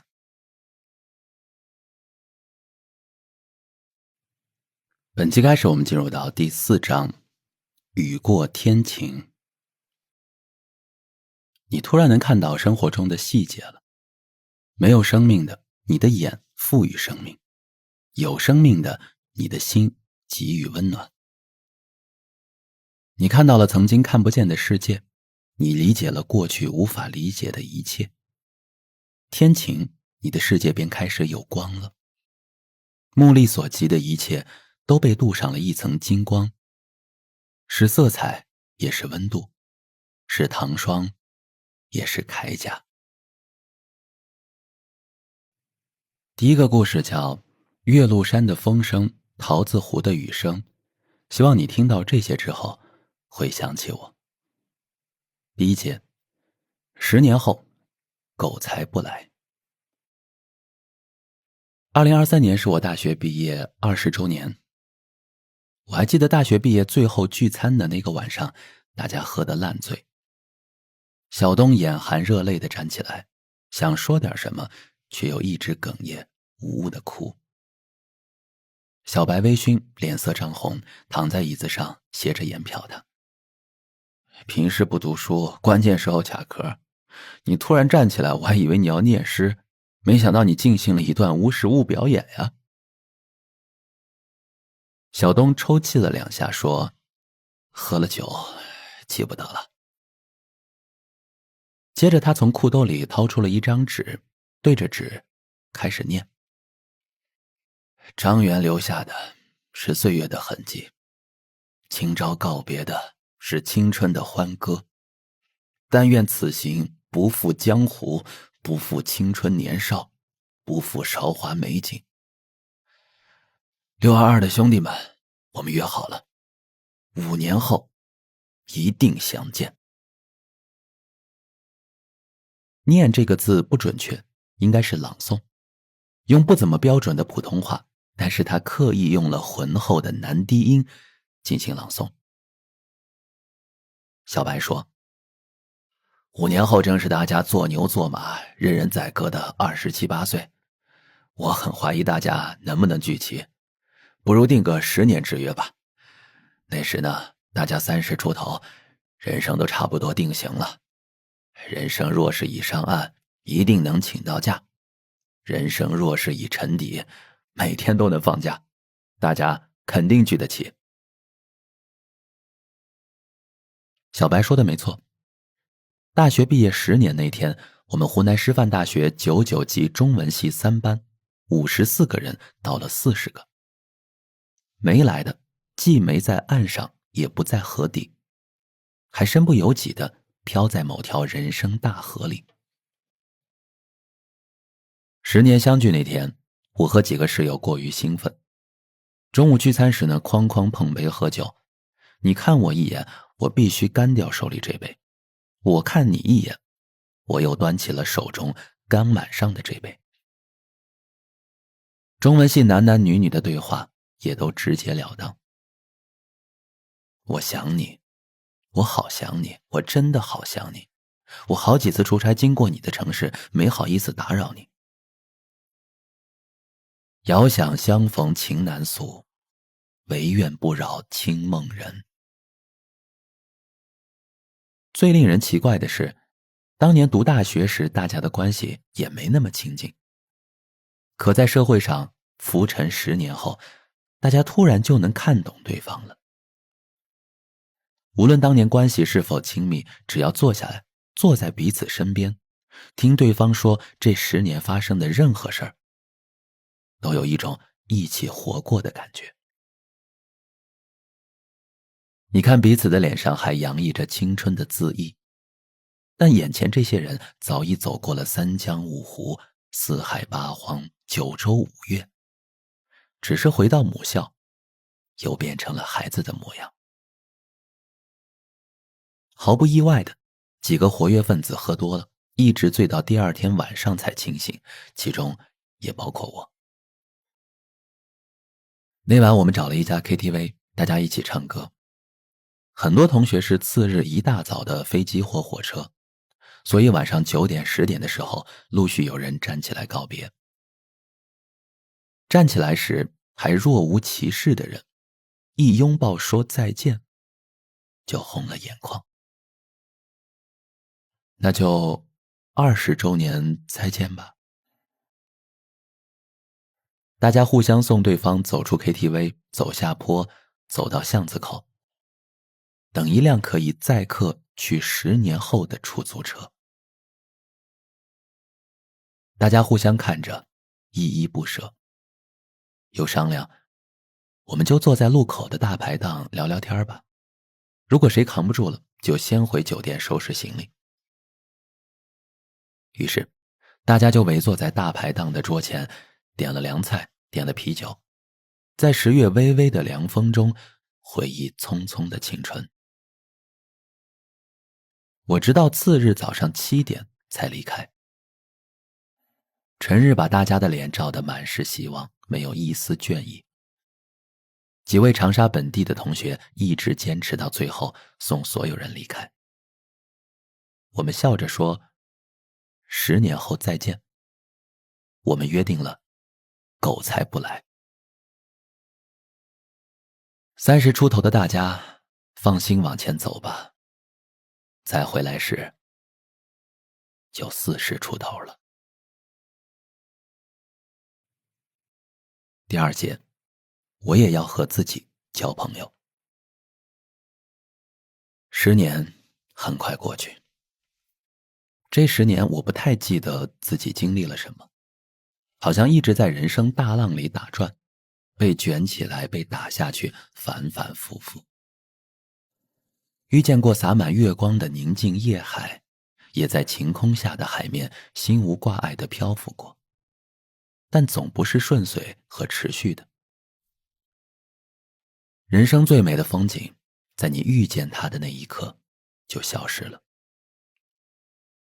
临近毕业20年前的1个月，周青给我发消息，我们宿舍的女生打算20周年一起在长沙聚，你们宿舍呢？要不要一起啊？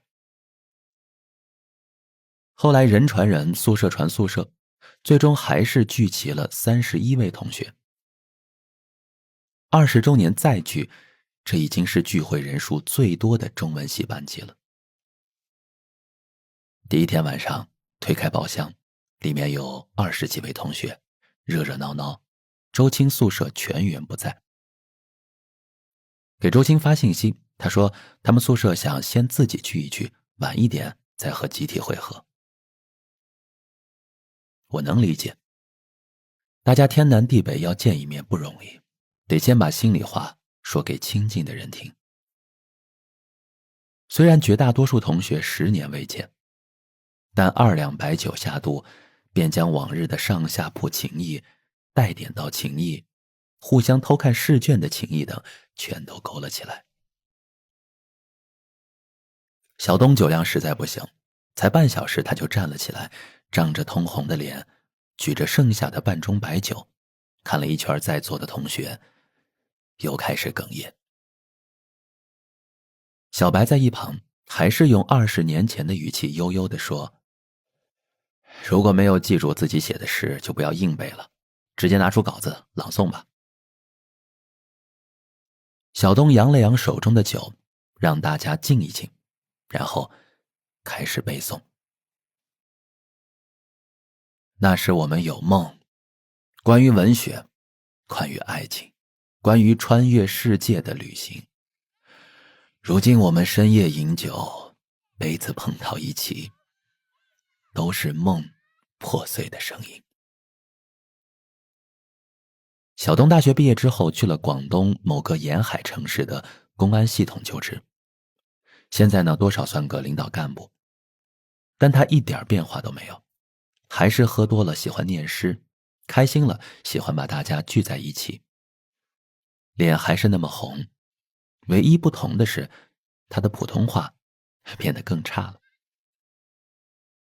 可古怪的是，这变得更差的普通话却将北岛的这首短诗演绎出了人生的跌宕起伏。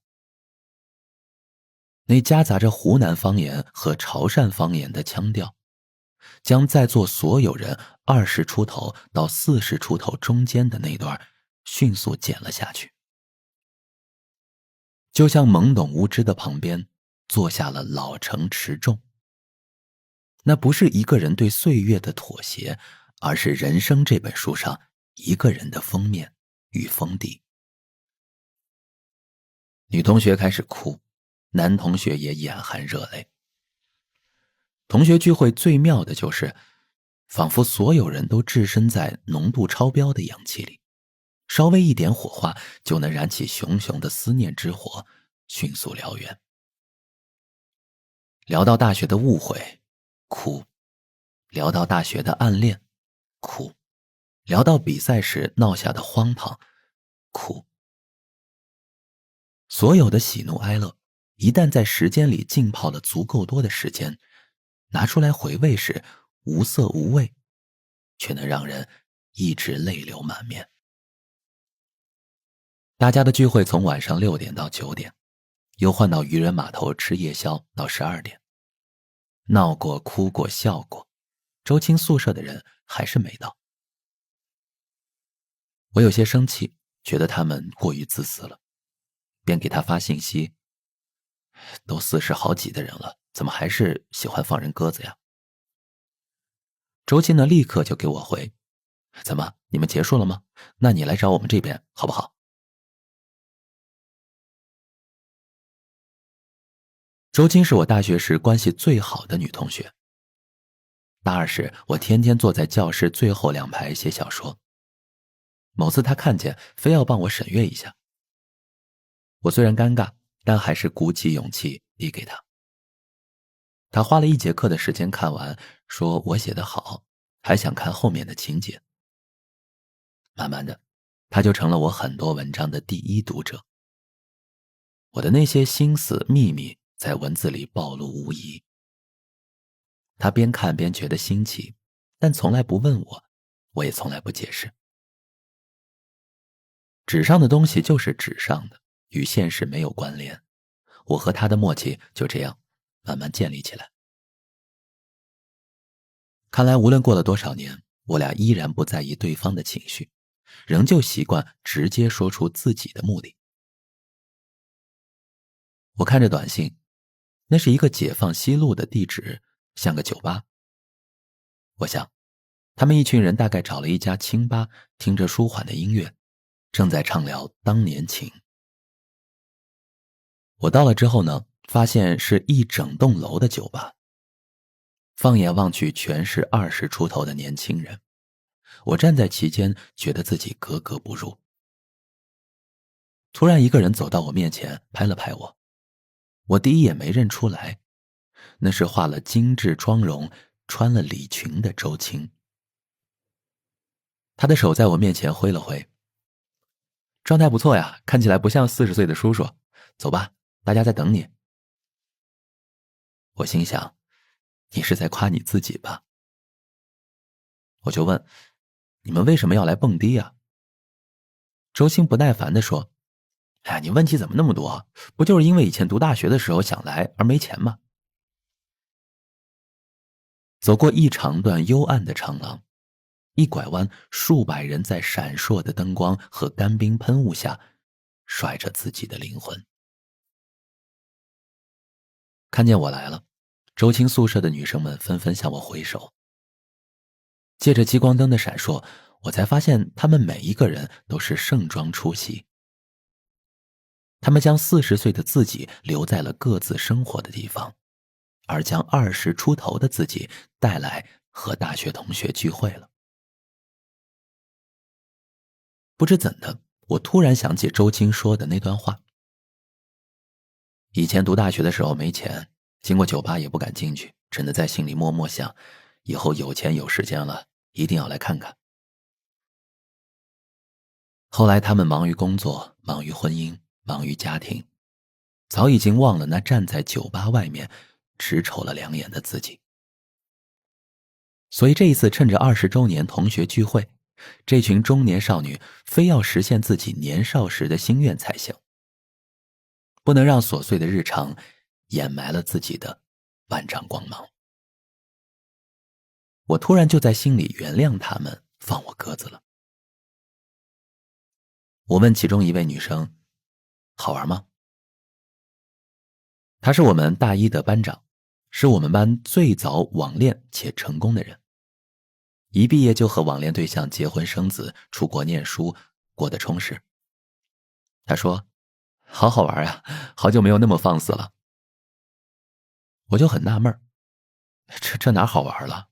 大家来酒吧都是交朋友的，谁自己一个人瞎蹦啊？对呀，我们就是来和自己交朋友的。中文系人的这张嘴呢，发疯随口说出来的话都让人很好哭。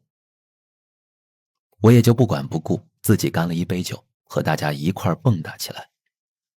我也要和自己交朋友。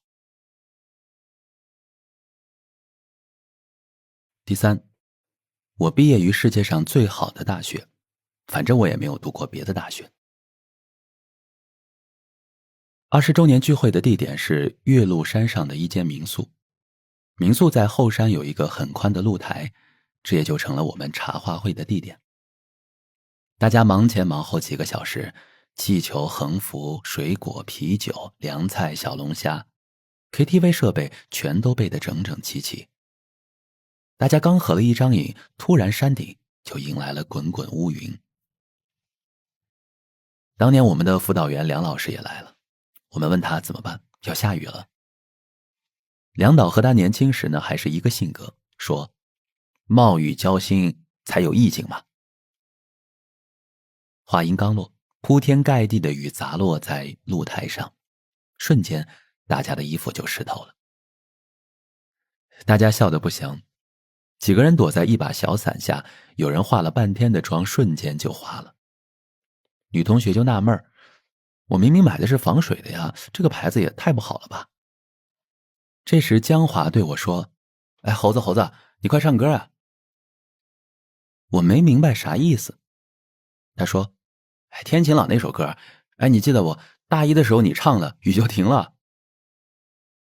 20几年前的一场大雨，突然在20几年后叫醒了当时的回忆。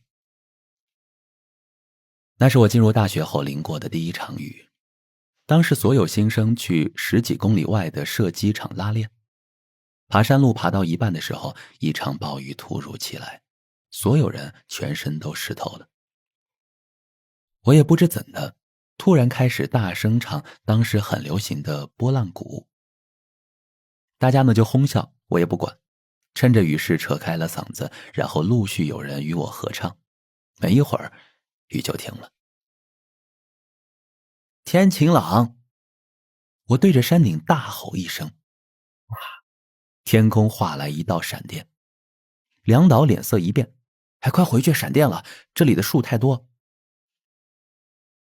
几分钟后呢，30几个人便湿漉漉地挤在民宿的小会议室里，身上散发着蒸汽，久违的宿舍的味道又出现了。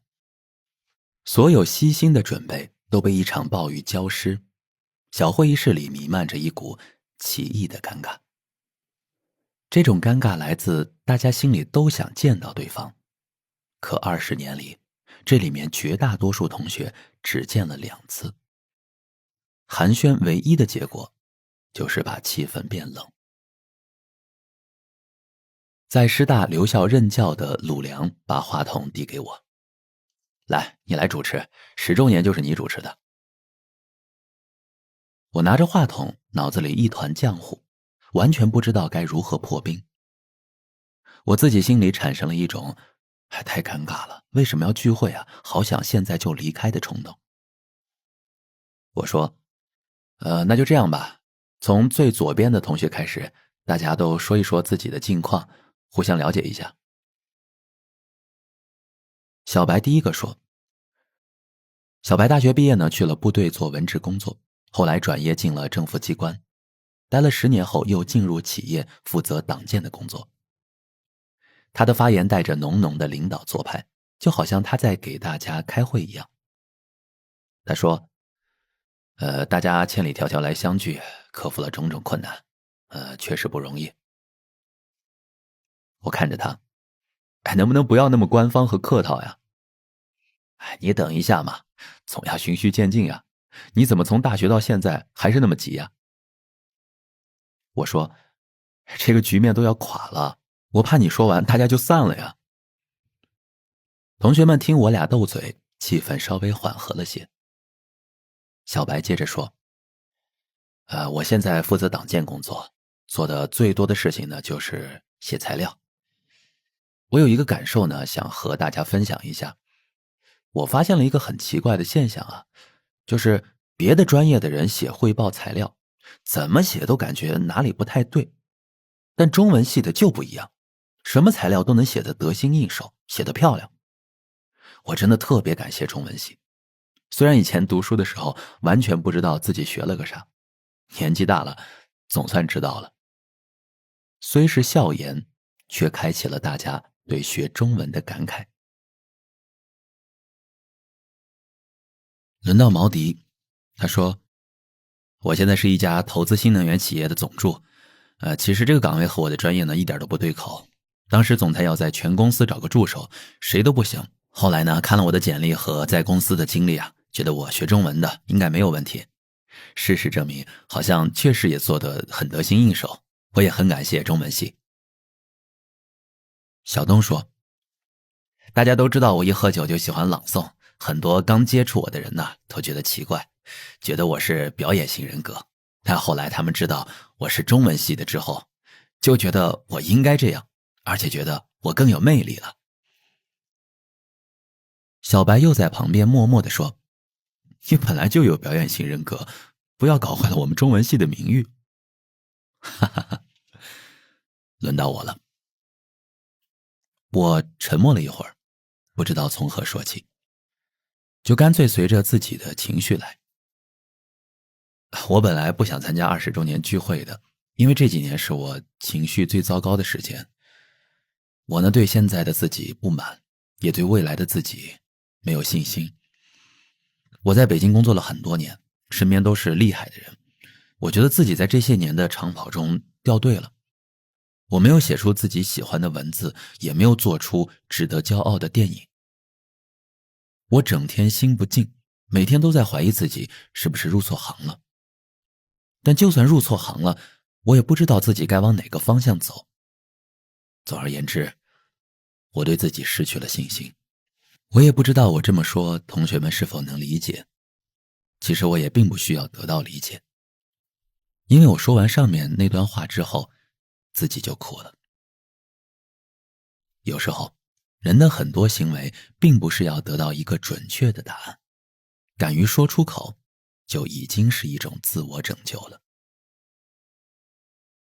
我觉得我开了一个好头，因为从我之后大家都进入了自言自语自省的状态，好像并不害怕自己被人抓住把柄，也不羞于呈现自己的不堪，和人生对抗的同时也在和自己对抗。红豆杉说，其实我今天原本来不了，我老公出差，我婆婆住院，我要照顾2个小孩，我每天都很崩溃，但我偏偏来了，我还把2个小孩带来了。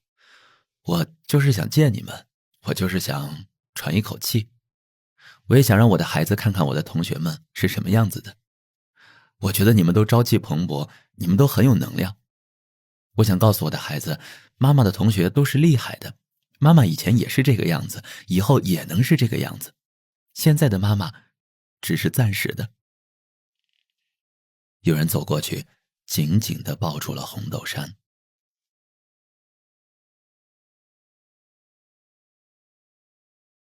大家说着，我的胸口已满是烈火。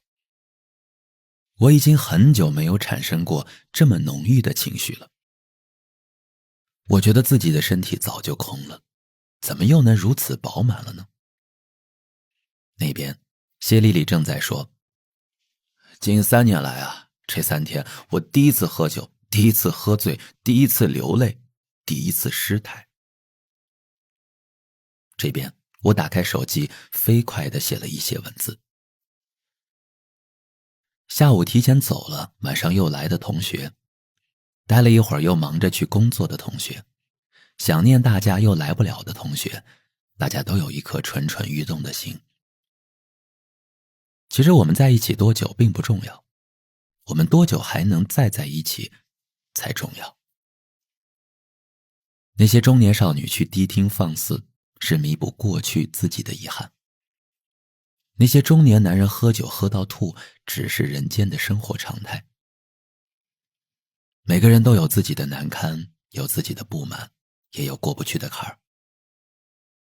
但是我们在一起的这一点点很短的这一点点时间，每个人都流露出了真正的自己，不是吗？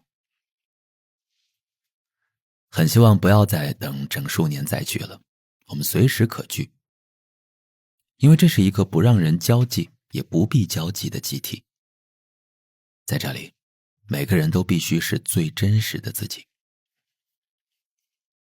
小东说他毕业于世界上最好的大学，因为他也没有读过别的大学。我觉得没错，这里就是全世界最好的大学，因为遇见了10年、20年、30年依然能够见面的各位。眼泪不是为各位而流，而是为今天的自己流。谁能想到呢？中文系的我们，做风投的、新能源的、基建的、廉政的、文娱的、教育的，毕业那天像烟花那样被放上天空，奔赴各自的命运。今晚3小时畅聊，是过去20年未见的沉淀。我希望我们还能继续见，持续见，永远见。有一处可以哭出来、喊出来，也没有人会觉得你奇怪的地方，就是这里。因为我们是同一片土壤里的种子。20周年，聚会快乐！一口气写完发到了群里，很语无伦次，却异常轻松，感觉自己淤堵的胸口一下就通畅了。这时呢，小东突然说：“哎，给我一个话筒，刚才猴子写了一段文字发到群里，我觉得很感动，我来朗诵给大家听。”第四，40岁的少年也要加油啊！分别前，大家微醺，我跟大家挥手再见。周青喊住我，在路边对我说了很长一段话。他说：“谢谢你啊，好像每次看到你，都让我觉得人生很有希望的样子。”我摆摆手，想跟他说自己真实的状况。他接着说：“我知道你过去几年焦虑到长期失眠、耳鸣，本来就不多的头发还斑秃了，现在还没好。你写的每一篇文章我都在看，也有你不知道的账号给每一篇文章留过言。我知道你也许看不到，但是我知道，当你敢把自己的内心活动和人生焦虑写出来的时候，你就已经鼓起了很大的勇气在对抗。我不是因为你总是笑着，总是一脸无所谓的样子，觉得你很强大。我是因为知道你跌倒了，却总是挣扎着想爬起来的样子，觉得你还没被打垮。你内心敏感，又那么爱哭，心里一定装了很多东西。外界稍微震几下，你货架上的东西应该早就落得满地都是了吧。我能看到你一直趴在地上收拾，狼狈不堪的样子。但我也能看到你还憋着一口气的样子。我很喜欢你在我在未来等你中写的那句话：少年最好的地方就是嘴里说着要放弃，心里却都憋着一口气。其实我们都是一样的，内心杂乱，总想找一个人或等一个人来拯救自己，但事实就是等不到，也等不来任何人帮自己了这个难，只能靠自己一点一点收拾。先是蹲着，后来累了就直接跪着，熬不下去了就直接坐在地上哭一会儿，哭累了继续收拾自己的人生。我一个字都没说，就像他第一次看了我的小说，读出了我的秘密，我第一次被人看穿却一点都不尴尬，满是感动。他说：“好了，你的车到了，继续加油吧，40岁的少年，我会继续在远方给你加油的，也希望你能为我加油。”一个人不是因为总是笑着才强大，而是因为跌倒了却总想着挣扎着爬起来，证明我们还没有被打垮才强大。5. 尾声。20周年聚会落幕了，群里的大家还在回味。小白回到了广州，发了一条信息给大家：垂死病中惊坐起，燃烧我的卡路里，枯木逢春犹再发，聚会一次再少年，期待下次见。大脸猫没有参加最后的班会，他在群里发：今年因为要带孩子回家，所以缺席班会，很遗憾。隔空看了大家的感言，很感动，特别是最爱师大的主题，哈哈，听完都感觉自己膨胀了。毕业20年，我们成为员工、妻子、妈妈，我们交了很多的朋友，大多是同事或者孩子同学的妈妈。可是只有在你们面前，我们才是20年前那个最真实、最纯粹、最青春、最心怀梦想的自己。我们彼此了解所有的弱点，看过所有的尴尬，干过所有的丑事儿，还有那些追过你和你追过的男生。24年前的相遇是奇妙的缘分，20年后的重逢却是多么可遇不可求。祝福和致敬中文3班，还有我们最可爱的730-413寝室。宋丽呢发了一首长诗：如果20多年前，你总是晨读声音太大，惊走张园的小鸟，总是上课迟到3分钟，嘴上还咬着德源大包，总是占着图书馆位子不看书，打瞌睡咸水流在唐宋文选上，总是考试临时抱佛脚，得了61分就喜极而泣，总是月初胡吃海喝不留钱，月末眼泪汪汪轮流讨口粮。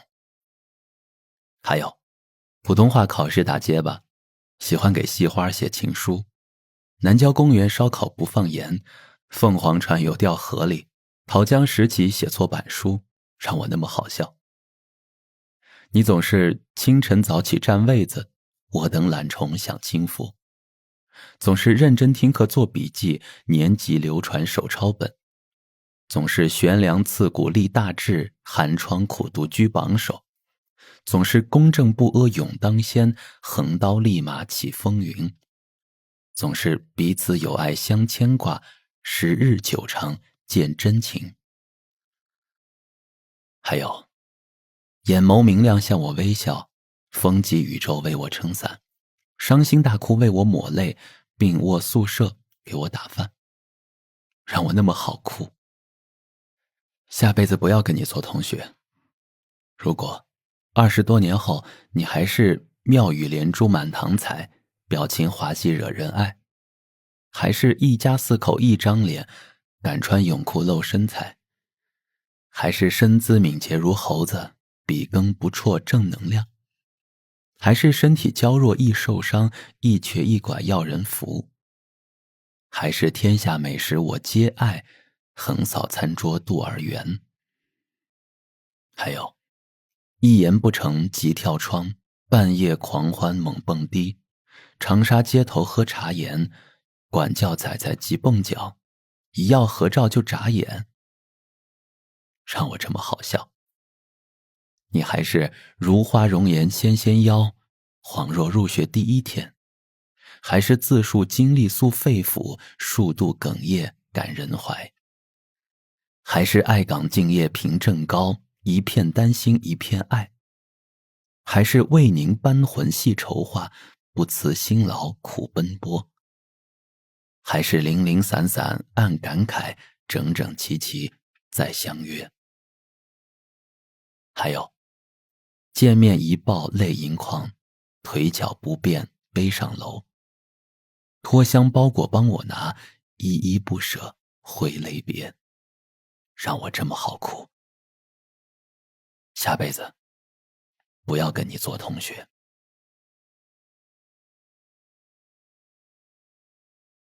我读着群里这些文字，不仅回到了过去，还通过它们看见更远的未来，清晰而透彻。我翻出了自己10几年前写的一篇关于中文系的文章。别人问：你是中文系吗？只是简单的疑问句，但我却竖起了身上所有的神经。你并非能言善辩，你并非文笔流畅，唐诗宋词45经有多少能倒背如流？为何你观点大众？为何你不特立独行？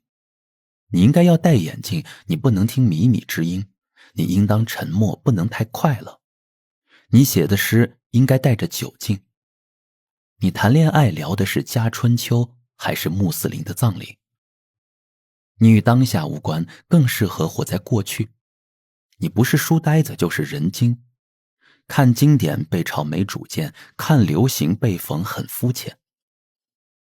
你躲着了解亨利·米勒的随性，海明威的细腻，村上春树跳脱，八军巨细靡遗。你喜欢王尔德放肆，尼采刻薄，聂鲁达的热情。还有一位叫吴长英的作者，常用少见的比喻，未会的字义。你看不懂百年孤独，似水流年，尤利西斯，却对查泰莱夫人的情人情有独钟。还有好多都藏在心里，无法与人言语，既细腻又矫情。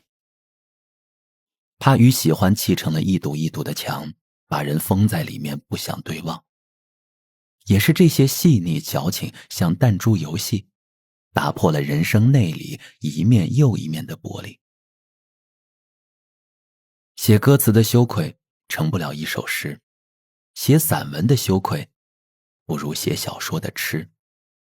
写报告总觉得浪费了手中那支笔，总之是愧对了已是地中海的秃顶。常常愧于承认自己是中文系，一句我是文科生就打发了自己的曾经。中文系让人有敬畏心，让人害怕很多东西。中文系时刻在提醒，活出自己比假装痛苦更有意义。最喜欢的场景是我们坐在舞社广场的台阶上，一起分享电影《邮差》里看到的那几句。你曾问我岛上最美的是什么，我为你录下海浪、风、父亲忧愁的渔网、教堂忧愁的钟声、星空和新生命的心跳。当你听到这些时，会想起我。这么些年过去，觉得活出自己比假装痛苦更有意义，更觉得接纳痛苦才能活出真正的自己。路南山腰的雾气，2里半的小雨，木兰路的匆匆，鹿山寺的暮鼓晨钟，这些风景化为温度，烙在此后大半生的为人处事中。那时很疑惑，自己读这个专业的意义是什么？现在已经能回答那时的自己了。你读中文系是为了遇见这群真挚可爱的人呢。接下来我们说说我最焦虑的时光是如何度过的。这些话是写给此刻看到的你。我已经从年前精神极度焦虑、紧张、失眠、斑秃的困境里走出来了。除了看医生、吃中药，先让自己的身体变得有安全感以外，我觉得对我帮助最大的事儿，是我认清了几件事儿。第一件，我不重要。其实我把某件事儿做得足够好，真正为我开心的人，除了自己，这个世界上也没几个。我根本征服不了更多人，不是因为能力不够，而是绝大多数人都只关心自己。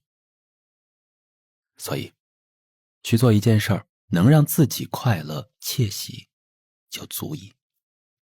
别做征服他人的白日梦，别给自己压力。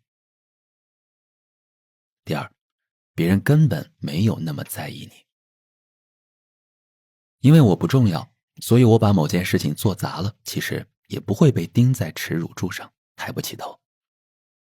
所有的自我贬低都是你每天给自己的。我每天问自己，尽力了吗？该怎么办？别人问起来如何回答呢？别人怎么看我呢？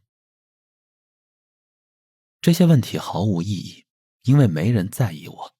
我做砸的事儿根本就没人在意。绝大多数人都不关心结果，他们甚至不关心你在做什么。只要你不被自己打垮而停滞不前，继续认真生活个3-5年，去做自己喜欢的事儿，每天喜气洋洋、自信满满，就没人会记得之前你做砸过什么。苛求自己听起来是完美主义，其实就是把自己看得太重要了，以为自己是世界的焦点。你以为的失败，其实屁都不是，放了就放了，1秒就稀释在空气里。如果你并不是因为别人的看法而生气，只是因为自己不满意，只要不影响情绪，那也没问题。第三，可以努力，但不必非要成功。努力是你自己全身心投入去做了某件事儿，做到了是经验，失败了是教训。看过一段话，人生中大部分事情是你决定不了的，但是你一定要尽力，你要尽力而为，但要接受命运的安排。个体过于渺小，但一个人的人生最重要的事情就是认识到自己的禀赋，并朝着你自己的禀赋努力前行。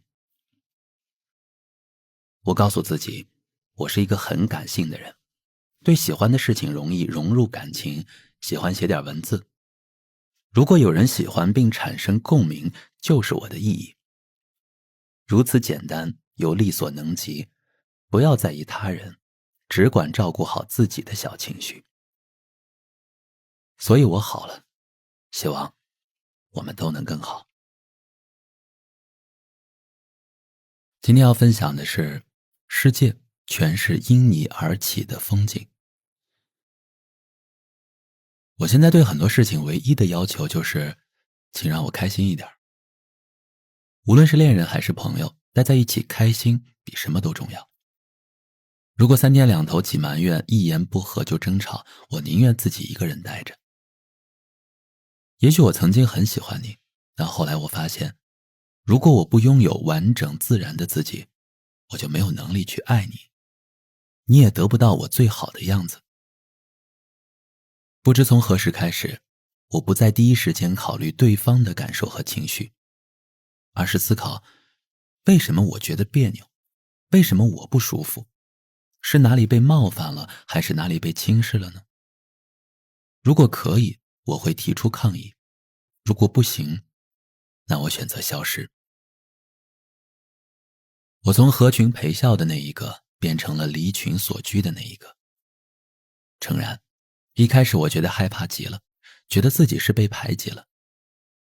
可一天两天后，当我的灵魂触角意识到这是一个全新无害，没有人会突然蹦出来伤害自己的环境时，灵魂便漫山遍野地发芽了，开花了，随意而居，盘地而坐。任何一个小的念头都能让我蹲下来研究很久，任何一件日常的小事都能让我浮想联翩。这一切最幸福的是，我的思绪想走多远就走多远。抓住一阵风，去千里之外看一眼，又抓住千里之外的几阵风换乘回来，1分钟就可以走遍一个世界。在这样的世界里，没有别人，全是因你而起的风景。你若能耐得住寂寞，你一定会为这一切感动到落泪。湖面突然传来的冰裂声，是告诉你天气转暖了。一阵太阳雨，让你看到了雨中年少雀跃的自己。一群候鸟在为你南飞，最后一片落叶连着飞雪，大自然为你准备的一切，终于被你看见了。我很喜欢一句话，除生病以外，你所感受的痛苦，都是你的价值观带给你的，而非真实存在。这样一来，痛苦并不是真的痛苦，而快乐则成了真的快乐。我知道现在也许你会感觉到有些难熬，但你要知道，很多人也过着和你一样的生活。他们当中有人难过，有人快乐。我希望你是后者，能从纷杂的世界里看到世界为你独自创造的细节。一只翩翩飞过的蝴蝶，一条追随了你半路的小狗，一片映红你脸颊的夕阳，一节你上车了才缓缓关闭的车厢。如果不是因为你，它们都不存在。它们既然存在了，那就是你在这个世界的意义。我希望我们都比昨天快乐一点，毕竟很多有趣的事物和细节，都因为你的留意而有了存在的意义。今天聊聊，我只是想喘口气。小远离这2年后呢，我再一次和他聊天是在直播上。他出版了新书，问我能不能帮忙直播连个线。忙自然是要帮的，我把他招进公司，带着他一起工作。看着他独当一面，又看着他陷入工作泥沼，自我挣扎，最后离职创业。他离职的时候呢，我也正处于项目失败的职业低谷期，每天在痛苦中来回纠结，担心别人看不起自己，又担心自己过于在意别人的眼光，担心自己从此一蹶不振，又担心自己就算爬了起来，还会在同样的地方跌倒。害怕光，又害怕自己被照得不够亮，害怕暗，又害怕填埋自己的土盖得不够满。收到他离职告别的信息时，我有些震惊，有太多问题想问，也有太多不解想抒发。但转念一想自己的处境，觉得毫无说服力，最终只回了一句：既然做了决定，那就对自己负责，加油，有需要就说话。自顾不暇，哪有精力评价他人的人生呢？时间一晃，以2年为一个单位，小远发信息告诉我他要出书了。我心头一暖，原来他还记得我和他的那个约定。小远是参加主持人大赛进入光线传媒的，他入职后第一个问题是，其他主持人长得都很好看，我那么普通，为什么你们还选了我呢？我哈哈大笑，夸他还挺有自知之明。他的脸立刻闪过一抹尴尬。很多时候贬低自己的提问，只是想收获更多的肯定罢了，他需要的是信念感。然后我很认真地告诉他，你主持的不错，所以呢就显得你也好看了不少。你最与众不同的地方是你会写东西，这些年也一直在坚持创作。如果你想走得更远，就一定要保持下去。后来，无论我们是在一起工作，还是换去了不同的部门，我都会提醒他必须坚持写下去。终于，他的书写出来了，而我也从低谷走出来了。我问他，为什么要从一个工作了10年的地方离职啊？在这里你可以干很多事儿，公司也会支持，为什么你非得离开自己创业呢？他说，我觉得自己管不好团队，公司其他同事呢似乎也不喜欢我，我每天都觉得很压抑，不开心。回忆一下就串线了。26岁的我和2个朋友坐了一下午，听他们转述其他朋友是如何的讨厌我，如何看不惯我身上的毛病，说我是不是应该更在意一些朋友的感受。回公司之后呢，我整个人心不在焉，和老板开会的时候亦是如此。会议结束，老板让我留下来，等人散了，他问我，你咋回事啊？我想了想，就把自己来北京的前因后果说了。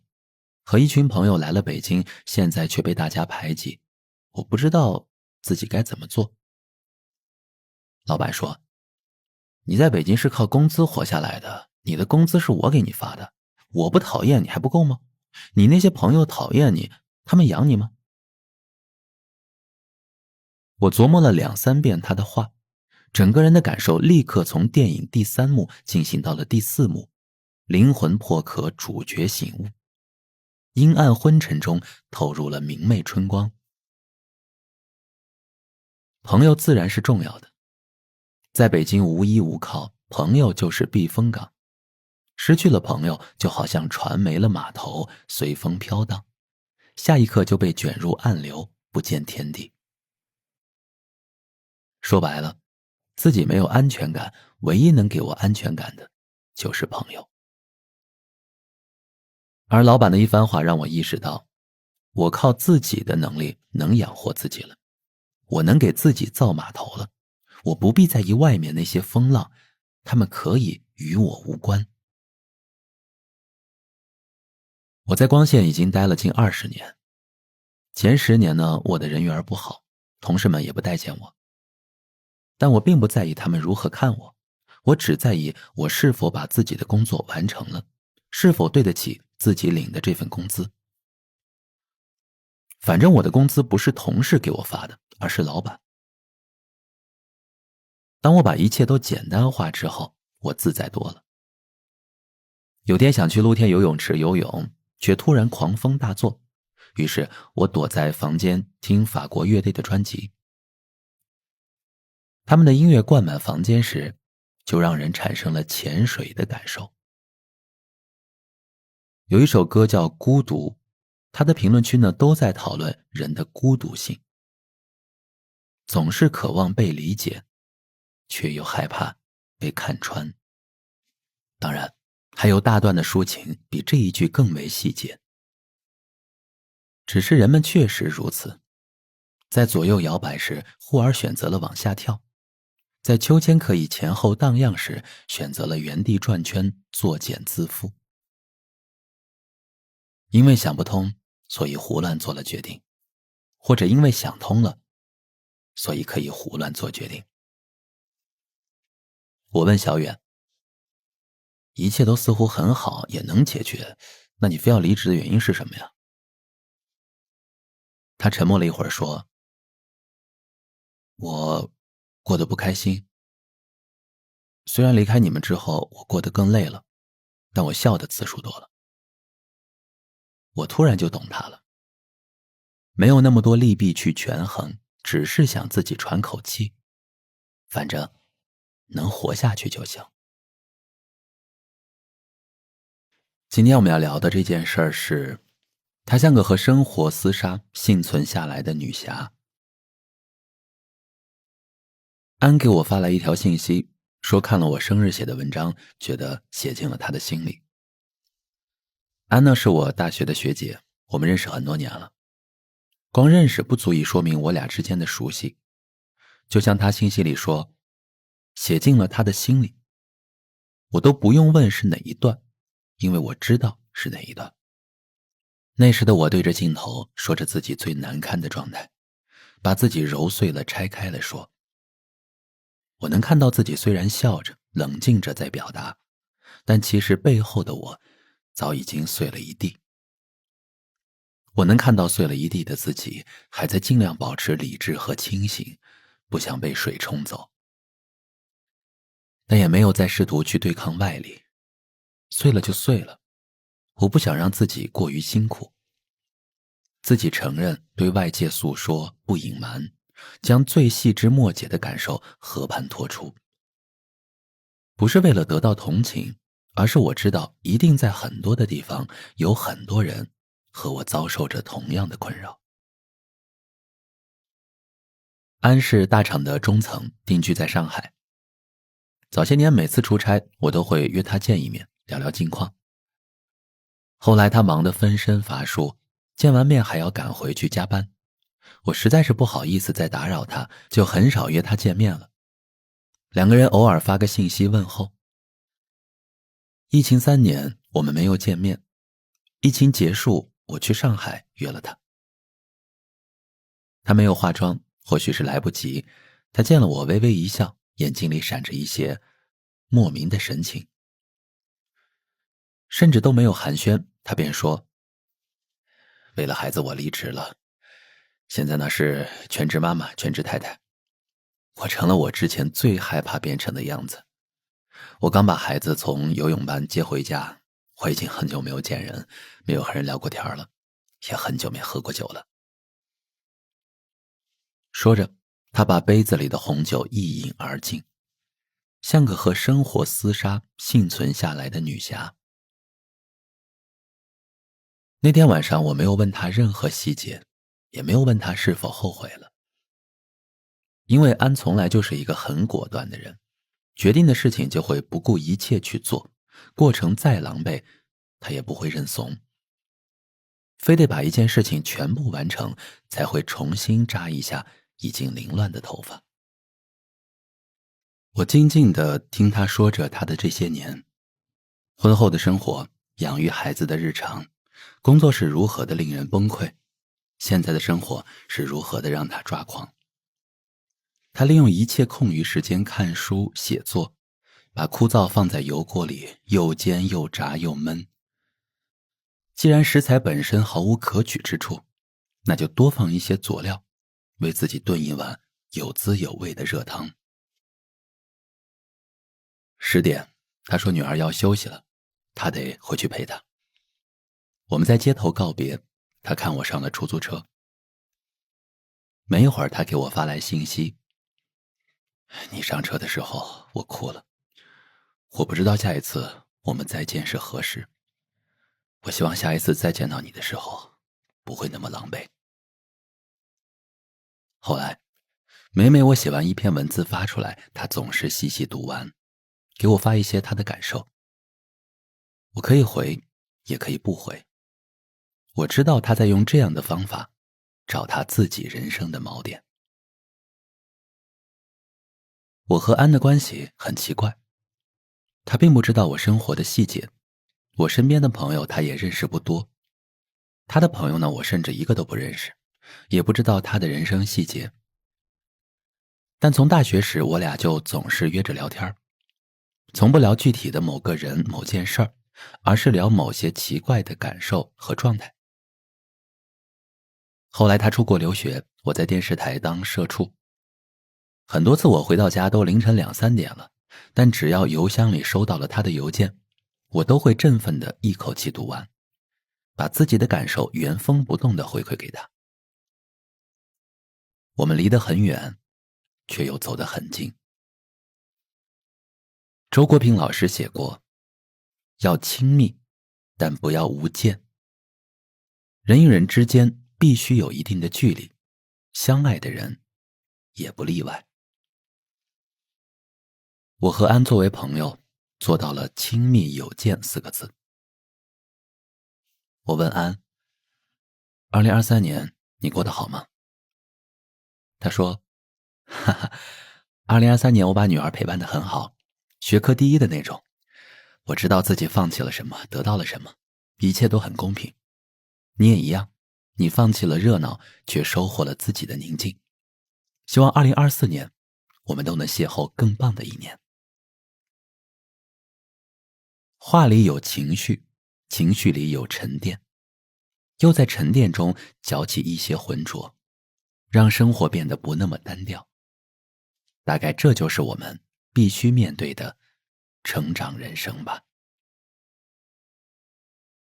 最后我们来看看作者自语的部分。我对自己好到什么程度了呢？只要自己待在一个场合产生了某种不舒服、不自在感，就会直接说我不太舒服，先走一步。以前呢会一直忍着，告诉自己忍一忍就能过去。产生不舒服的念头时呢，就已经是大脑给自己发出的警告了。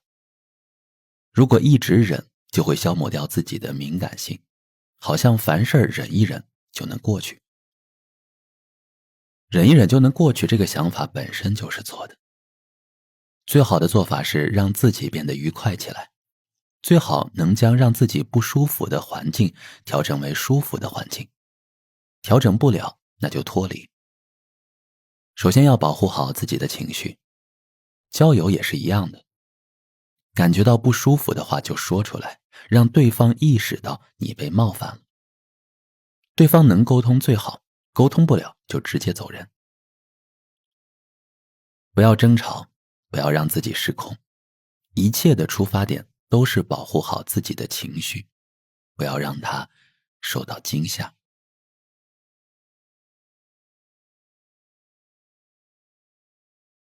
第5章，清风徐来。坐下来聊一些过去的事儿，一壶酒，一杯茶，3两小事，温热一个冬季。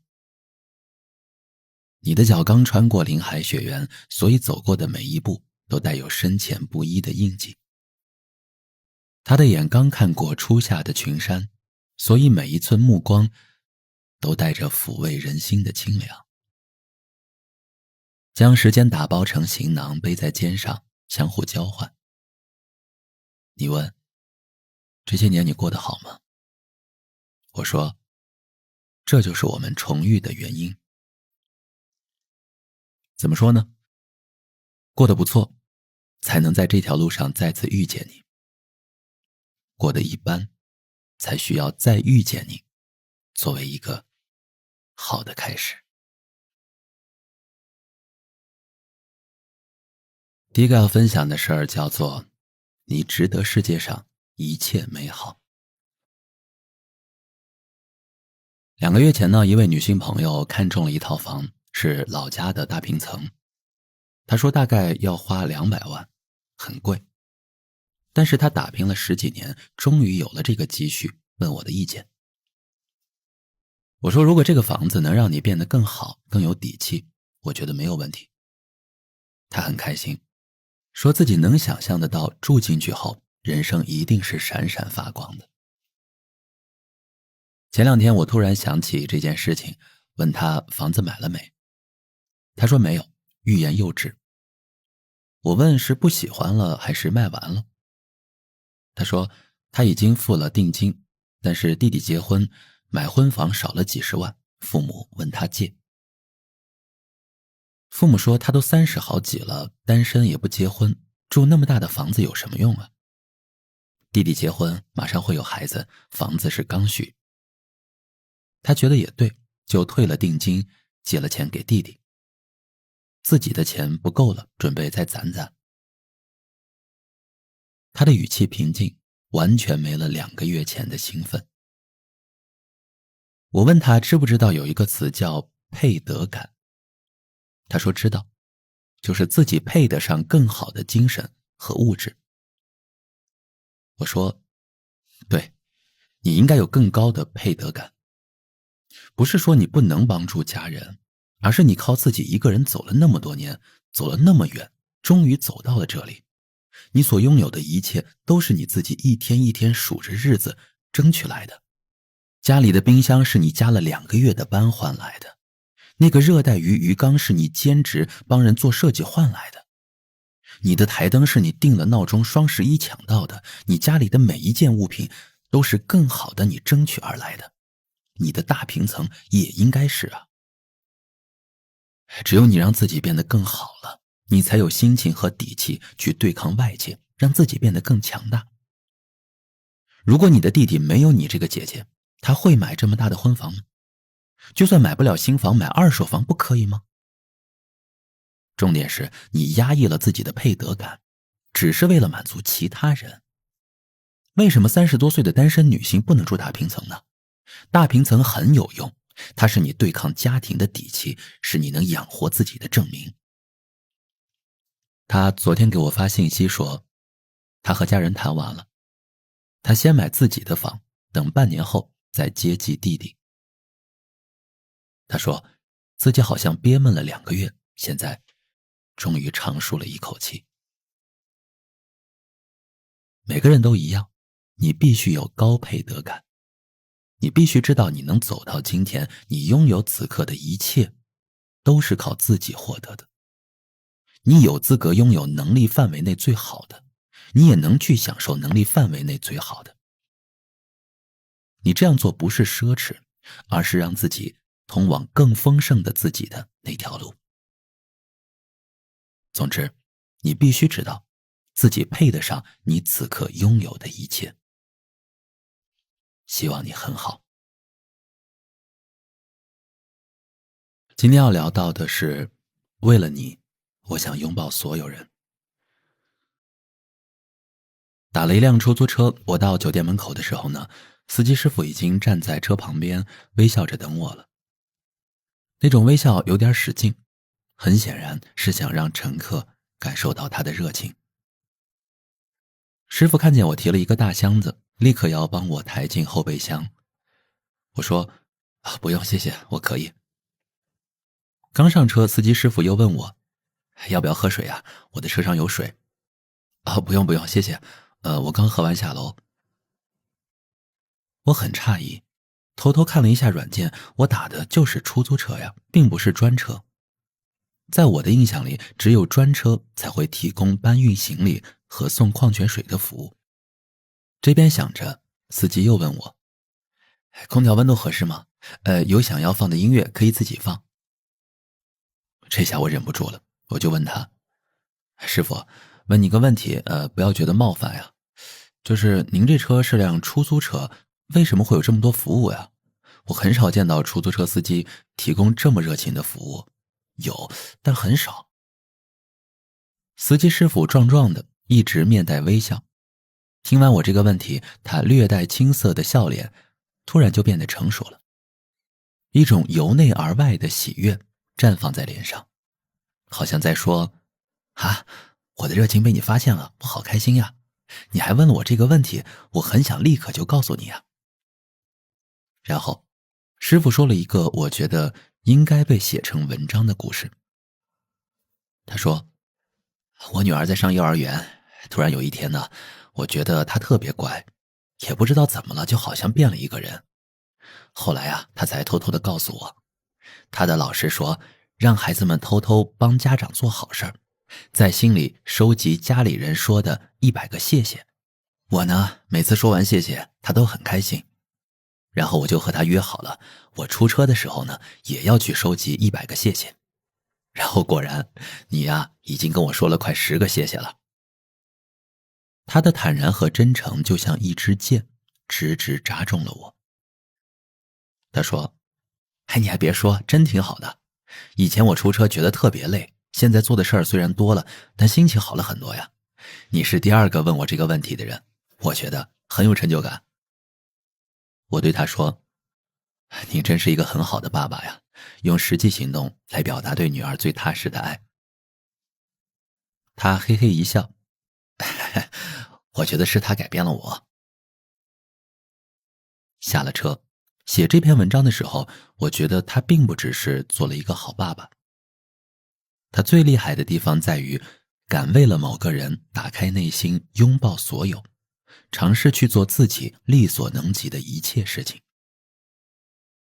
你去拥抱，自然会收获温暖。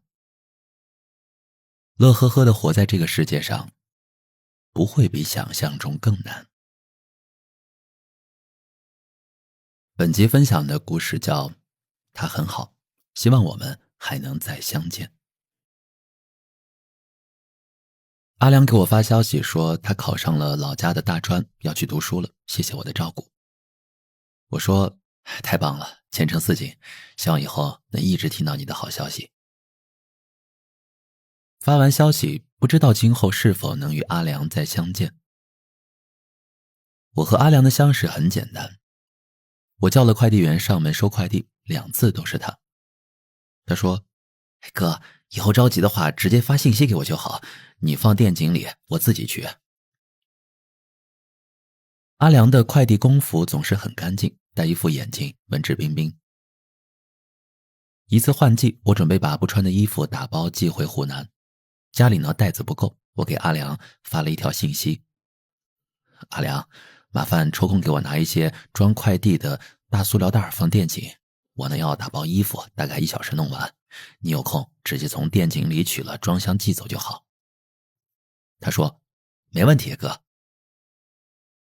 之后呢，阿良给我发来一张照片，说快递已经打包完毕发出了。店井里还给我留了一些大袋子，他说等下一次直接可以打包，不用因为没袋子着急了。回到家，我看见店井里一打整齐的打包袋时，有点感动，觉得阿良真是个心里有事儿、眼里有活的人。后来，每次他来取打包的衣物时，都会默契地给我留好下一次的打包袋。我和他渐渐熟悉起来，再在小区遇见，我都会远远地对他大喊一声，你好呀。然后他立刻会看向我，特别开心地咧嘴一笑，挥挥手说，哥，走。我没和阿良聊过更多的天，也没问过他是哪里人，多大，为啥会来我们小区做快递员。我偶尔会在他来取快递时给他留一盒月饼、一罐茶叶啥的，说，朋友送的多了，祝你节日快乐。他就会给我发个信息或者表情，谢谢哥。我和阿良的关系是这个世界上最常见的关系，每日擦肩打个照面，主动的问候会令彼此心生暖意。但我们并不了解彼此的人生，只觉得每天见到这个人是理所当然的。可这种人和人的关系更常见的部分是，当一个人突然消失了时，我们可能都很难察觉到，只是某一天突然看到某个场景，才会意识到好像有个人不见了。后来小区的快递员换成了一个热情洋溢的小胖哥。我在一次打包让他上门取快递时，忘记提醒他带多余的袋子来了。正懊恼着，没想到小胖哥也带了一沓打包袋来。看我不解，他说阿良走的时候特意交代的。阿良走了之后，我更了解他了。我想，一个人心里总需要有一些对他而言重要的事儿。这些重要的事儿可能很小，只是一个习惯，一句话，也可能很大，需要花很多年才能做成。但这些或大或小的重要的事儿，能让一个人不沉下去，不随波逐流，不让别人扭头就忘了自己。敬阿良，愿在家乡长歌有河，独行有灯。本期分享的故事叫他给我浑浊的生活里投了一块明矾。结束订单1小时后，拉货的司机又给我打来电话。我犹豫了一会儿接了，司机说能不能麻烦你来小区门口一趟啊？我问怎么了，他也支支吾吾说不清楚，就是希望我能再去门口一趟。我晚上叫车拉货的时候，这位师傅就认不清北京的路，不知道我定位的小区在哪里。他在电话里用不知道哪里的方言说自己刚来北京1周，还不熟悉，希望我谅解。因为需要搬运的东西太多，我选择了师傅帮忙搬运的服务，多交了几十块钱的搬运费。但师傅迟迟找不到小区，我就只能喊朋友帮我把物品用推车一直推到了小区门口。等了一会儿，货车才到。师傅年纪50多，下车的时候头上都急得冒了汗，连连道歉。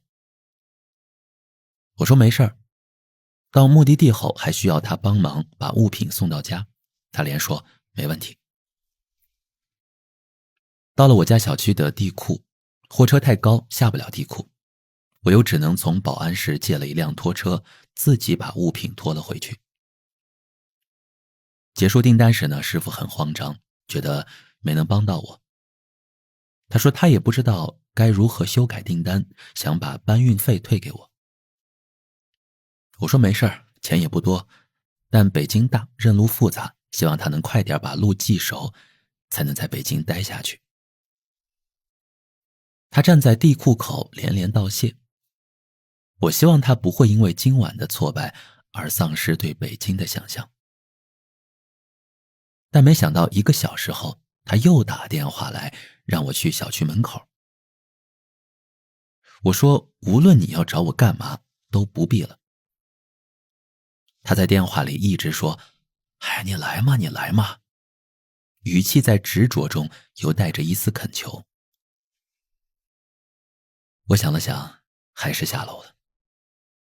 他的车停在小区门口，打着双闪。他看我下来就直接走过来，递给我一个箱子。我一看，是一箱牛奶。我不解，他说他开车回去的路上心里不踏实，觉得没有帮到我，浪费了我下的单，所以就去路边买了一箱牛奶，希望我一定要收下，不然晚上他睡不着。我整个人僵在那儿，不知道该说什么。说谢谢很奇怪，说没必要辜负了一片真心，说没想到贬低了善良。说什么都代表不了我心里的五味杂陈。师傅的普通话不标准，临走时还特意对我说了句谢谢你。师傅走了之后，我一直在想如何形容这位师傅呢？不占便宜吗？似乎太看低他了。不卑不亢吗？似乎也过于跳脱。回家想了许久，终于想到一个词：澄澈。一个澄澈的人天生就能让人产生同理心，一个澄澈的人同样能轻易就映出世间浑浊。写完这件小事儿，感觉他给我的水中投下了一小块明矾，沉淀了一些什么。希望与你也一样。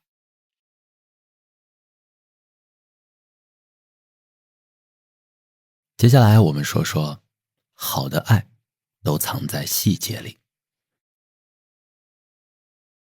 前2个月乘高铁，我依照习惯坐在右边靠窗的位置。第2站上来2个年轻人，看起来是情侣。女孩是我旁边的位置，男孩的位置呢，并排在过道另一边。坐下来时看见我坐在那儿，他俩对视了一眼，2人都笑了。我猜他俩可能是希望这个座位没人就能坐一起了。我呢就径直地问女孩：你俩要不要坐一起啊？女孩立刻不好意思了，和男孩快速对视，回过头带着一点点欣喜问：可以吗？没啥不可以。把一对情侣拆散，我感觉自己心里压力更大。于是呢，我就跟男孩换了座位。他俩有点意思。坐下来后，男孩拿出电脑准备做 PPT， 女孩从书包里掏出一本还没看完的书。然后男孩很自然地又从书包里拿出一个小袋子，拉开拉链，拿出2副有线耳机和一根1分为2的分叉线。他把分叉线插在手机上，将其中一副耳机递给女孩。女孩对男孩说：那就从头听起，不准切歌。男孩说：那如果听到好听的歌，我可以申请重播吗？真的要了我的老命啊。这样的分叉线我也买过，也想着如果有机会和喜欢的人在旅途中听同一张专辑。这条分叉线现在还放在我的书桌里。一路上他俩都很安静，各做各的事情。偶尔呢，2人会突然停下手中的事，对视一眼，很迅速的一笑。男孩主动去握女孩的手，捏一捏又放下。我注意到好几次，却又不明白缘由。直到我在自己听的歌里听到了一句很喜欢的歌词：能暂时怀念某种老朋友，不过未能共享一叶舟，彼此都身处洪流，如何挣扎沉浮。我突然想到了一位朋友，于是想把这首歌发给对方。那一刻我突然明白了，小情侣一定是因为听到了歌曲里某句很应景的词。我猜也许是我才懒得给你解药，反正你爱来这一套。他俩想到了彼此的日常。我猜也许是没有得你的允许，我都会爱下去。也许是这世界上所有的答案都不如我爱你3个字更值得满分。又或许是为了拥抱那一个人，笑着哭着拥抱了整个班。总之，在那句歌词出来之前，男孩女孩都在各自的世界里。歌词一出来，2人不约而同进入了同一个世界，想起了交往中的细节。偷偷看对方一眼，证明彼此还爱着。特别细的举动，特别快的眼神确认，没有黏腻，没有热乎劲儿。男孩女孩像天平2端微微晃动的砝码，很轻也很安心。我们一同在北京下车，到站时呢，他俩异口同声对我说了声谢谢。看他俩牵手远去的样子，我觉得从这样一小段旅程就能看出他们能走很远很远。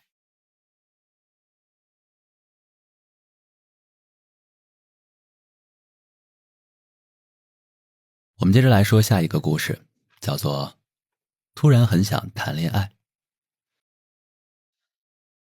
那晚在 KTV 门口等朋友，台阶上呢坐了一对小情侣，正在吵架。我刻意站远了一些，怕他们觉得我想偷听。可小情侣的声音实在太大，完全不在意旁人眼色，我就只能听完全程。女孩说，你生日的时候我喊了4、5个朋友，每天帮我抢号，帮你抢到一双球鞋。但今天我生日，你连包厢都没有预定，说了到现场一定有，哪里有啊？男孩也很委屈，以前12点都有空位的，我本来想着到了就有空位，我就跟你说生日这天运气真好，讨个好彩头嘛。过了一会儿，女孩又说，今天我生日，喊的每个朋友都有事儿，本来就只有我们2个过生日，为什么你还要来唱歌啊？女孩说着都带哭腔了。男孩说，你不是很喜欢唱歌吗？我想今天就咱俩，也没有朋友会抢你的麦克风了，我也不唱，你可以唱个够啊，唱个通宵。女孩又说，那我们就在这里等吗？要等到什么时候呀？还有几分钟我就过生日了，我就坐在台阶上过生日吗？不是挺有意思的吗？以后你都会记得这一天的。真的很会一本正经的胡说八道呀。我忍不住朝男孩的方向看了一眼，男孩看起来并不油腻，还挺稳重老实的。女孩生气了，站起来就要走。男孩拉住她，从身边的手提袋里拿出一个纸杯蛋糕，迅速点上蜡烛。女孩呢就很尴尬，吹也不是，不吹也不是。我真的很好奇，我倒要看看这个男孩到底要把这件事情做到什么程度。他让女朋友赶紧闭眼许愿，不要错过12点。他俩对视一眼，男孩表情特别认真，女孩突然就笑了，凑近他许愿。我的心突然被狠狠地戳到，小年轻的爱情真好呀，简单又真挚，不会在一堆鸡毛蒜皮里翻来覆去。我还没从感慨中走出来，突然一拥而上7、8个年轻人，端着一个大蛋糕，把小情侣围在中间，大声喊生日快乐。女孩一睁眼很震惊，我也很震惊。男孩呢，还是一副很老实的模样。你看，朋友都来了，包厢刚才经理告诉我也有了，台阶上的生日也过了，我们唱歌去吧。女孩哭起来，朋友们纷纷拥抱她。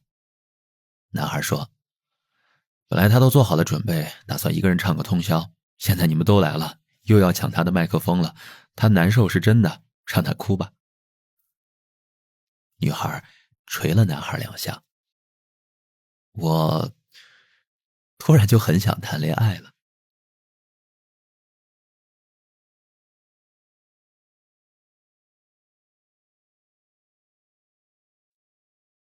今天要分享的故事叫我们支离破碎的样子格外明媚。我每天固定的动作就是打开电脑写当日的日记，或长或短，写的都是当天给我印象最深刻的几件事儿。写的时候呢，也没想过润色什么的，写的是不是诚实比写的是不是好更重要。毕竟日记只是我给自己的人生做一点记录，以后老了看到一个数字，能提醒我那个日子都发生了什么。没想到这本书的编辑突然就问我，你不是有写日记的习惯吗？我说他说，看一看嘛，整本书如果能加上你一段时间的日记就好了，格外真实啊，不是文字上的真实，而是你的生活原来的样子，每天困扰你的事情以及你纠结的心态，不需要得出一个结论，只需要一个状态啊。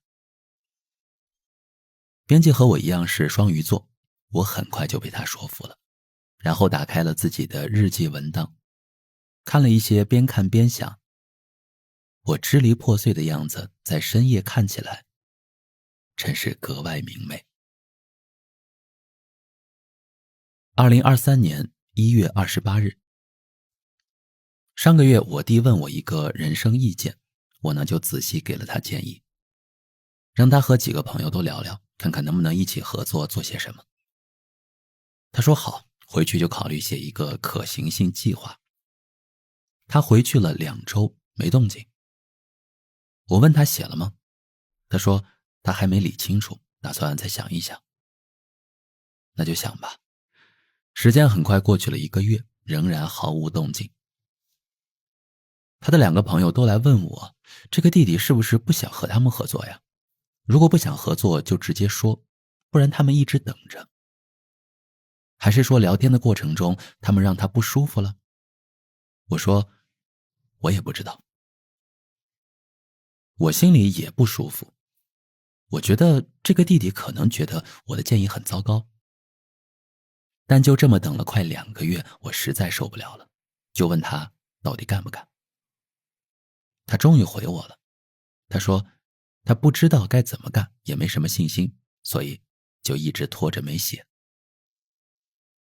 我很气啊，我跟他说现在这个年头，没有人有义务对任何人负责，因为大家都过得很辛苦。能给你建议，能一直等你，就是最大的善意。你不能利用完别人的善意就不反馈了，拖延症比自我否定更可怕。自我否定顶多是脑子想了一圈找不到信心，然后拒绝做某件事儿。但拖延症不仅让自己陷入焦虑的泥沼，还会让周围的人被连累。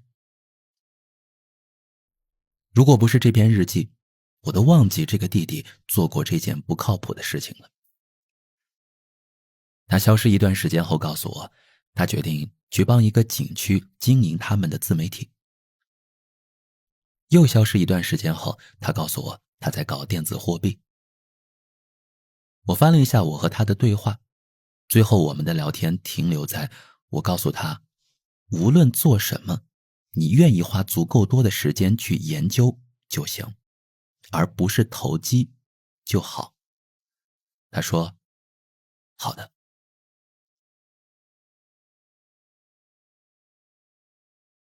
来看下一篇，2023年4月14日。读书有什么用呢？我得承认，当我进入社会之后，我几乎不记得我读过的书到底给我留下了什么。我大概知道书上写了什么事儿，也记得我喜欢的书给我带来的愉悦的感觉。但要说我学到了什么，恐怕还真没有。可我回想更年轻的时候，我是记得的。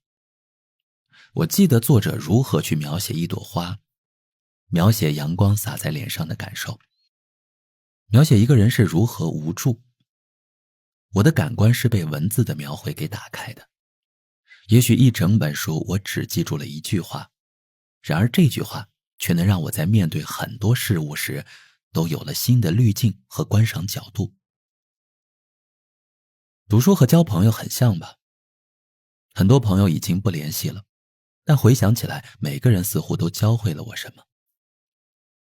我记得很多年前，一个早已不联系的朋友对我说，无论是谁帮助过你，都要说一声谢谢。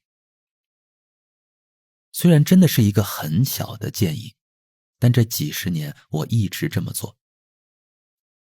假使一个人面对世界，最初只能看到黑白默片，那读到一本喜欢的书，它能帮你增添声音，能帮你调上色彩，能帮你聚焦到某一个人，能帮你成为这个世界上少有的共情者。这大概就是读书的意义。为啥我的日记要写这么严肃的议题啊？可能是过几天就是世界读书日了，然后有读者问了我这个问题吧。下一篇，2023年5月8日。看白先勇的《上海童年》提及了大世界，想起爸爸在上海进修的那2年，我对上海大世界最有印象。除了哈哈镜，就是电子游戏，攥着币玩不好，生疏紧张，那种感觉伴随了此后几十年的人生。他在文章里又提到了顾福生，我就去搜他的画作。啊，原来是这样的呀。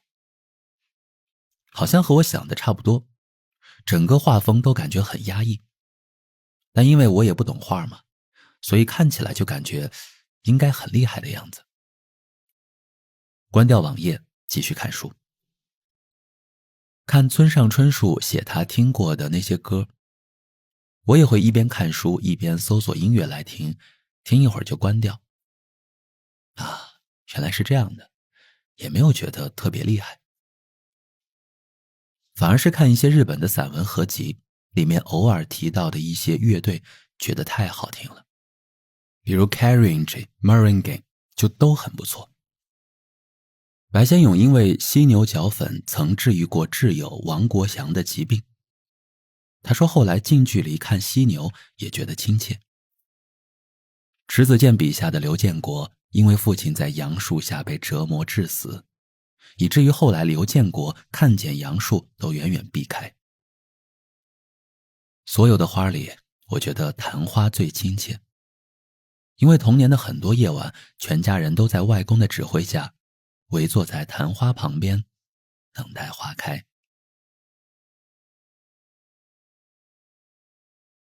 下一条，2023年7月7日，爸爸抱回一条土狗养，我和他大吵了一架。这条小狗待在家里已经10天了，爸爸说过几天就有人接走，但养着养着又动了感情，总是拖时间。令人烦躁的是，他白天上班，晚上和朋友聚会，小狗呢就独自地坐在走廊上，臭烘烘的。照顾他的就变成了我妈。我给他打电话说，既然要养狗就要自己负责，要定时遛狗，要牵狗绳，要给狗戴嘴罩，要捡狗屎。如果他不负责，那就送给别人养。他说他养狗是因为无聊，如果我有孩子了，他就可以不用养狗了。我一下就爆炸了。他养不养狗和我有没有孩子有什么关系呢？他真的是莫名其妙。就算我有孩子了，我也不会让他带呀。为什么很多问题聊着聊着就能聊到子女的孝道上？我真的很无语。可能是当天晚上我打电话的时机不对，他喝了一点酒，所以话赶话就吵起来了。第二天呢，我妈愉快地告诉我，爸爸一早起床就把狗送走了。估计他也意识到了拿狗与我生不生小孩来做对比，十分不合适吧。下一篇，2023年7月19日。我常会突然去研究一个朋友或一个熟人的东西，然后觉得这个人真的很棒，很想合作。但又想到这些年做一些事情的艰辛，觉得对方也许比我顺利很多，应该不会浪费那么多时间来做这件事儿，然后就没有然后了。过了好些年，大家数起来，聊到这几年没有能合作有点可惜，我就会踌躇半天，说出几年前自己的心思。对方就会说，我可以的呀，这些年我也没干啥，都在打转。因为害怕连累人，因为担心对方耐心不够，自己就做了一些决定。多年后，一个朋友说起当年我们的交往，我似乎不够热情，甚至可以说冷漠。我便翻出新书里写的一段，我对自己喜欢的人莫名严肃，越喜欢越严肃，导致对方误以为我这样是因为讨厌。拍了照发过去，其实就是因为喜欢而已。但也不觉得遗憾，正因为有了那种敏感和谨慎，所以很多事情才得以留下最合适的回忆。下一篇，2023年12月27日。我永远会记得自己大3、大4时的一种感受。虽然穷的什么都没有，兜里没钱，未来无望，身后没背景，哪怕死在出租屋里，也不一定有朋友会在自己的保质期里找自己。哪怕在这样的时刻，我都对今后充满了信心。今天的我仍喜欢那时的自己，一张被风吹得发青的脸，连做个喜悦的表情都够呛，但心里那股热乎劲儿，隔着回忆都能感觉到。那时的我比起未来这个词更喜欢今后。未来听起来太远，而今后代表的是从今往后的每一天。从今往后的每一天，我不会坐以待毙。从今往后的每一天，我都会改变。从今往后的每一天，哪怕什么都不做，脑子也一定不能停止思考。感觉这一天的我受到了什么刺激，或许也察觉到自己前段时间的倦怠了。中年男子在日记里喊出热血口号，也真是够热血的呀。下一篇，2024年1月4日。写作本质上不是文笔的输出，而是自己与生活碰撞之后的输出。你主动去做任何事儿，激发出的任何感受，记录下来，都算写作的一种。如果能从文字里趟出一条思考路径，能预知自己面对不同事物的态度，这样的记录则能帮你思考很多未知问题。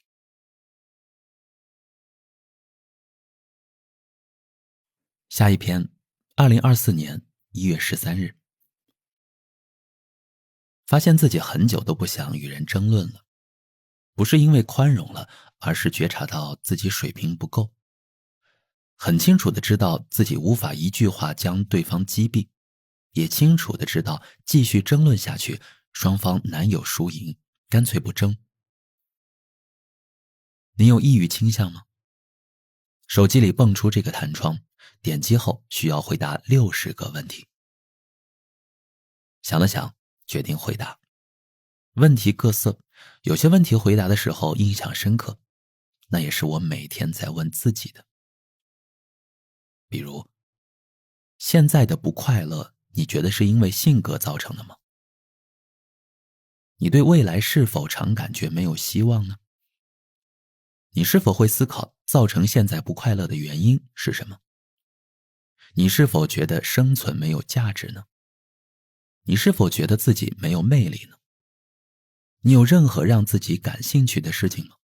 做完60道题，提交。系统说，需要我交29.9块才能看到答案。如果我有抑郁症，这下我会更抑郁吧。我在做题的过程中呢，一直在思考这些问题。其实很多问题早已有了答案，于是点击了离开。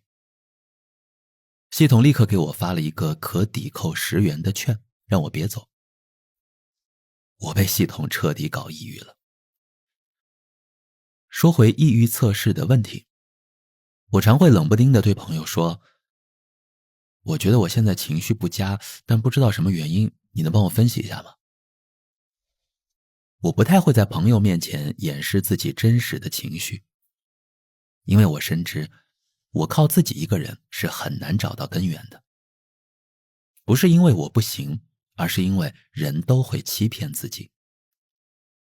而朋友则会站在旁观者的角度，问你很多刁钻又不得不面对的问题。去年很长一段时间，我情绪低落。我同样问了朋友，朋友说，你回父母家勤快了，你掏出手机拍摄你们在一起的视频的次数多了，你和你父母聊天的内容要更放肆了，你是不是觉得他们老了呀？那一瞬，我被击中了。我长大了，父母也老了。那种不得不面对现实的情绪挥之不去。之前任何事情都有年轻的父母顶着，可以恣意做自由如风的少年。而现在自己也要站出来，成为挡风的人了。意识到这个心理后，唯一要做的事儿便是接受现实，去做此刻一切自己认为正确的事儿。不要无休止的沉沦、叹气、逃避，时间和机会都是在无法面对时流走的。就像我有时也觉得自己做人失败透了，朋友就会说，童儿，你最大的优点呢就是细心，任何朋友拜托你的事儿，你只要答应了，就会一直留心，一直关心，直到事情结束。这一点呢，你比任何人都做得好呀。那一刻，我就知道我对他们有多重要。听我的，如果感觉到不舒服的时候，找个信得过的朋友，坐下来，相互把心摊开，把许久未见光的秘密拿出来晾晒。不然不开心的事儿积压久了，自己就真信了，就真抑郁了。你把我当树洞也可以，说出来最要紧。我过去2年真的很丧气，然后录了好多视频，写了好多文章，分享自己是如何和坏情绪对抗的。然而最近呢，同事把我以前录制的视频更新到了视频号上。我重新看那些视频时，觉得自己好陌生，但我也能看出那时的自己在用那样的方式向外界散发信号，我在用那样的方式给自己鼓气。说实话，我现在看着那时的自己，有些羞耻。为什么就能这样去表达自己的痛苦和难过呢？但我更清楚的是，我能看到自己的自救。我允许自己从一朵浪花变成被礁石拍碎的水花，但我不允许自己随波逐流，立刻被冲进下水道。我撕开自己的困扰，把它摊开，一点一点理清楚交织在一起的部分。那些粘连结节、血肉模糊的地方，往日被保护得太好，更应该被阳光晒晒。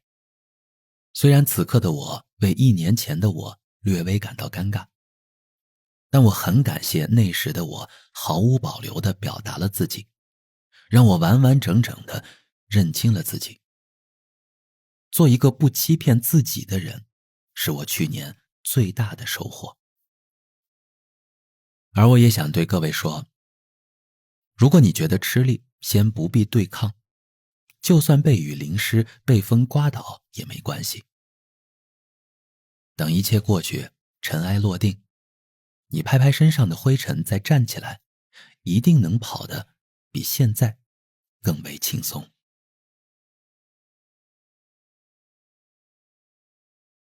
下一篇，2024年1月15日。都是阳光里漂浮的尘埃。朋友的酒吧呢，要换个地址重新开业，正式开业前，大家先开了一桌。都是北漂，像阳光中漂浮的尘埃那样，突然彼此看见，就成了朋友。这些年见过不同的朋友圈，一聚一散，再聚再散，但又有什么关系呢？异乡漂泊，抱团取暖，没人知道未来能走到哪里，起码现在能在一起。检验泰餐的3大标准。小象呢约我和默默年前聚一下，他扔出了一堆餐厅，我选择了一家叫为人民服务的泰国菜餐馆。这家泰国菜餐馆是我10几年前刚到北京时朋友带我去的。印象里东西好吃，但感觉贵。也有过那种念头，总有一天我不会再觉得它贵。说起来，我对泰国菜的理解都由这一家而来。酸辣生虾、冬阴功汤、虾酱空心菜是检验一家泰餐的标准。就像辣椒小炒肉于湘菜馆、辣子鸡于川菜馆、长岛冰茶于清吧、夜经济于一座城市一样。下一篇，2024年2月17日，看到一段话是姜文说冯小刚的，也不知道是不是真的，反正内容看起来挺像那么回事的。他说冯小刚应该把葡萄酿成酒再端上来，不要总是打成葡萄汁儿就端出来。说的是人要会酝酿，要长期主义，要沉淀。上午看到这段话的时候呢，我觉得挺有道理的。但写的时候我又反问自己，冯小刚会酿葡萄酒吗？如果他只会榨葡萄汁呢？难道榨葡萄汁就比酿葡萄酒差吗？虽然好的葡萄酒卖得很贵，但是我更喜欢喝好喝的葡萄汁啊。所以能不能榨出好喝的葡萄汁，比会不会酿葡萄酒更重要，不是吗？当然了，我讨论的这些也和我无关，因为我觉得自己现在酿葡萄酒不行，榨葡萄汁好像也不行，但以前好像是可以的。我以前能快速做清楚很多事儿，也能潜伏很长时间做一件事儿，为啥现在就乱得不行呢？是因为以前对自己很有自信心吗？后来做了2次之后都不如所愿，觉得自己是不是不行了？然后就失去信心，觉得自己做不好事情了吗？如果自己真的做不好事情了，那我又该做什么呢？重新做管理吗？回公司做按部就班的事儿？很多事情只要不靠创作而靠性格，我是每天都能解决问题的。创作是一个长期的过程，我似乎很久没有体会过因为创作而被认可的感觉了。因为我的创作很长一段时间没有得到认可，所以我现在对自己很不满意，只能靠和别人比较去找存在感。如果我的创作有了新的成绩，我就可以完全不在意很多事情。本来这些事情也都存在，但是因为我自己通过心理暗示能够屏蔽它们，所以它们就可以不存在。每个人的心情都是由自己控制的。我现在之所以控制不住自己的心情，完全是因为我没有给自己一个合理的解释和借口。我需要在创作上找到成就感，才能在面对很多问题时泰然自若。这一次的剧本呢，写得不错，但还没开拍，也不知道票房。我知道不必再期待，不然又会进入一次惨痛的跌倒中。我只要好好的把剧本写出来就好了。新书也是，感觉写得不错，但好像又缺了一些什么。大概是我此刻这种纠结，这种反复，这种很不加修饰的表达，在帮自己理清什么。这种摸索和跌跌撞撞，也让我觉得安全可靠。我在30岁之前也鲜有成功，没有世俗意义上所谓成功的作品，没有一本畅销书，没有做过什么有名的电影，没有上节目被人认识，在自媒体上也没什么粉丝。但为什么30岁之前的我反而比现在活得快乐呢？我活得快乐吗？这是一个问题。到底是因为现在不快乐而觉得以前可能快乐，还是因为以前也很不快乐，但是被我遗忘了呢？如果让我选择人生的话，是选30岁我的人生，还是选42岁我的人生呢？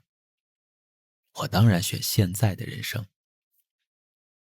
现在的我过得多好呀，努力又勤劳，健身有效果，和父母关系处得不错，养的宠物很听话，人生规划也一清二楚。有自己的房子，有自己的积蓄，想花钱也能花，想做什么公司也支持。我现在的人生几乎没有什么不好的。30岁的我什么都在担心，是不是因为担心的太多了，所以就没有什么担心显得尤其重要了。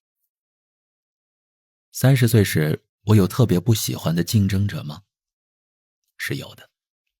我现在脑子里能浮现出几个。那时呢，我会因为他们的存在而心情很糟糕吗？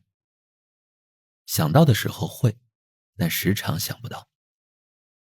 想不到的原因是工作太忙了，要做的事情太多了，根本就没有办法一直去想。但后来，这些人好像都消失了，说白了，就是被行业淘汰了。但我还在努力工作，然后又出现了一些很厉害的竞争者，而且很近。所以我要做的是什么呢？就是去做更多的事儿，少拿自己和别人比较，在各种事情中去获得成就感。然后没准儿某件事情给了我自信，我自己一下又能支棱起来了。每周必须看书，看了书每周四认真分享一本给我带来的所有感受。就说书，别的都不说了，自己分心也干不好。然后看完了书，可以写一篇读书心得，发表在微博或公众号上，周四荐书啥的。每天必须记日记，绝对必须100%不能忘记这件事儿。因为所有的感觉才是最重要的，而不是文笔。这几年我已经吃到苦头了。和几位编剧多开几个项目，和大家一起解决一些难题。方向先确定，解决起来就不难了。之前出了一些方向性的错误，以后避免再犯这种错误。不要和任何人比较，不要和任何人比较。以前没法比，那些人都消失了。现在比了，感觉自己要消失了。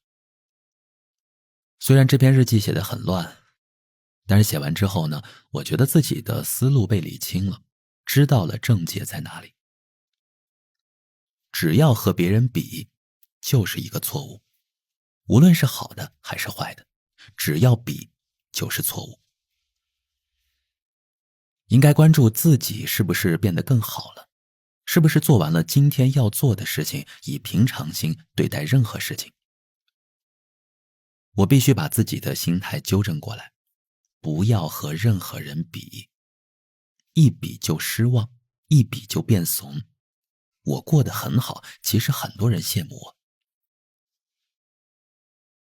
写这篇日记的时候，明显情绪低落，但写着写着就感觉自己的情绪起飞了。这就是写日记的好处呀。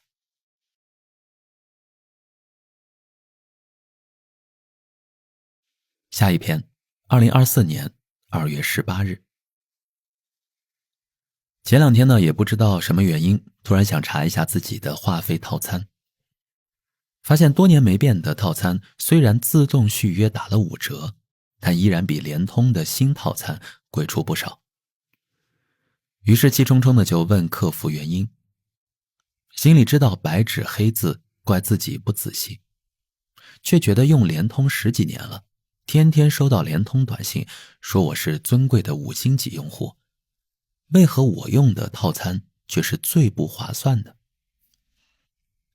那种真心错付的感觉一上头，就开始闷闷不乐起来。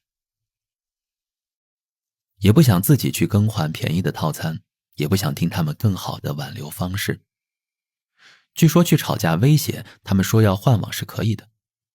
我直接拿了身份证携号转到了中国移动。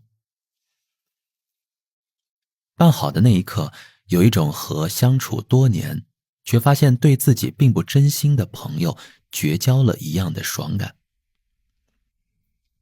于是呢，把这个过程记录下来，发了一篇微博，得到了不少人的共鸣。我担心大家都觉得我是对联通感到气愤，号召转到移动，特意的在结尾写了不针对联通，而是反对各大运营商都对老用户不上心，只顾着花大代价和精力去招揽新用户。有网友留言道破天机，因为老用户是存量，不是工作考核的范围，而新用户是增量，关乎业绩，所以老用户在各大运营商看来并没有那么珍贵。还有网友总结得很好，就跟在公司上班一样，老板宁愿用大价钱去聘请新员工，也不愿意花钱给老员工涨工资，老员工被拿捏住了。本来只是提醒一下和我一样忽视流量套餐的网友，没想到第二天这篇文章上了热搜。写完文章的我呢，心情只是爽。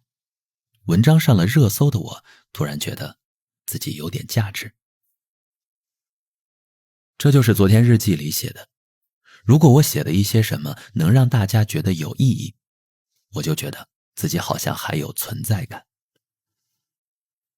存在感越来越弱，感觉就算自己消失了，也不会有人在乎和记得。这句话写下来没有什么问题，问题是为啥我又突然在意起别人是否在乎和记得我呢？以前我不被人认识的时候从来没有这种困扰，为何现在我有了呢？其实不是害怕别人不记得我，而是害怕周围的人觉得我被淘汰了。就好像很多人并不害怕去尝试做很多事儿，也不害怕失败，却会害怕周围的人觉得，你看，他失败了。周围人的眼光才是真正让人觉得如坐针毡的原因吗？好像是这么回事。如果让我活在一个自己喜欢的环境里，每天做着自己的事情，每天都有成就感，哪怕从头开始，慢慢靠一项技能重新被世界认识，其实也是一件很有意思的事情。但一旦清醒了，就会立刻想，那周围的人会怎么看我呀？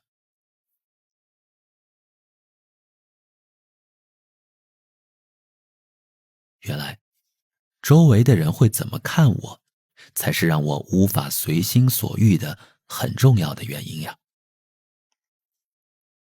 昨天写了，只要不和别人比较，就不会有焦虑感。今天又来了一句，只要不在意别人怎么看自己，就会活得很恣意。说起来，别人真不是一个好东西，又不能比，又不能在意。听起来出家和避世就是一个好选择。那别人的好处总是有的吧？我仔细想了想，别人曾经鼓励过我，让我坚持做了不少事情。别人对我的认可，让我觉得自己写的东西是有意义的。别人在过很好的生活，让我心生向往，也想成为那样的人。那为何突然别人从善面一下成了恶面呢？不应该是他们的原因，而应该是我的原因。我把人数众多的别人缩减成了自己眼里的少数几个人。我总想和自己眼里的这几个人比较，我总在意某几个人的眼光。就算我真的赢过了这几个人，让这几个人满意了，那我的人生中是不是又会出现新的别人呢？所以，别人并不是敌人，我自己总是想去证明自己才是敌人。一旦我不再想去证明自己，就不会陷入以上的困境。但我可以尽可能投入的去做好自己的事情。一来自己充实，二来一旦做得还不错，老天自有奖励，但与证明自己无关。为啥证明自己在我这儿又占很大的比重呢？真是一个枷锁套一个枷锁，累都累死了。小时候证明自己，实则是因为太多人对我不抱期待，语言贬低，而我那时呢，也确实资质平平，只是有一颗不想被继续羞辱的心。好在我的成长跟上了我的尊严，慢慢用一些事情证明了我还算是为人处事都利落的人，得到了一些肯定。其实到这儿，我已经完成了证明自己的任务。毕竟我只要考上了大学，找到了工作，养活了自己，就足以证明刘同一辈子没出息这句话是错的。我还偏偏给自己加了戏，非要让那些人觉得自己看走了眼。这一步一步走下来，我好像演戏上瘾了一般。如果不能持续下去，就感觉自己改写了剧本。可如果按照一部好看的电影的标准来衡量，如果持续努力的话，主人公和观众都应该毫无兴趣了吧。这时主人公必须开点小差，要进入人生低谷，然后悟出一些与之前不同的东西才对。证明自己只是小时候给自己写的励志剧本罢了。长大了落幕了，就应该演相应年纪的剧本了。比如活出自我，每天开心才对嘛。没有人的剧本是可以演一辈子的，我们总要为长大的自己考虑。做孝顺的子女，做有担当的兄长，做飞出山窝的金凤凰，这些都是最初的设定，不能伴随我们一生。如果我们做到了，就应该给自己那一出的人生落幕了，开启新的篇章才对吗？我觉得就是这样的。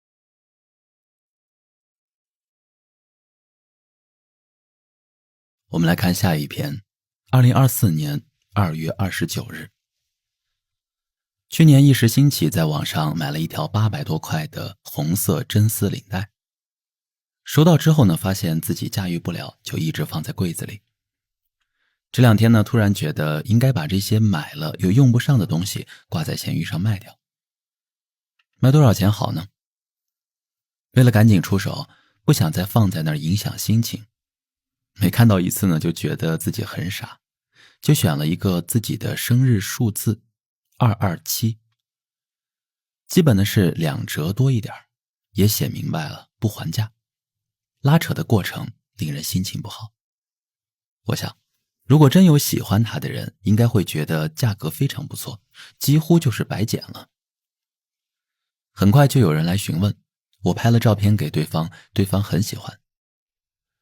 对方说自己很有诚意，价钱能不能少点，把27块抹掉，200块他就买了。我说就是227块，不砍价了。对方又说，你想想呗。我看着这条留言，很认真地想了想，觉得200块卖掉，不如送给朋友算了，起码还算是个不错的礼物。这么一想，我直接把领带下架了。过了2天，这个网友问我卖掉了吗？我说我害怕砍价，本来只是想省点心的，但一来二去，我觉得这条领带不值得我那么费心费力，不如直接送给朋友，心情还好些。对方说，那就227块卖给我吧。我满脸问号，在闲鱼卖个东西怎么那么累啊？我觉得自己的性格太不适合闲鱼了，我根本经受不起任何拉扯。以后东西还是送人吧。最后我们看看写在出版之前的内容。其实挺多日记显得我挺不成熟的，但这些已经是比较得体的部分了。如果有一天能毫无顾忌地放出其他日记，完全不在意别人怎么想，应该很有趣吧。整个世界是一个巨大的草台班子，我是成员，别人也是。我傻，别人也好不到哪儿去。但无论未来怎样，写日记这件事情可真是有趣，是吧？自语。感觉人生这一路走来，总有人在我行进的路上撒了些种子，栽了些花，种了些树。所以我也总能在很迷茫的时候闻到远处的花香，在烈日暴晒的时刻，有一处阴凉得以栖息。我知道自己走了很远的路，也知道自己这一路走来有多辛苦。但如果没有那些暂时的停留，陌生的温暖，恐怕我早就被自己抛弃在了半路。每每想起这些，就觉得自己很幸运，遇见过很温暖的陌生人，所以也常告诫自己，希望自己也能成为一位很温暖的陌生人。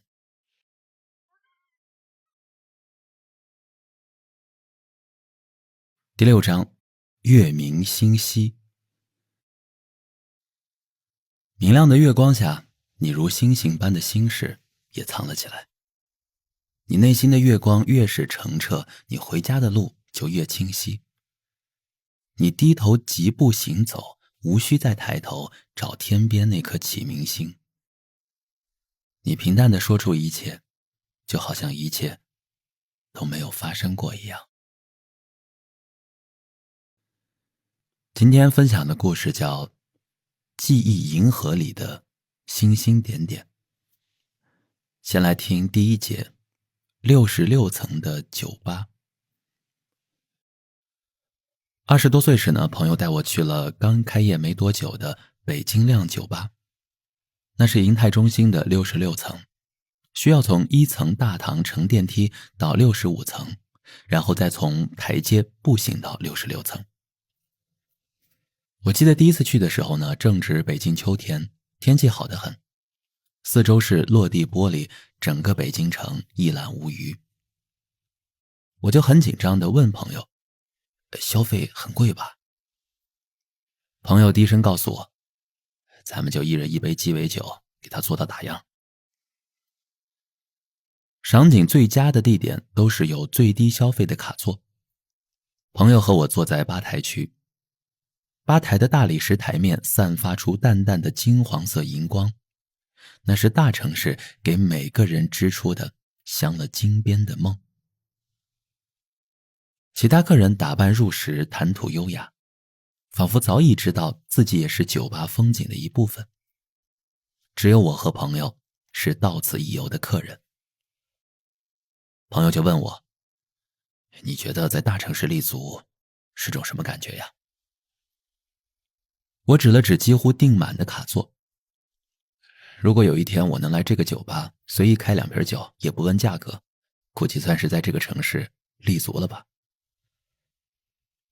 朋友哈哈一笑，举着杯子，祝你早日在北京立足。我为了表示自己的决心，便大大的喝了一口手中的金汤力。朋友立刻制止我，你喝慢一点，晚一点还有免费的爵士乐队，咱俩要靠这一杯酒再熬几个小时呢。现在想起这些对话，我依然觉得快乐。没有钱的日子虽然拘谨，但偶尔站在游乐场的大型游乐设施旁，看别人忽高忽低的尽兴玩乐，自己也能从他们的身上、脸上感受到别样的情绪。每次经过国贸 CBD， 看见银泰中心时，我心里总会闪过一个念头，自己到底何时能去那个叫北京亮的酒吧，毫不心疼地消费一次呢？只是过了很多年，直到今天，我都没有毫不心疼地去消费过一次。但特别要好的同学来了北京，我会带他们去那里，一人点上一杯调酒，看看风景，听听歌，俯视俯视快要被北京沙尘盖住的热烈自我。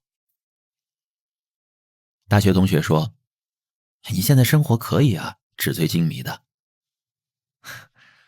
我的生活根本不是这样，就是带你来见见世面，看看人家的生活。那你想过这样的生活吗？完全不想，感觉自己不配。当然，我也过不好这样的生活。每天都会想着啥时候梦就醒了，这种不踏实的人生，还是算了。那你相信我们的人生会越变越好吗？比起几年前，我换了一个回答。我说，我的人生呢，已经越变越好了，只是和这些高消费无关，而是我越来越知道自己的兴趣和安全感来自哪里了。来自哪里啊？我看着他几近掉光的头发，摸了摸自己尚在的秀发，告诉他，来自我还有头发。你先坚持给自己的头发喷上1年的米诺地尔生发剂，再来问我这个深奥的人生问题吧。你连自己的头发都管理不好，谈什么管理人生呢？2. 必胜客。其实必胜客也是。很长一段时间我都把必胜客当成犒劳自己的必选餐厅。如果很在乎某个人，就会约对方去一次必胜客，会在自助水果盘上狠下功夫，学习其他客人如何叠出10几层水果塔的效果。如果朋友被我叠自助水果塔的耐心和层数震惊到，那天我就会很开心。当然也总是会想，如果能挣到每天都去必胜客消费的钱就好了。后来慢慢的真的挣到了每天可以去必胜客消费的钱，却没时间再去了。直到有一天再经过必胜客时，进去才发现自助水果塔已经被取消了，好像有段回忆被尘封在了过去。2004年的春天，我和好朋友在长沙5一广场的必胜客坐了1个晚上，做出了一起北漂的决定。好想约上他们，再回一次5一广场的必胜客，再比一下谁的水果塔叠得比较厉害。不过那时的朋友全都散了，见或听到彼此的消息，顶多感慨2句，也不再有下文。20出头的时候，总是为别人的事情操心，觉得谁都不如自己想得明白。人一旦过了30岁，才能意识到，其实自己过得也不如意，担心自己就足够消耗体力了，只想遇见一说就懂的朋友。那些说了也不懂的人，看一眼就知道不会再有交集了。就好像必胜客不再有自助果盘后，看一眼就知道那里对自己变得不再有特殊的意义。3. 隔夜菜。我来北京18年了，似乎从来没有融入过。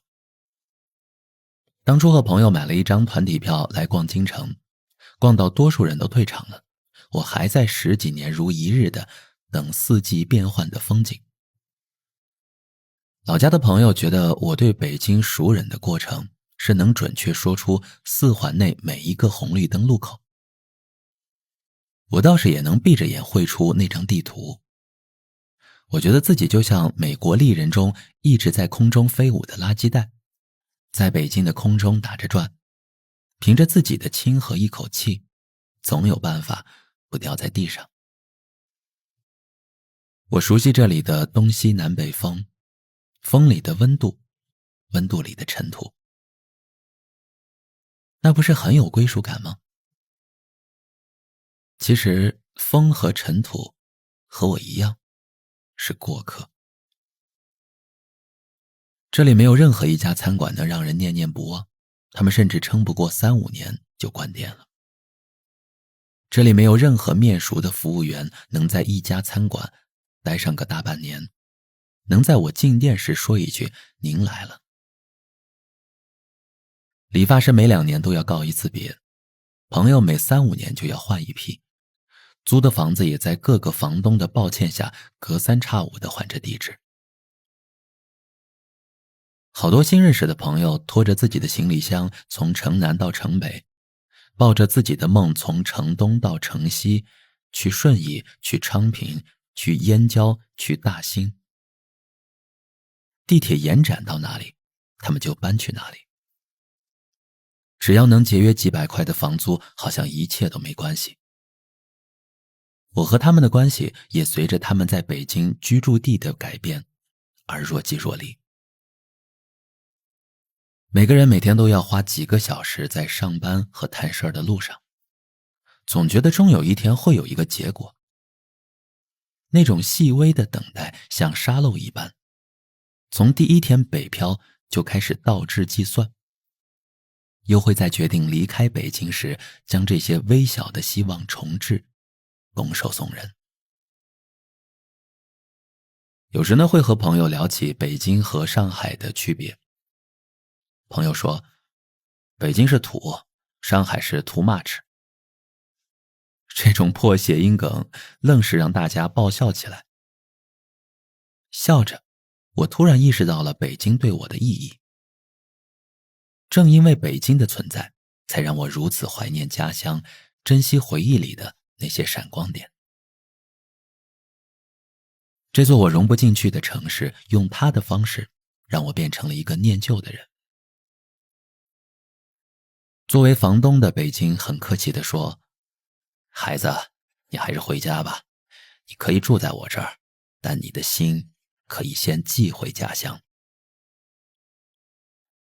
这座城不伪装，也不讨好，他把冰箱里的隔夜菜端到你面前说，想吃你可以自己热。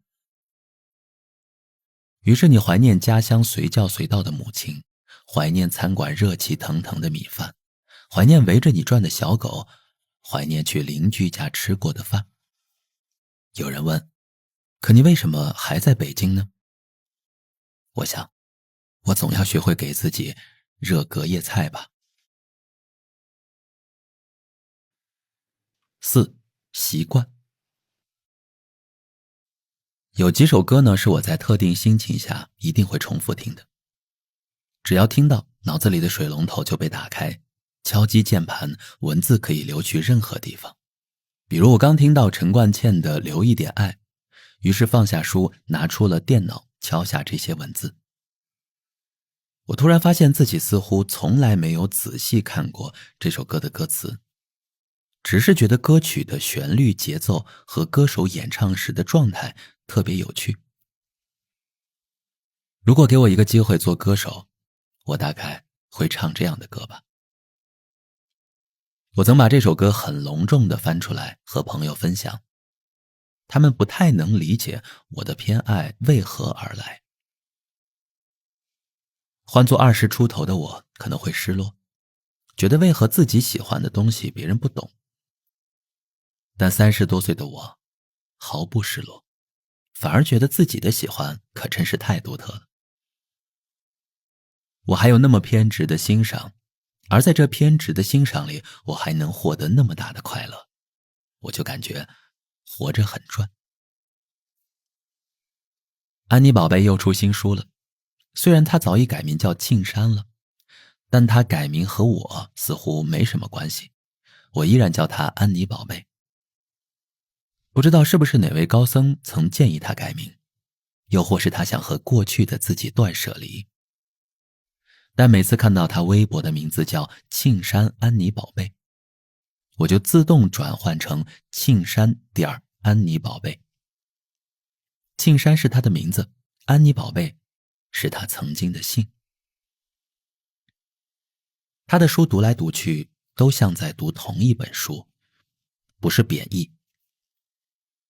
白先勇曾和林怀民聊天时说，一个作家一辈子写了许多书，其实也只在重复自己的2-3句话。如果能以各种角度、不同的技巧把这2-3句话说好，那就没白写了。林怀民问，你觉得你说出自己的话没有啊？白先勇回答，没有，至少还没说清楚。一个人长久写作内底不变，是一件多么值得庆幸的事情。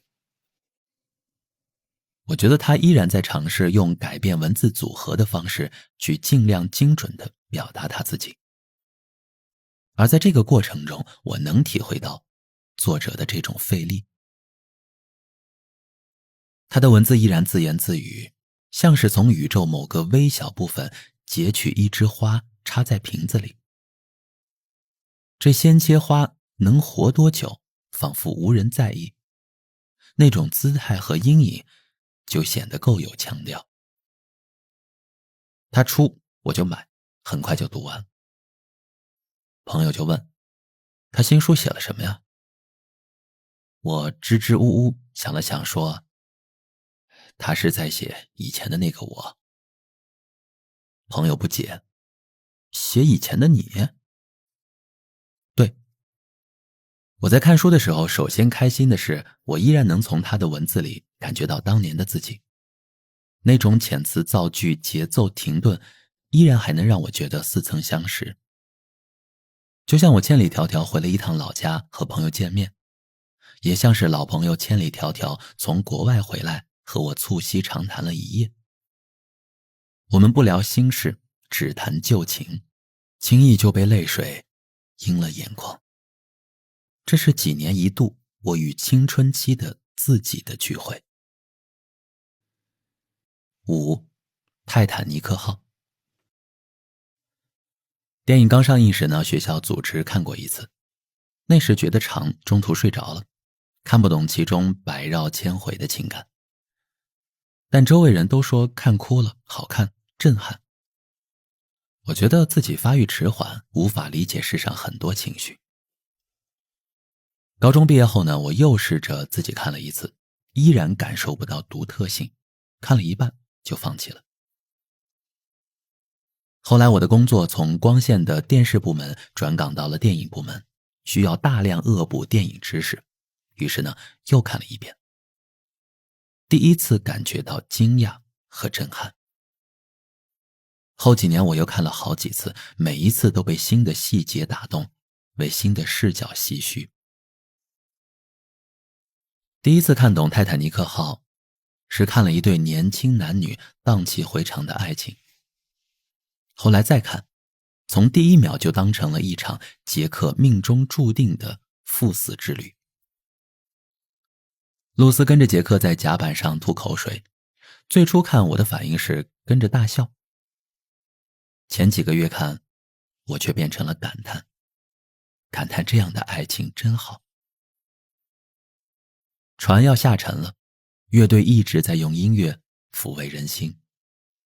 小时候看觉得乐师们坚守岗位挺从一而终的，长大了再看，才发现他们对音乐的信仰打败了他们对死亡的恐惧。一开始只是把一些情节当成了情节，后来才能看出情节里隐藏的善意。杰克第一次参加晚宴，没有合适的礼服，暴发户夫人把自己儿子的礼服借给了杰克。光是这个行为就让我感动了很久。史铁生曾经写，我常以为是丑女造就了美人，我常以为是愚莽举出了智者，我常以为是懦夫衬照了英雄，我常以为是众生度化了佛祖。我才猛然发现，恰恰是年轻时我的愚钝，我的幼稚，我迟缓理解外界的能力，造就了此刻那么多的精彩。理解每一种动人的情感都需要一把钥匙。我庆幸的是，这些年这一路我搜集了许多钥匙。虽然我已很难一一对应每把钥匙的来处，但我知道，如果没有那些经历，我整个人是干瘪又麻木的。遇到一部好电影，阅读一本好书，和对的人相谈甚欢，放任自己大哭一场，眼泪能让自己从一条咸鱼恢复成鲜活的样子。三体脱水的人类需要靠一场大雨来复活，我只需要一场眼泪便可以。我真了不起。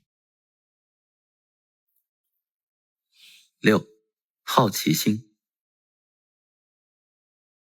我一直以为自己最惬意的时刻是独自待着的时刻，但经历了很多次独处的时光后，我要更正一下之前的说法。一个人待着很重要。你身处的环境附近没有任何可以交流的人更重要。一旦你脑子里能闪现出几个能理解你的人，你在潜意识里便会思考如何与他们沟通，如何表达能清晰又准确地翻译出自己的内心如果这样的人不存在，你都不会产生想要被理解的欲望。人有多脆弱呢？一旦有人有迹象能理解你，你就变得急需被理解。人有多冷漠呢？一旦你觉得自己本该寂寥，就没有任何人的任何举动能影响到你的情绪。人有多自由呢？一旦你能跟随心意晃荡，你就能通过这个世界的任意信息连接去往任何地方。因为出版社寄来的需要阅读的新书太多，于是专程腾出了一晚的时间收拾书房，清理旧书。有些书送朋友，有些书带去公司，还有些书值得占有永久的位置，常看常新。除了书行，阅读的人也是行。突然就翻到了一本《在漫长的旅途中》，白色的封面从来就没有打开过。翻了几页，发现是一本移居阿拉斯加的生活札记。作者文笔很细腻，中文翻译的也恰到好处。那种感觉呢，就像看见了一杯茶，喝了一口，没想到温度适中，没想到浓度也在可接受的范围内。放下茶杯，舌尖的余味却涌了上来，于是再度端起茶杯。作者叫星野道夫，是一位世界级摄影师。上网想多查一些相关的资料，却发现作者44岁在拍摄外景时被棕熊攻击，不幸离世。带着异样的心情开始阅读作者生前的文字。他在一篇文章中提到了自己80岁的朋友想在离世前去一个人迹罕至的湖，提到了阿拉斯加的季节是如何更替，动物又是如何迁徙的。文字构筑出我能想象的所有空间，但真实的场景又与我的想象相似吗？我放下手中的书，开始在网络上搜寻阿拉斯加相关的图片，真的就如同我想象的一般。有些图片定格的一瞬间就是它最好的样子，但有些图片的色彩和元素流动起来会更美。于是我又开始搜索关于阿拉斯加的纪录片，找到了《最后的阿拉斯加》。这是一部讲述最后一批阿拉斯加居民的纪录片。这一批居民离世之后呢，这个面积1900万英亩的北极国家野生动物保护区就不再允许任何人居住和打扰了。明明是清理书柜的，然后发现了一本没看过的书，觉得不错，就坐在地板上看起来。从文字寻向图片，从图片寻向视频，我跟着自己的心意一点一点朝远方靠近。碎石滩上的棕熊足迹，过冬必须熏制的麋鹿肉，将马达搬上小船，将小船变成小艇，小艇划破宁静清澈的河面，划破四季的交替，划破一个人人生中的60年。荡起的水面泛起的湖皱，是大自然对过往时间的缓缓消解。时间融进水里，消失不见。一对老夫妻居住在大雪纷飞的阿拉斯加，我一个人居住在北京的四环边上。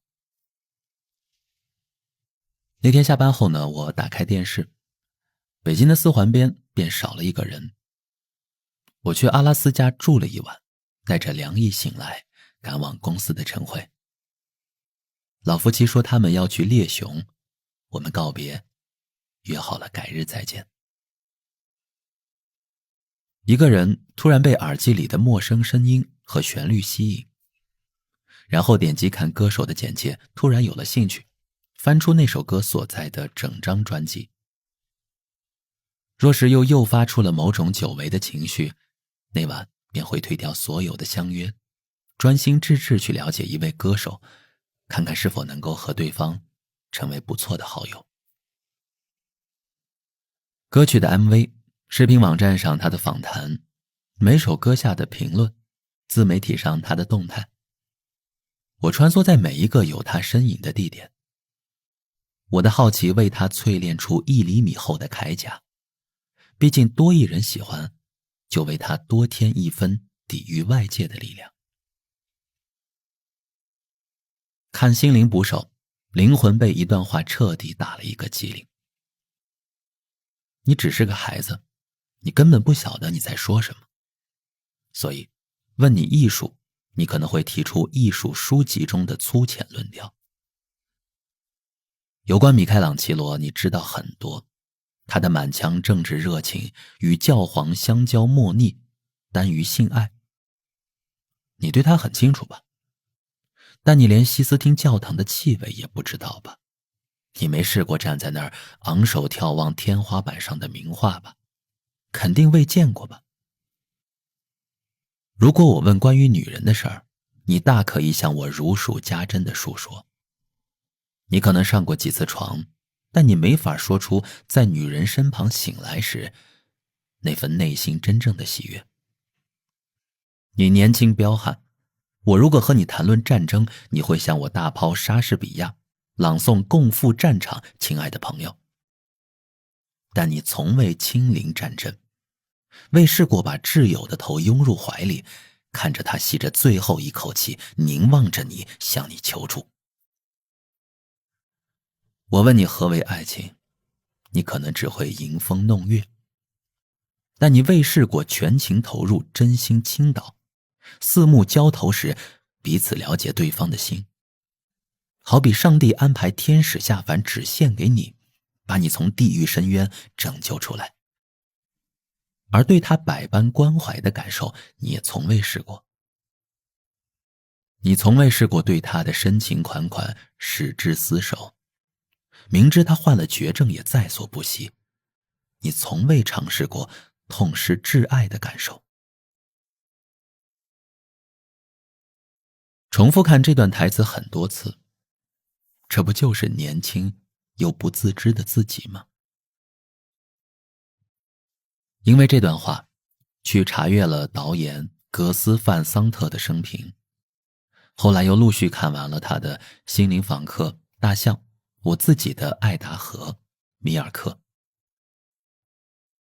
好奇心就像是莫斯科绅士中那把万能钥匙，能打开大都会酒店所有房间的门。没有人会阻拦你，只要你行为得体，静静地欣赏，你能潜入任何人的世界里，并完成和他们的隔空击掌。你能找到这个世界上真正理解你的人。或许就像你此刻在听我的文字可能会产生的那种感受。7. 跷跷板。以前写过一句话，年轻最大的好处就是输得起，什么都可以试试。那时呢是真的年轻，秉承着这句话为自己做了很多重大的决定，选择北漂，选择进入光线传媒，选择跳槽去待遇更好的公司，之后呢又选择降低待遇重新回到光线，选择在工作中不站队，选择相信现在的出版人没有一纸合约已经合作了10几年，选择帮朋友把全部的积蓄拿出来投资，最后打了水漂，选择不去拥抱更有诱惑的机会，以至于在原地停留了很久。当年一起出发的人有很多，做出不同选择的人也有很多。很多人都觉得人生的每个选择都是个跷跷板，和命运较量，赌上前途。一旦选对了，人生从此就能从下坠变为上升，将颓势扭转为顺境。回望自己过去10年、20年前做出的那些选择，我才发现，人生的抉择并不是走向一个跷跷板那么简单。它更像是你拿到了不同科属的种子，你需要为它匹配上足够合适的湿度、光照、温度，给予它足够多的耐心，它才能为你呈现出新的生命。大树有大树的风光，但挤在原始森林里，一旦被其他树木遮蔽阳光，无法进行光合作用，也会夭折。苔藓有苔藓的低调，但慢慢的也能在大地上连绵成一片新绿。你站得高，可以知道远方的风景；我贴紧地面，知道土地的脉搏。只要各自都坚持自己的选择，就能按自己独有的方式活着。身边的朋友们每天都被选择困扰着，考了公的被一成不变和一劳永逸困扰着，分手的被前途和不甘困扰着，离婚的被自由和财产困扰着，转行的被工资和空间困扰着，远行的被家乡和未知困扰着，没有想法的被网络的各种意见困扰着。你做任何选择其实都行，只要你愿意为其付出更多的时间，总会活出自己想要的样子。8. 奇怪的人。我约了 David 下周见面，他是和我走得最近最聊得来的，出生在60年代的朋友。他从公关公司荣退之后呢，便做起了直播带货。我看了几场，效果一般。他常因为说错话被系统下线，重新开播后呢，他一脸尴尬，对着在线10几个人解释前因后果。我看得出他对新挑战很有兴趣，也看得出他对自己的直播状态感到有些难堪。所以我期待听他说个中的感受。他总是能把一件看起来简单的事情拆分得很细，而听众呢，也能从细节中了解到某件事情更多的本质。他新认识一个00后朋友，最喜欢穿一件20块钱的冒牌香奈儿 T 恤，他就问：你为什么喜欢穿一件假的奢侈品呢？00后朋友一头雾水，什么假的奢侈品啊？他说：这个 logo 就是香奈儿呀。哦，我不认识，我就觉得这件 T 恤质量还不错，图案也好看，就买了。我听他说这些觉得有趣极了。他去大学做讲座，本来是分享行业经验的，说着说着就和同学们普及起两性知识。他说大家一开始很害羞，后来呢会主动问很多问题。他很困惑，说好像对这些方面大家只能在网上看，从没有人和他们聊过这些。David 喜欢旅行，喜欢对各个国家的路人说：你好，我可以给你拍一张照片吗？拍了照片就可以聊天，聊了天就可以喝酒，成为朋友。他总说天下没有陌生人。我笑称，拒绝你的人多了去了，只是不拒绝你的人更多嘛。他说，确实，主要是我不害怕丢脸。有朋友知道我和 David 蛮熟的，就常问我，一个看起来每天很闲的世界级公关公司的董事长，到底是如何保持思考的，又是怎样去了解年轻人在想什么的呢？这个问题我也问过他，他哈哈一笑，毫不掩饰地分享他有一个群，全是他在各地认识的95后、00后，好几百人。里面的人呢互相都不大认识。每当他有什么事情想了解更多不同年轻人的想法时，就会在群里提问。问题包括又不局限于，你们认识某某某艺人吗？这个品牌大家认识吗？大家听过一部即将上映的电影吗？大多数人都会发表自己的看法，然后他再发一个红包让大家热闹一下。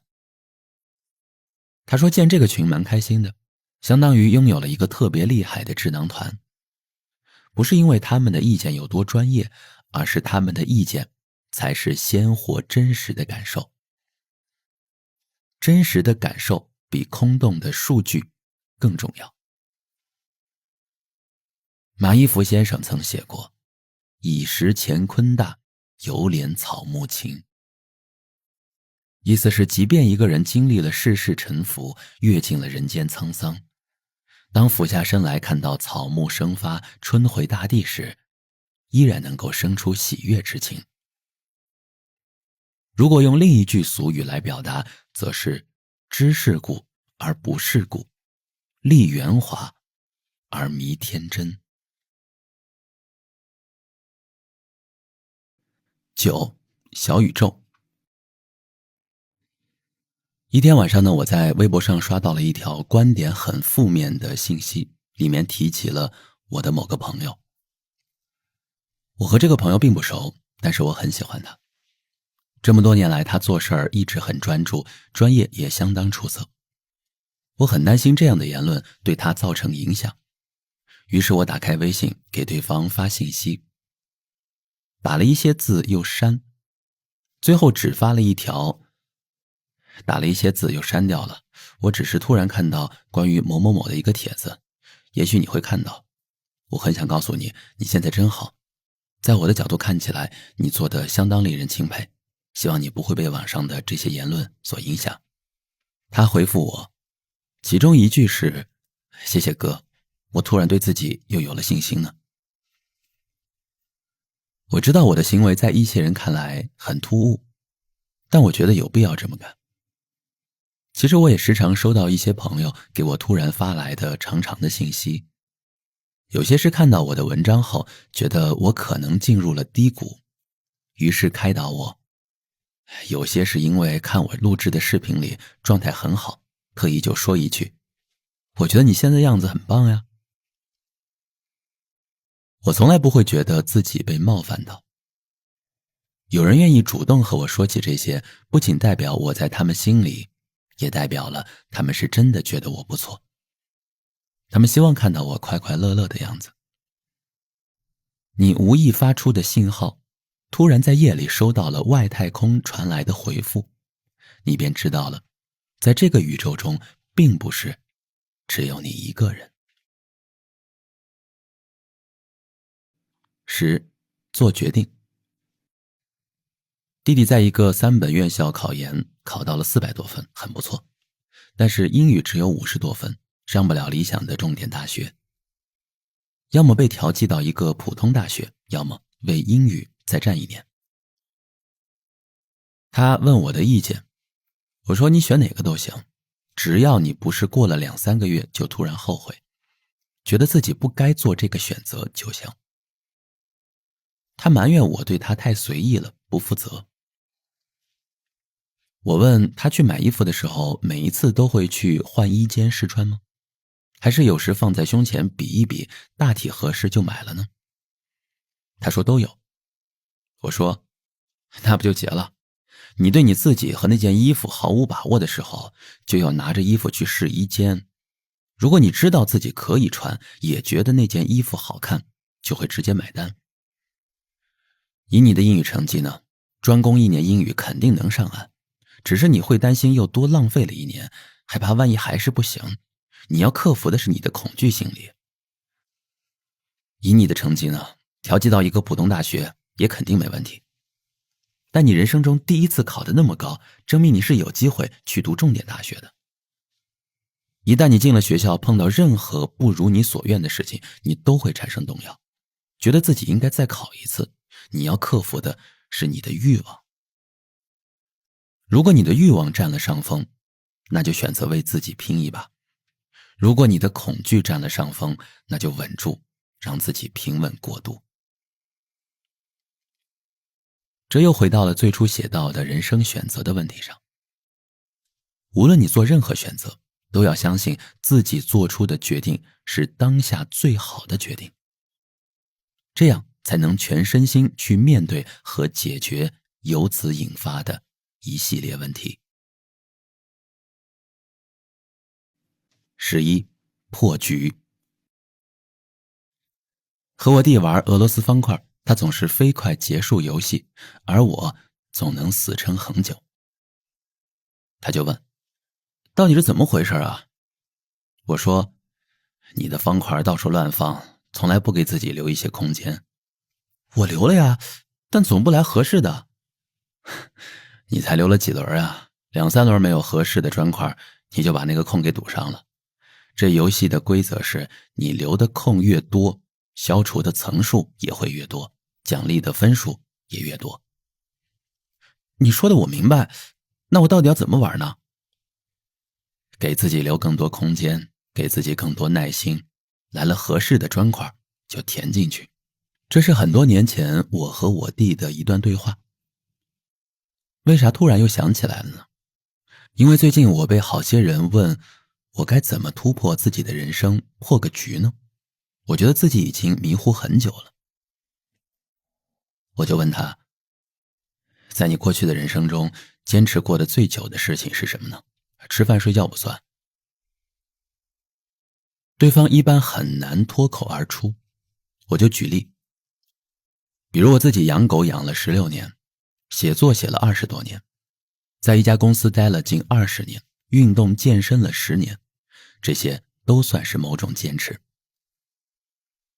甚至我说完之后，也有人不明白这个坚持与人生破局的关系。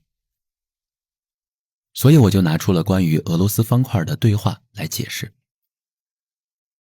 人生中任何一种坚持，都是在给自己的人生留一些自己的空间，不被外来的东西侵占。一旦坚持的足够久，留出的空间足够多，当某个机会到了时，你的人生自然就开始上大分了。有人就会问，那这和养狗有什么关系呢？我说，以前我下班之后呢，总是去和朋友聚会，一直到半夜才回家。后来我养了狗之后呢，为了及时的遛它，我只能下班就回家。不仅省了聚会的费用，还节省了很多时间，自己可以写东西看东西。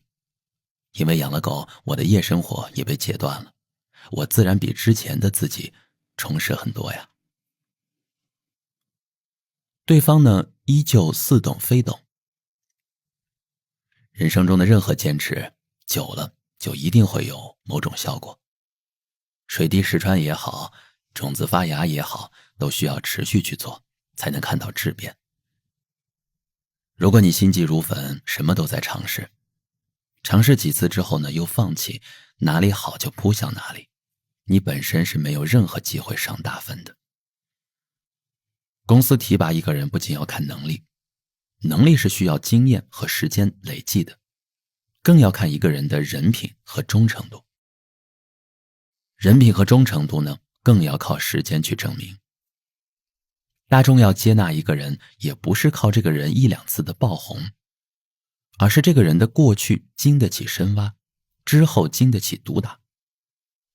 说白了，就是真正的功夫都下在别人没有注意到你的时候。算了，你给我一个邮寄地址，我送你一个俄罗斯方块手掌机。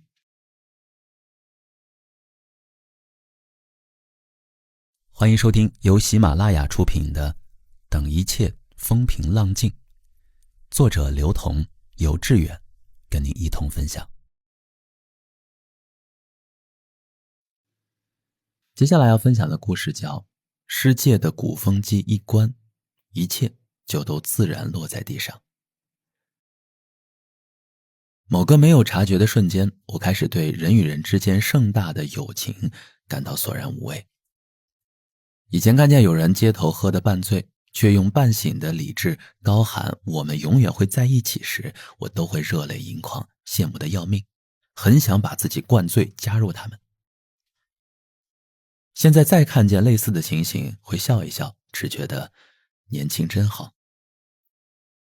年轻的热忱大概就是锅炉里的煤炭，熊熊燃烧直到余烬微温，再被一整车的倒掉。热忱的质量是类似的，体积是类似的，唯一不同的是你被清理之前是否完全将自己燃烧呢？我总以为我从中学时代的谄媚型人格变成了今天的孤独型人格，完全是因为我学会了独处，知道如何去打发和利用一个人的时间，也能享受和沉浸在一个人的时间里。我也总以为现在的我不喜欢和朋友过于亲密，是因为害怕与最好的朋友绝交的情形再度上演。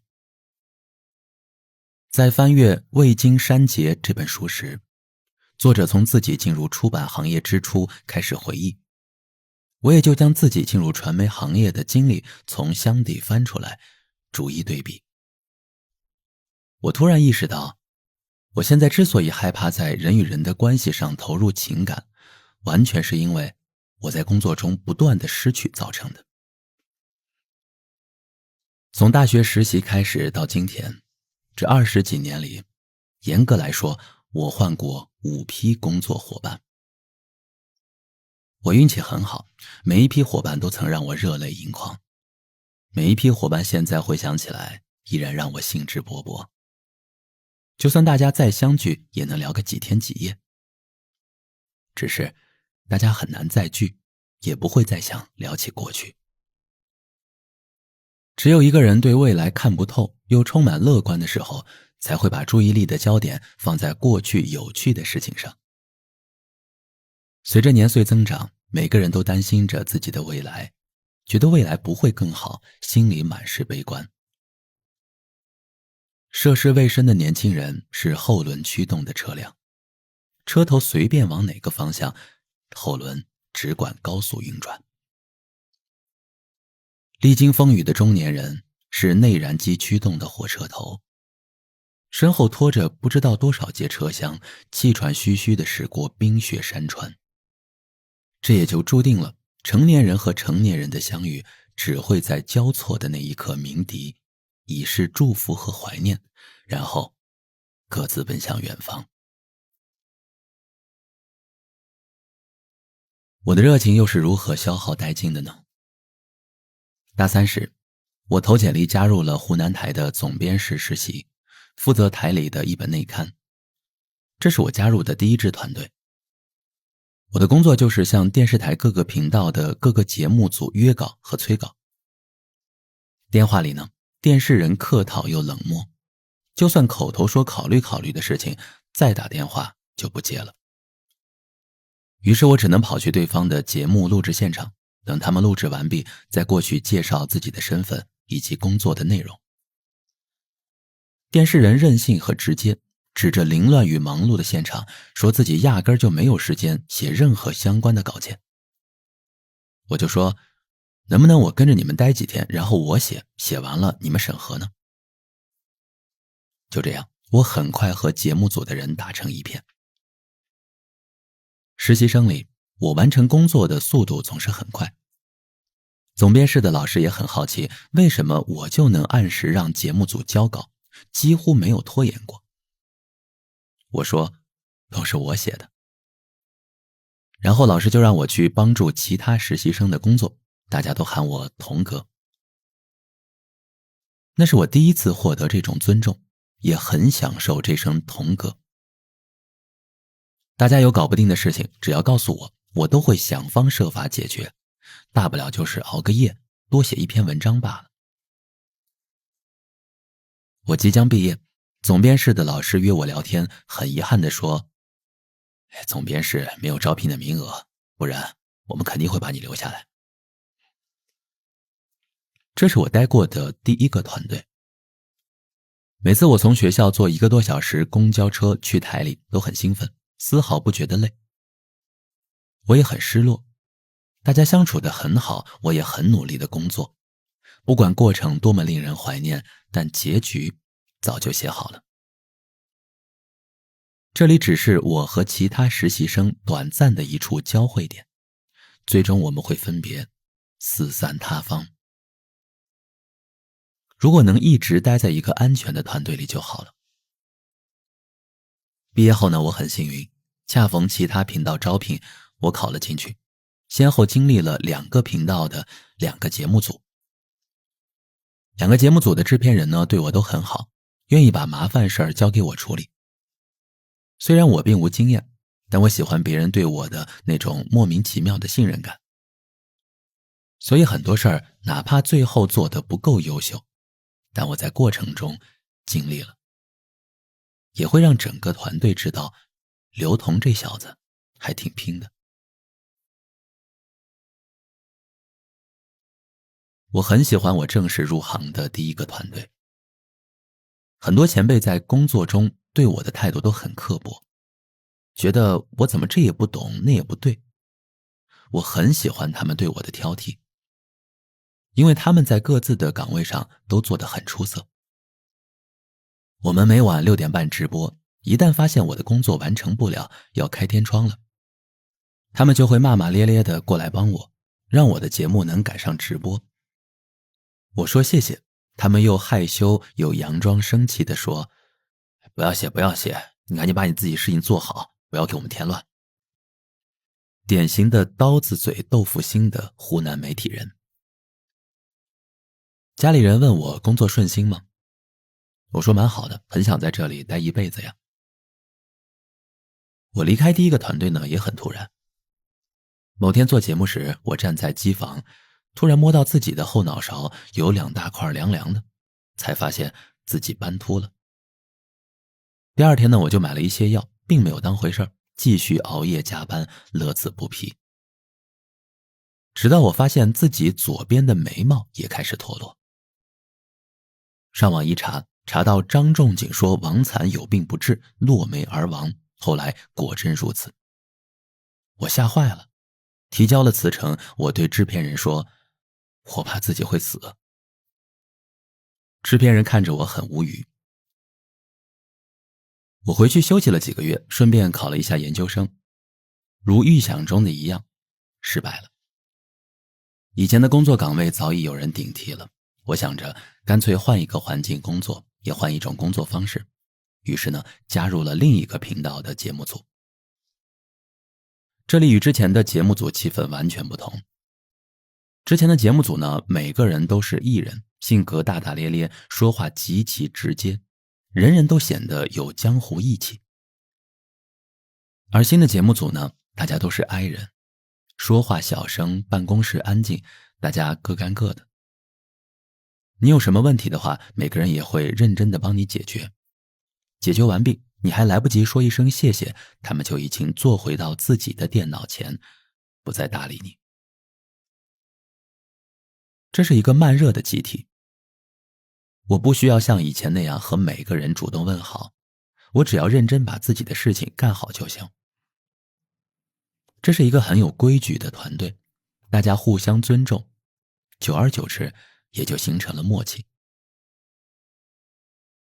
我呢，算是团队里年纪最小的，身上带着第一个团队培养出来的一丝张扬作风，居然也在团队里起到了不一样的作用。但凡需要和其他节目组争抢选题报道，制片人姐姐都会看向我，一副很为难的样子，意思是她也不想分配那么难的任务给我。但好像除了我，其他人很难去做。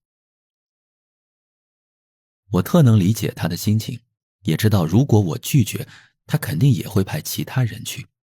我不想让她为难，觉得我应该承担起节目组一块砖的角色。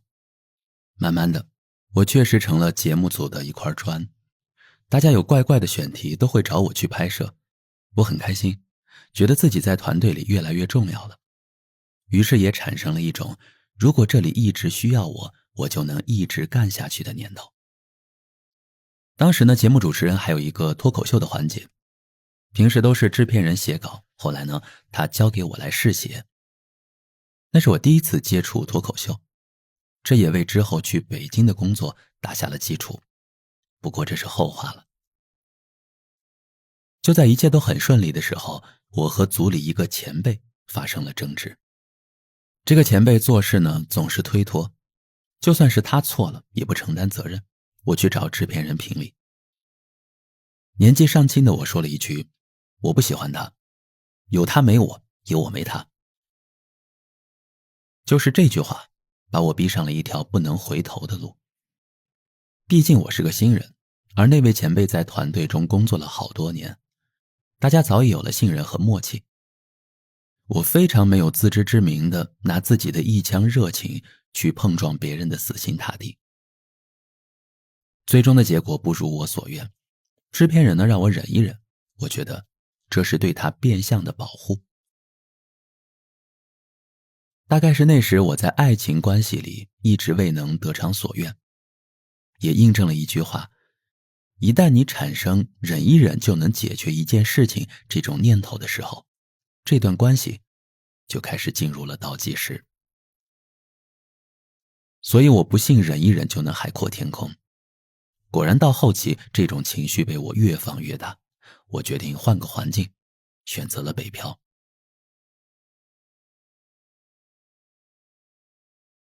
到了北京呢，很顺利地进入光线。我的工作方式都是湖南媒体人的那一套，就是不太讲规矩，觉得怎么好玩怎么来，怎么有趣怎么来。光线的同事呢就会斜着眼睛看我，意思是你可不可以懂点规矩啊？好在那时湖南电视台如日中天，只要你说你是湖南台出来的，大家就会高看你一眼。这种高看你一眼，其实就是和你保持一定的距离，看看你到底几斤几两。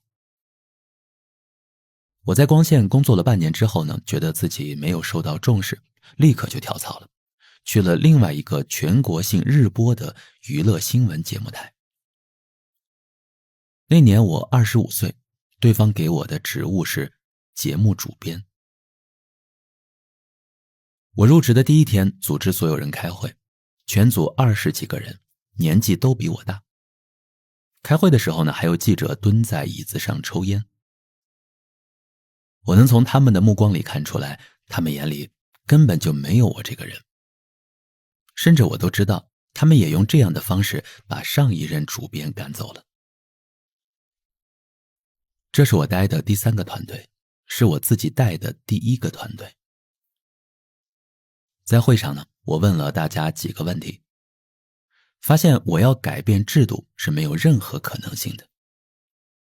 开完会后呢，我觉得自己在这里撑不了多久，心想那就尽量熬久一点吧，能多拿1个月工资就多拿1个月吧，不然下个月房租都交不上。我采用了最愚蠢的方法开始工作。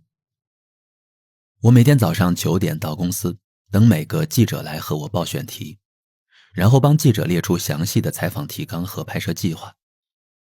等记者陆续拍摄回来，我和每个记者聊他们拍摄到的内容以及如何写这条新闻，再交由配音员配音。记者们在制作新闻时呢，我就自己开始写主持人的台本，然后盯着主持人录制，告诉他每一条新闻的内容。录完主持人的部分，我再回来审核每位记者的新闻，交给后期包装。这一切全部忙完，大概是次日凌晨3、4点。我租的房子就在公司附近，回家休息几个小时，一早继续。这种工作方式呢，让那些不喜欢我的同事有了很大的安全感。他们知道，就算他们没有任何想法，我也能给他们一份提纲。甚至他们时间不够的时候，我会帮他们把稿子写完。也因为我这样的工作方式，一下就把长达几年总是不顺畅的工作流程理顺了，收视率也慢慢提高。后来大家慢慢熟悉起来，晚上下班后，大家也会等我一起吃个宵夜。一位女记者对我说，一开始我觉得你就是一个小屁孩，什么都不懂。现在我觉得，如果不是你啊，我们的节目肯定不会像现在这样顺畅。我在这里3年了，从来没有过这种安全感。我对他们说，本来我觉得我待1个月可能就要离开，觉得你们根本就是乌合之众嘛。没想到你们其实都很认真，也能看到我的认真，所以我很庆幸自己带领的第1个团队是你们。我把这些细节都记录了下来，写的时候，我觉得自己是北漂里最幸运的人。虽然团队团结，但是公司内耗的厉害。恰好光线的前领导看了我制作的节目，希望我能回去管理另一档同类型的娱乐新闻节目。我想了想，如果要走得更长久，还是需要在一个更好的环境成长才行。于是我跟同事说，光线希望我回去也提供不错的待遇，大家愿意的都可以一起过来。然后大家又都在光线聚齐了，度过了一段特别有成就感的日子。就在这个节目慢慢走上正轨时呢，公司希望我去做一档访谈类的节目。我毫无经验，但公司觉得我没有问题。那时我也不过26岁，想着有机会就试一试。于是呢，我就把娱乐新闻节目交给其他人，让大家好好干，不要丢人。我说我也会好好干的，不会丢他们的人。我与这个团队的感情暂告一个段落。当时呢，并没觉得失落，只是觉得人生路上能共走一段就很好，能相互看到彼此变得更好就很好。但终归每个人还是要走上属于自己的那条路。后来我做新的日播访谈节目，一做就是7年。这个节目的团队是我带领过时间最长的，我也和团队里所有同事处成了亲人的样子。我记得有一年的公司年会上，我们拿到了最佳节目的奖项。我说，我们不是因为这个节目才走在一起，我们是为了要在一起才做这个节目。部门所有的同事都在台上泪流满面。现在想起那个场景，觉得年轻真好呀，轻易就能相信很多事情。这句话并非嘲讽，而是觉得能全身心投入到一件事情里是奢侈的。它不仅需要一个人真挚的信念，还需要一群人毫不保留的相互扶持。那时我最期待的事情就是年前放假，我坐上绿皮火车回湖南。躺在卧铺上，我开始给每位同事写很长很长的短信。回想这一年发生的事情，对方让我印象深刻的细节，是鼓励，也是提醒，是总结，也是继续。我希望这样的工作能持续一辈子就好了。后来随着光线整体业务转向，电视节目部关闭了，全体转向电影制作。对电影感兴趣又愿意从头学习的同事留了下来，想继续做电视节目的同事选择离职去了其他公司，然后大家就散了。从想一辈子待在这里，到我想去更远的地方看看，再到不可能所有人的人生目标都是一致的。人生里所有盛大的相聚，最终都会分崩离析。你唯一能做的就是主动去选择，而不是被迫被放弃。拥抱是真的，像家人是真的，想一辈子不离不弃是真的，而世间事绝不会如你所料，也是真的。我现在不再用以前的方式和任何人相处了，哪怕我偶尔希望和这些人更亲密，偶尔会吃某个朋友的醋，但我不再表现出来，也不想为此去争取什么。你把自己世界里的鼓风机一关，那些人与事自然全都落在地上，被随后的大雨冲进下水道。我要恭喜你，你学会了不再消耗自己过多的情感。我也要拥抱你，告诉你，其实这个世界上很多人和你想的一样。就让我们远远隔街相望，举杯示意，庆祝青春的余烬还残留着一丝温暖。风平浪静后，一起游往大海深处。这些年我时常会想，人在活着的岁月中到底是一个怎样的行进状态呢？是愈发强大，还是愈发无力对抗而随波逐流呢？是逐年枯萎，还是怀揣某个念想，持续等待某个未知的到来呢？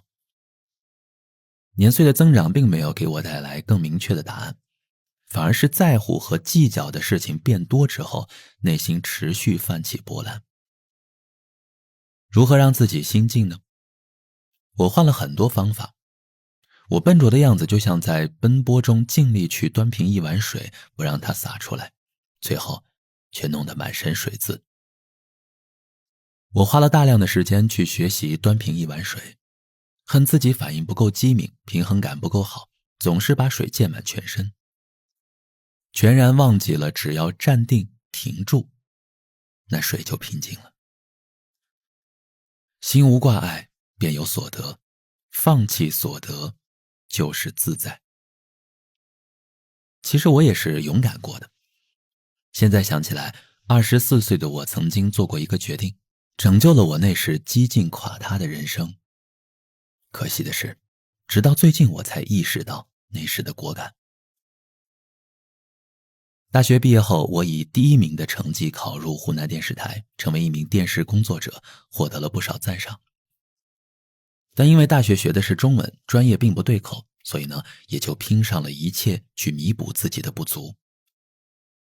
将近大半年，我每天的工作时间超过15个小时，也很快成为能独当一面的记者。就是在那时，我头发出现了多处斑秃，连眉毛也开始脱落，变得稀疏。我当时的选择只有2个，辞职或继续。辞职就意味着我将放弃大学4年通过努力换来的工作，脱离自己建立的人际网，要不停地解释自己辞职的原因。而继续呢，就意味着我要用自己的健康与前途相交换。这是一个很重要的决定，我没有告诉家人，辞了职就躲在家里准备考研。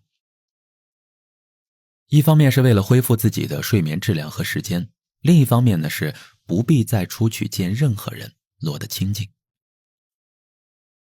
那几个月，卧室的窗帘一拉上，一个完整的世界就建立了。像舔舐伤口的小兽，也像是蜕壳蛰伏的幼虫，在那样的环境里，没有利弊，没有得失，就安安静静地看书背诵，纵使一头雾水，却也能刻在心里。领导就问，你放弃了现在的工作就是为了考研吗？那万一考不上呢？我说，我是为了恢复身体才放弃工作的，考研只是我打发时间做的事情而已，考不上也没事儿，但我总要在一段时间给自己一个目标。以前的朋友们来看我，惊讶我怎么能忍受住在终日没有阳光的民居1楼，潮湿且昏暗。考试发挥的不尽如人意，好在头发也在备考的过程中渐渐长回来了。第2天醒来，心里空荡荡的，立刻爬起来开始写自己的简历，投了出去。那段时间，远离人群，疏离关系，两耳不闻窗外事，也不去想可能会遭遇的失败，把自己当成一颗雨花石泡在水里，不仅改良了水质，也让自己的状态逐日温润起来。回归职场后，狂奔10几年，遇见的烦心事儿、烦心人不计其数，自己在很大程度上也成为别人眼里同样的映衬。一方面和人比谁受的伤更重，吃的亏更多，另一方面和别人比谁伤口愈合得更快，身上的疤痕更多。在书上看过一个说法，说纵使人穿着脚蹼在海里，也追不上看起来滑行迟缓的海龟。观察之后才发现，原来海龟游泳的方式完全遵循海水的运动规律。当海浪涌往岸边，与海龟行进的方向相反时，海龟会浮起来划水，但目的只是让自己停留在原地。而当海浪向海洋的方向涌起时，它会加快划水速度，这样就可以乘着海浪前进了。《世界尽头的咖啡馆》这本书中写道，海龟从不与海浪相争，而是巧妙利用海浪的力量。我之所以无法追上它，就是因为我不顾海水的方向，自始至终都在划水。一开始我还能和海龟并驾齐驱，有时候还得放慢速度等等的。但是在反方向的海浪中，我越是用力向前游，就越是感到疲惫。所以这些年，我越努力越觉得疲惫。外在躯体无力对抗着大风大浪，内在心灵又布满了太多的藤壶，而成为远行的负担和累赘。这不仅是我，也是很多人会进入的人生误区。总觉得如果自己不对抗浪潮就会被淹没，但其实只要用一点点的力量，让自己还能喘息一口气，就足矣。不如等浪潮涌往你想去的方向，等一切风平浪静，当你能看得清楚去路时，再做决定也不迟。那时再一起游往大海深处。最后一集我们来看《致读者》。没想到每本书和读者约定的那封信用这样的方式呈现了，这意味着这些年我们都有很大的改变。叠楼房这个游戏大家都玩过吧？平地起高楼，要看准时机，把每个房子放在最正确的位置，层层叠加。万一某个房子放的位置错位的厉害，整栋楼也就开始摇晃的厉害。你只能尽量去减少自己的误差，让整栋楼的摇晃幅度变得更小。我很喜欢玩这个游戏。这个游戏最大的特点是，心浮气躁的时候，楼房很容易倒塌；心平气和的时候呢，我能将楼房叠到大气层。为什么这封信的开头要聊这个游戏？是因为我觉得自己从进入大学到38岁，这整整20年，我都在尽全力叠自己的楼房，尽量每一步都正确。就算没有那么正确，也会快速吸取经验，保证之后不再犯同样的错误，减少自己人生摇摆的误差。我的运气不错，认准了某个目标呢，就一直走了下去。这一路遇见了太多事情，也都把它们一一变成文字，写成故事。人生的齿轮有很多，密密麻麻的，我算是能把自己照料得很好的人。只是到了38岁那年，我对人生的理解似乎产生了一些偏差，钻进了牛角尖，导致整栋楼开始大幅度摇移。狂风大作，心神不定，害怕别人看到自己狼狈的样子，同时四处寻找让自己变得安静的疗愈之道。后来，当我看见了海员帮海龟清理藤壶的纪录片后，突然意识到，并不是我哪里做错了，而是我这些年想的东西太多了。陈年往事不停地堆积，他人的眼光不停地发酵，这些让我变得步履沉重。我需要做的并不是换个人生方向，而是帮自己撬下那些附着在身上的惯性恶习，让自己恢复到初入社会最轻松的模样。面对读者，我总是觉得自己是在前面领头的那个，所以我将自己经历过的喜悦和失败都写下来，这些呢都算是某种希望，无论是成功的希望还是破局的希望。等一切风平浪静，就是我对大家最好的祝福。这本书是最流通的一本书，毕竟我们还有什么可相互隐瞒的呢？希望你阅读愉快，谢谢你能一直在。刘同，2024年3月19日12点27分。